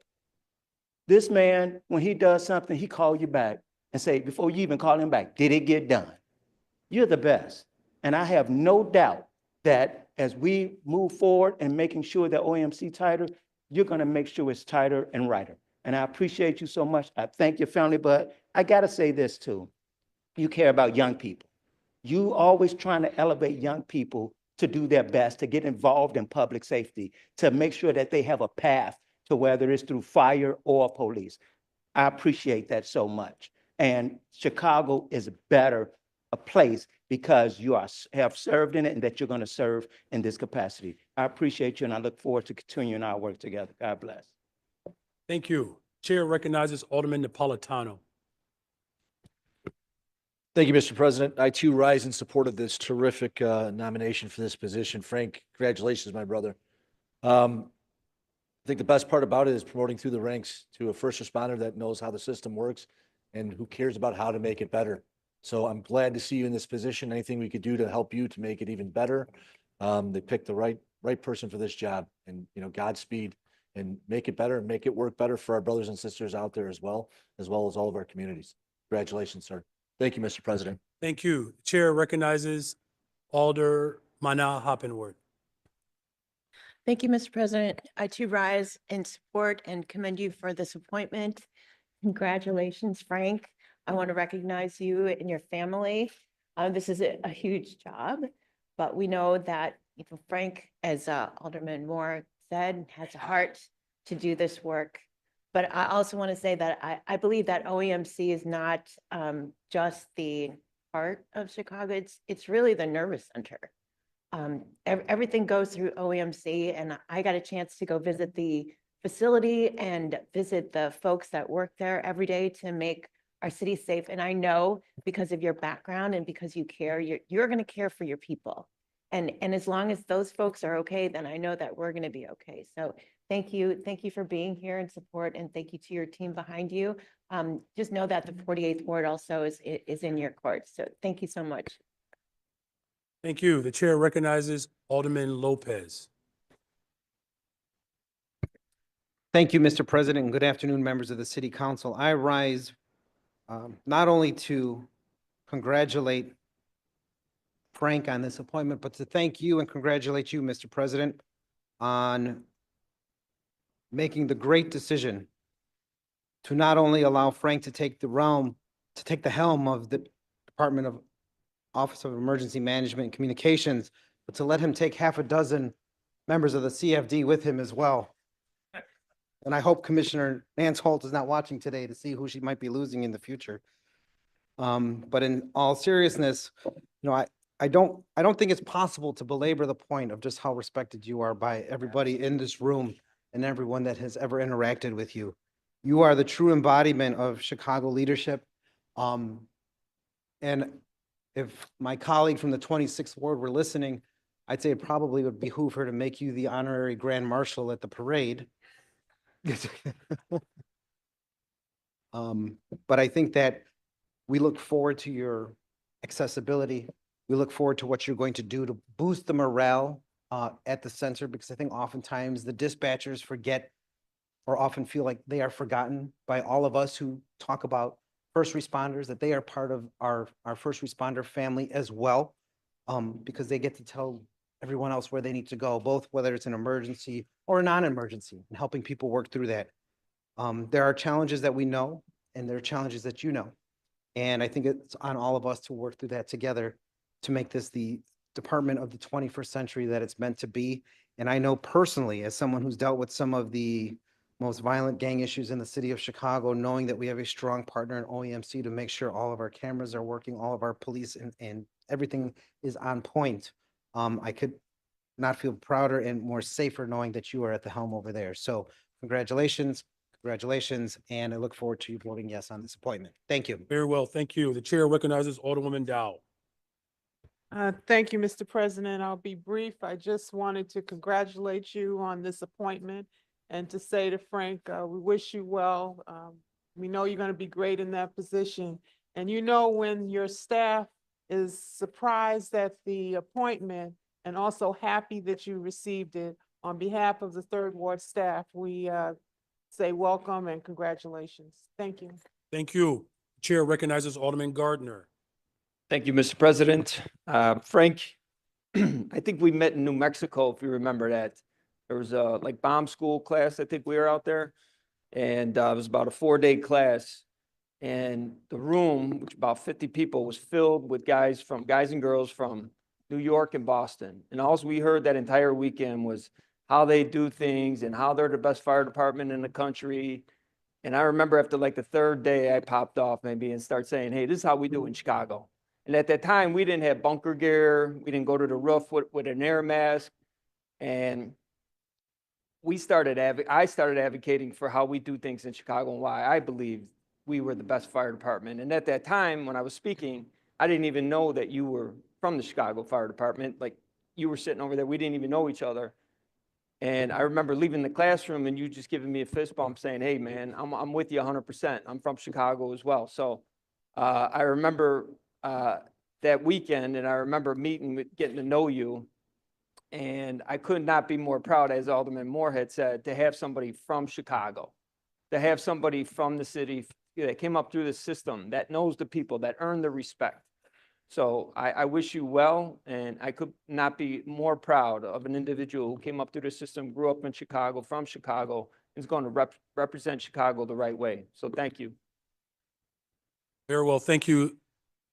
Are there any other alders that wish to speak to this before we return it back to the chair? Very well. Seeing no other hands, chair recognizes. Thank you, Mr. President. Chairman Hopkins, I'm sorry. Please. Yeah, thank you, Mr. President, and I too congratulate you on this outstanding appointment. Again, this passed unanimously in committee, and the comments largely mirrored the favorable praise that you heard here for this nomination. Mr. Velez is more than prepared for this at a key time, as we all know, in the agency's history. There's a lot of very important decisions on the table for OEMC, and it's reassuring to all of us to know that it's in such good hands. If no one else wishes to speak on this matter, I move passage of this item by the first most favorable roll call of the Committee on Finance and associated unsuccessful motion to reconsider. Going once, going twice. Here, no objections, so ordered. Congratulations, Frank.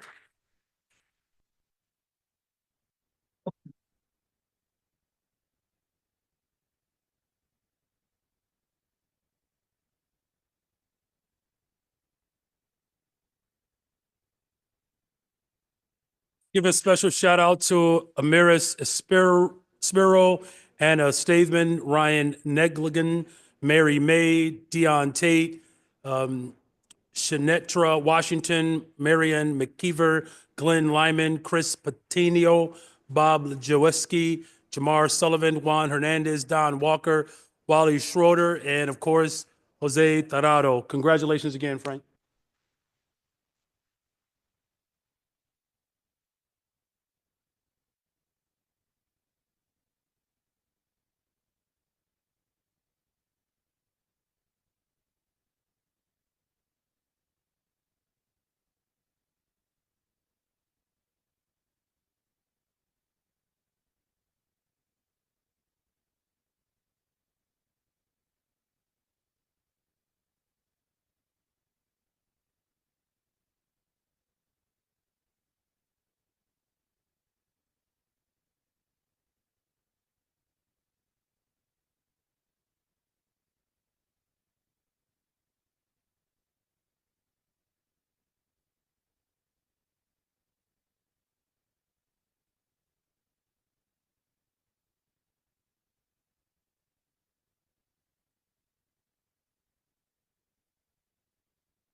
Very well, thank you very much. Meeting, let's come back to order. The chair recognizes Chairman Hopkins.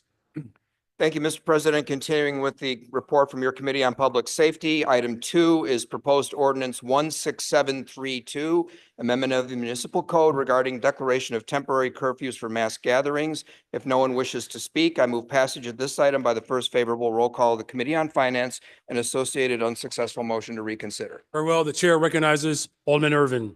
Thank you, Mr. President. Myself, Chairman Vasquez, and 15 other members of City Council wish to defer and publish this item. Very well, Alderman Irvin, thank you. That's okay, just a second. The motion is for a D&P.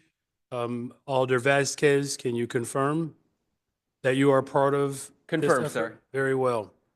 Okay. A point of order. Yes, the chair recognizes Alderman Lopez. Thank you, Mr. President. Who are the other 13 members of Oh, this the other motion? 15 members. There's 15 members. 15. Yes. Who are, then, correct, thank you. Who are the other 15 associated members of this motion? According to our rules, you just need 2 people to confirm. And so the 2 people that have been confirmed are Well- Alderman Irvin and Alder Vasquez. So If then it pleases the body, the members who wish to be added for the first time in the history of City Council to be added as more than 2 people a part of the DNP, would those members please raise your hand to be recognized? Okay, so I recognize, just leave your hands up just so that we can make sure that your names are recorded in the record. So I have Gutierrez, Ramirez, Mana Hoppenworth, Martin, Taylor, Rodriguez, Fuentes, Sigcho Lopez, Yancey, Taliaferro, Quesada, and Vasquez has already been confirmed. Thank you very much. This item will be very well. Thank you. We're fine, y'all. It's been D&P. Chairman, is there anything else you wish to report in in the committee? Yes, Mr. President, a motion to defer and publish having been duly recognized. This item will be held for a vote at the next regularly scheduled meeting of the Chicago City Council. This concludes my report. Thank you, Mr. Chair. Now, for the Committee on Special Events and Cultural Affairs, Recreation, and just general happy time, the chair recognizes Chairman Sposato. Mr. President and members of the City Council, reporting for your Committee on Special Events, Cultural Affairs, and Recreation, also known as a Happy Committee, which held a meeting on May 14th, 2025. The committee recommends the passage of the following item. SO 2024-0012415, an amendment of Municipal Code Section 10-36-185, prohibiting parking of non-authorized vehicles on any Chicago Park District property. I move passage of this item by the first favorable roll call vote and a committee on of the Committee on Finance and an associated unsuccessful motion to reconsider. Hearing no objections, so ordered. Thank you, Mr. President. That concludes my report.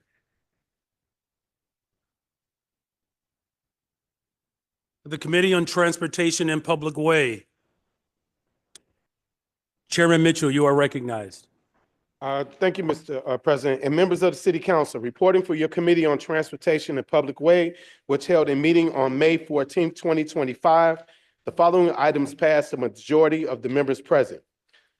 Item 1, page 1 includes item Resolution 2025-0016-638, a call on the 104th Illinois Legislative General Assembly to pass Transit Management Reform and Revenue Omnibus Package. Pages 2 through 5 include 20 ordinances for miscellaneous items introduced by the local aldermen from wards 1, 2, 3, 6, 10, 11, 16, 18, 24, 28, 30, 36, 38, 39, 40, 43, 45, 47, and 49. Page 6 includes items Ordinance 2025-0016-418, a re-subdivision ordinance for a property located in the 21st Ward. If there is no objection, I move passage of these items by the first most favorable roll call vote of the Committee on Finance and the associated unsuccessful motion to reconsider. Hearing no objections, so ordered. Mr. President, that concludes my report. Very well. Thank you, Chairman. For the Committee on Workforce Development, Chairman Rodriguez, you are recognized. Thank you, Mr. President, members of City Council. Reporting on the Committee of Workforce Development, which held a meeting on May 13th, 2025. There was one item on the agenda, O 2025-001-6662, an amendment of the Municipal Code Chapter 2-152 by adding new Section 2-152-151, allowing relevant work experience equivalent to college degree for eligibility for hire to positions in city employment unless skills required can only be attained through an advanced degree. At the meeting, a substitute ordinance was adopted, 2025-001-6662, which was passed out of committee. I believe Chair Villegas would like to have a word on the matter. Very well. The chair recognizes Alderman Villegas. Thank you, Mr. President. Good afternoon, colleagues.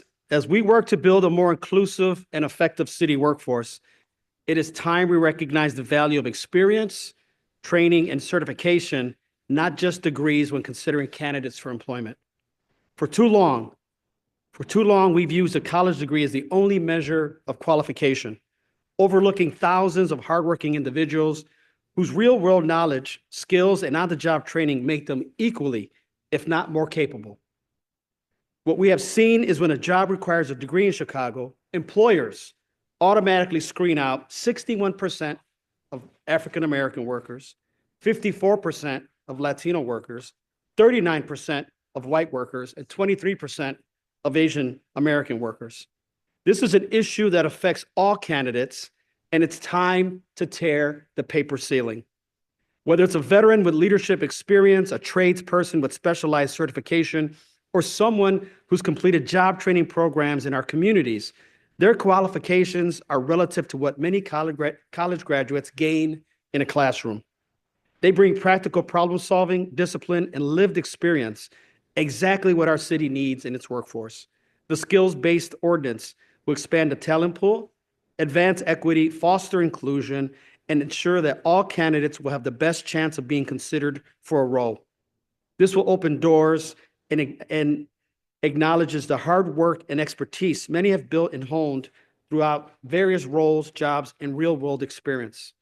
I want to thank the tireless advocates who have pushed us to think differently and act more equitably, specifically Opportunity at Work, New Moms, Hire 360, Chicago Women in Trades, and Chicago Jobs Council, and many more, who have worked to create a labor market where all workers skilled through alternative routes, also known as STARS, can work, learn, and earn to their full potential.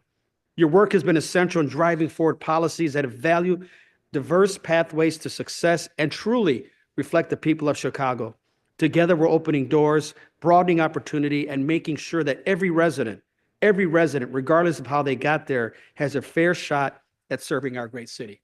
Thank you, Mr. Mayor. Thank you, Alderman. The chair recognizes Chairman Rodriguez. Yes, Mayor, I move passage of this item by the first most favorable roll call vote of the Committee on Finance and the associated unsuccessful motion to reconsider. Hearing no objections, so ordered. This concludes my report. Thank you, Mr. Chair. For our final committee, on zoning, landmarks, and building standards, Chairman Burnett, you are recognized. Thank you, Mr. President, and members of the City Council. Presenting a series of reports for your Committee on Zoning, Landmarks, and Building Standards, which held a meeting on May 20th, 2025. The following items were passed by a majority of the members present in our group for convenience. Page 1 contains document number 02025-001675 that amends Municipal Code Section 17.30207 and 17.40207 regarding residential storage warehouses in B3, C1, C2, C3, and DX zoning districts. I move passage of these items by the last most favorable roll call vote of the Finance Committee report and the associated unsuccessful motion to reconsider, noting that Alderman Larson would like to be considered as voting no on the matter. Very well. Hearing no other objections, and despite the division, so ordered.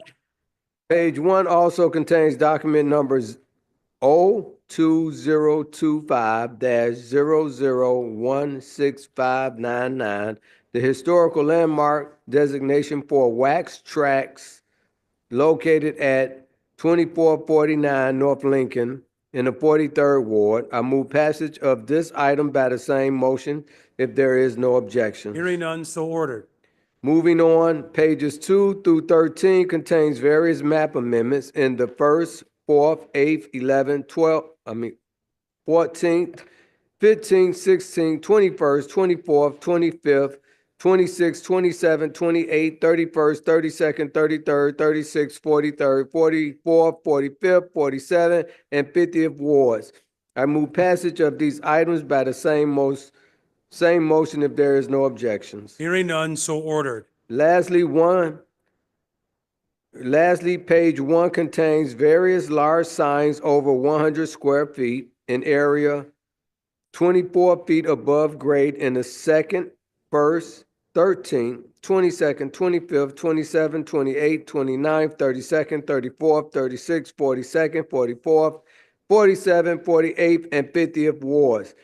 I move passage of these items by the same motion if there is no objection. Hearing none, so ordered. Mr. President, that concludes my report. Thank you. Thank you, Mr. Chair. Mr. Clerk, there are 3 alders that wish to participate in today's meeting remotely. As stated in Rule 59, if we can verify Alders Rodriguez Sanchez, Silverstein, and Lawson as present remotely. Alderwoman Rodriguez Sanchez, are you there? Okay, Alderman Lawson, are you there? Yes, thank you. Alderman Lawson is present. Alderwoman Silverstein? Yes, I'm present. Alderwoman Silverstein is present. All right, so for Lawson and Silverstein, who have, are present, can I get a motion to allow for these two members to participate? All those in favor signify by saying aye. Any opposed, say nay. Motion passes. Please add those two alders as a part of remote participation today. Now for the agreed upon calendar, the chair recognizes Alderwoman Harris.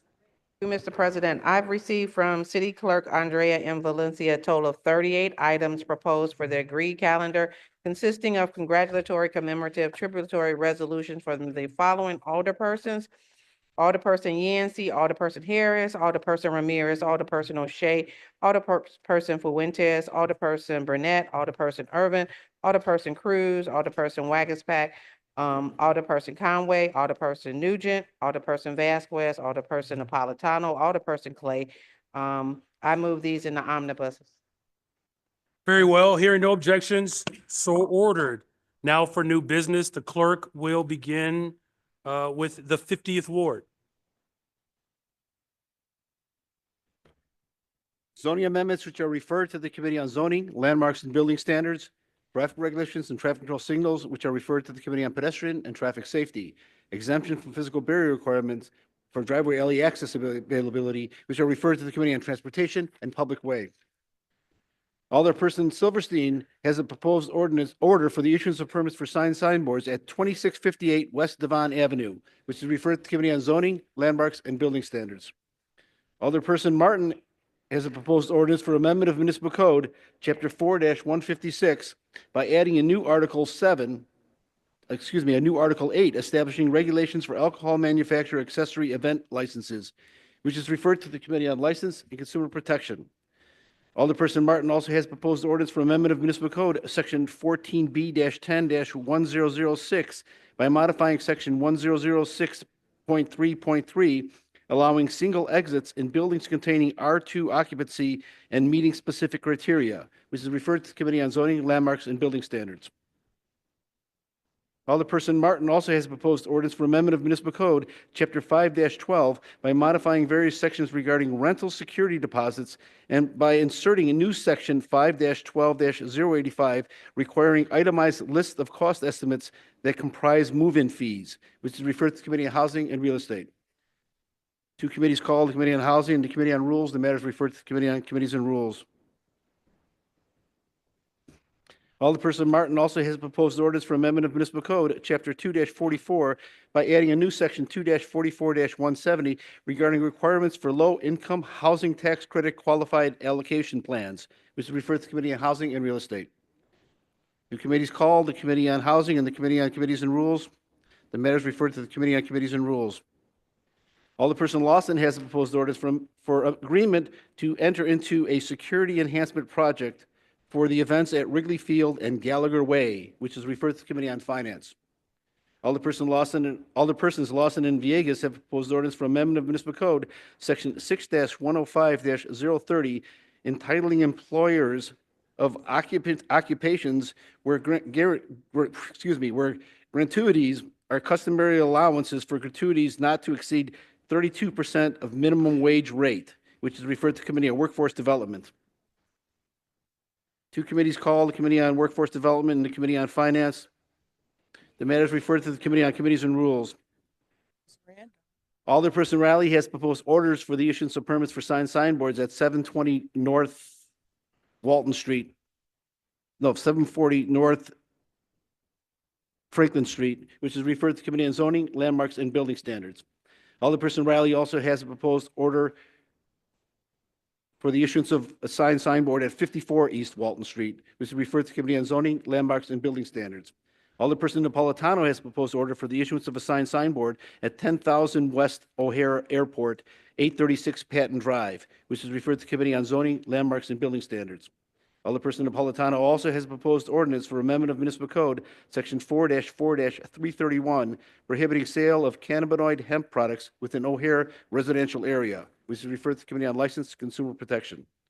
Alderperson Vasquez has a proposed ordinance for amendment of the annual appropriation ordinance to transfer funds between the 40th Ward wage allowance account and the automatic expense accounts for the year 2025, which is referred to the Committee on the Budget and Government Operations. Alderperson Vasquez, Alderperson Mitchell, and Alderperson Telefiero have a proposed ordinance for amendment of municipal code, section 9-76-160, requiring city departments to notify police within 2 days of police impoundment to begin process, which is referred to the Committee on Transportation and Public Way. Alderperson Vasquez also has proposed resolution to call for examination of recent alleged violations of free speech and due process rights, which is referred to the Committee on Immigrant and Refugee Rights. Alderman Villegas has proposed ordinance for amendment of Municipal Code, Chapter 2-92, by adding a new Section 2-92-338, allowing Chief Procurement Officer to require best customer pricing from retailers or sellers seeking to enter contract with the City of Chicago, referred to the Committee on Contracting Oversight. Alderman Villegas also has proposed orders for the issuance of permits for signboards, which are referred to the Committee on Zoning, Landmarks, and Building Standards. Alderman Quezada has a proposed resolution to call for hearings on the city's plans for public health education and pursuit of federal public health grants, which is referred to the Committee on Health and Human Relations.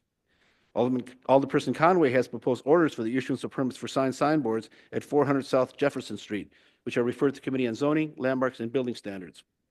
Alderperson Rodriguez Sanchez has a proposed resolution to call for examination on recent alleged violations of free speech and due process rights, which is referred to the Committee on Immigrant and Refugee Rights. Alderperson Waggis. Two committees called, the Committee on Immigrant and Refugee Rights and the Committee on Rules. The matter is referred to the Committee on Committees and Rules. Alderperson Wagispack has proposed orders for the issuance of permits for signboards, which are referred to the Committee on Zoning, Landmarks, and Building Standards. Alderperson Burnett has proposed order for the issuance of permits for signboards at 1400 North Kingsbury Street, which is referred to the Committee on Zoning, Landmarks, and Building Standards.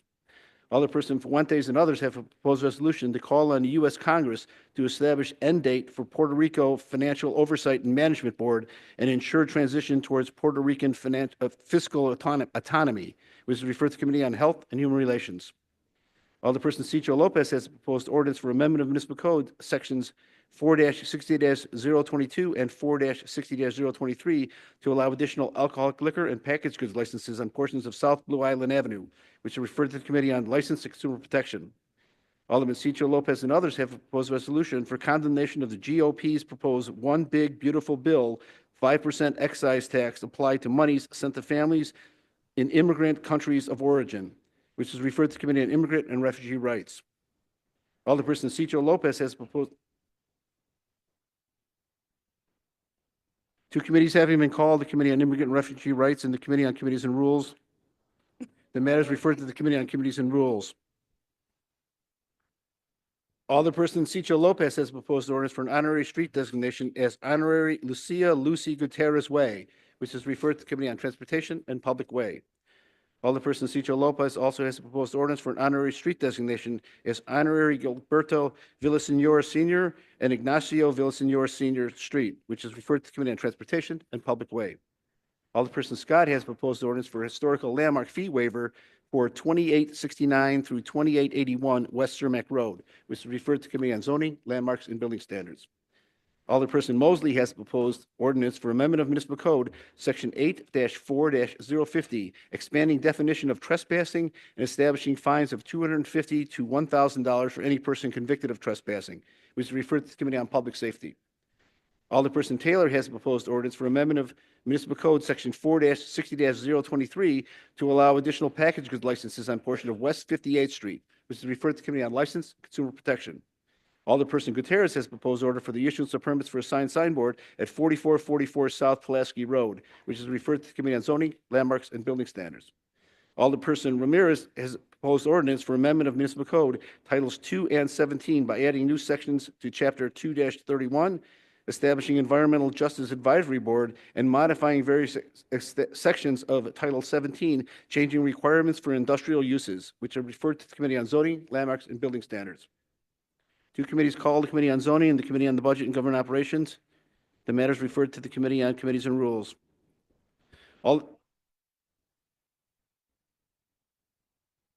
Alderperson Lee has a proposed ordinance for approval of a plat of Casper Sipco subdivision, which is referred to the Committee on Transportation and Public Way. Alderperson Harris, Alderperson Cardona, and City Clerk Valencia have proposed ordinance for amendment of Municipal Code, Section 3-56-050, by amending subsection E regarding waiver of fees imposed by the chapter, which is referred to the Committee on the Budget and Government Operations. Alderperson Harris has proposed resolution for amendment of a resolution identifying the Sergeant at Arms by assigning Lincoln Hayes as Assistant Sergeant at Arms, which is referred to the Committee on Committees and Rules. Alderperson Mitchell has proposed ordinance for amendment of Municipal Code, Section 17-10-1002, requiring all off-street parking areas and driveways be improved with compacted base of 4-inch all-weather dustless material, which is referred to the Committee on Transportation and Public Way. Alderperson Mitchell and Alderperson Harris have proposed ordinance for amendment of Municipal Code, Section 4-4-280 and 11-4-1600, establishing fines for public way vehicle dumping violations, which is referred to the Committee on Transportation and Public Way. Alderperson Hall has a proposed ordinance for an honorary street designation as Lawrence Calvin Diagnostic Way, which is referred to the Committee on Transportation and Public Way. Alderperson Yancey has a proposed ordinance for amendment of Municipal Code, Chapter 5-12, the Residential Landlord and Tenant Ordinance, and Section 13-72-065 regarding just cause requirements, protections, remedies, and penalties for landlord termination of rental agreements, which is referred to the Committee on Housing and Real Estate. Two committees called, the Committee on Housing and the Committee on Rules. The matters referred to the Committee on Rules. Alderperson Laspada has proposed order for an historical landmark fee waiver for Wicker Park Lutheran Church at 1500 North Hoyne Avenue, which is referred to the Committee on Zoning, Landmarks, and Building Standards. Alderperson Laspada also has proposed ordinance for amendment of Municipal Code, Section 4-244-140, to prohibit peddling on portions of North Milwaukee Avenue, which is referred to the Committee on Licensed Consumer Protection.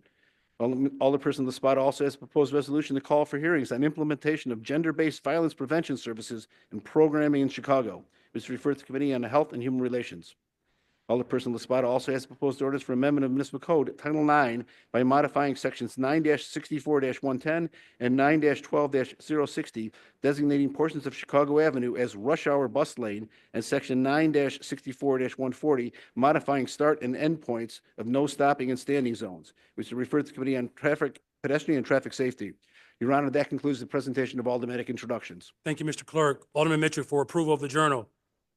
Mr. President, I'm not aware of any corrections to the journal from the May 7, 2025 meeting and move that it be approved. Hearing no objections, so ordered. For unfinished business, Alderman Mitchell. I'm not aware of any unfinished business. Very well. For miscellaneous business, Alderman Mitchell. Except for the ordinance setting the date and the time for the next meeting, I'm not aware of any miscellaneous business.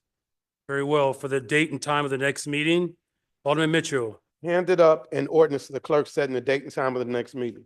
Very well. The chair, Mr. Clerk, please read the ordinance.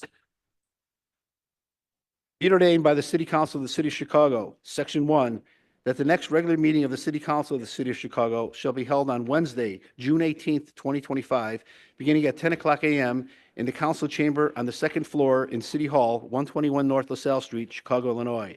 Section 2, this ordinance shall take effect and be enforced from and after its passage. Alderman Mitchell. I move that matters in the omnibus be passed by the first most favorable roll call vote by the Committee on Finance and the associated unsuccessful motion to reconsider.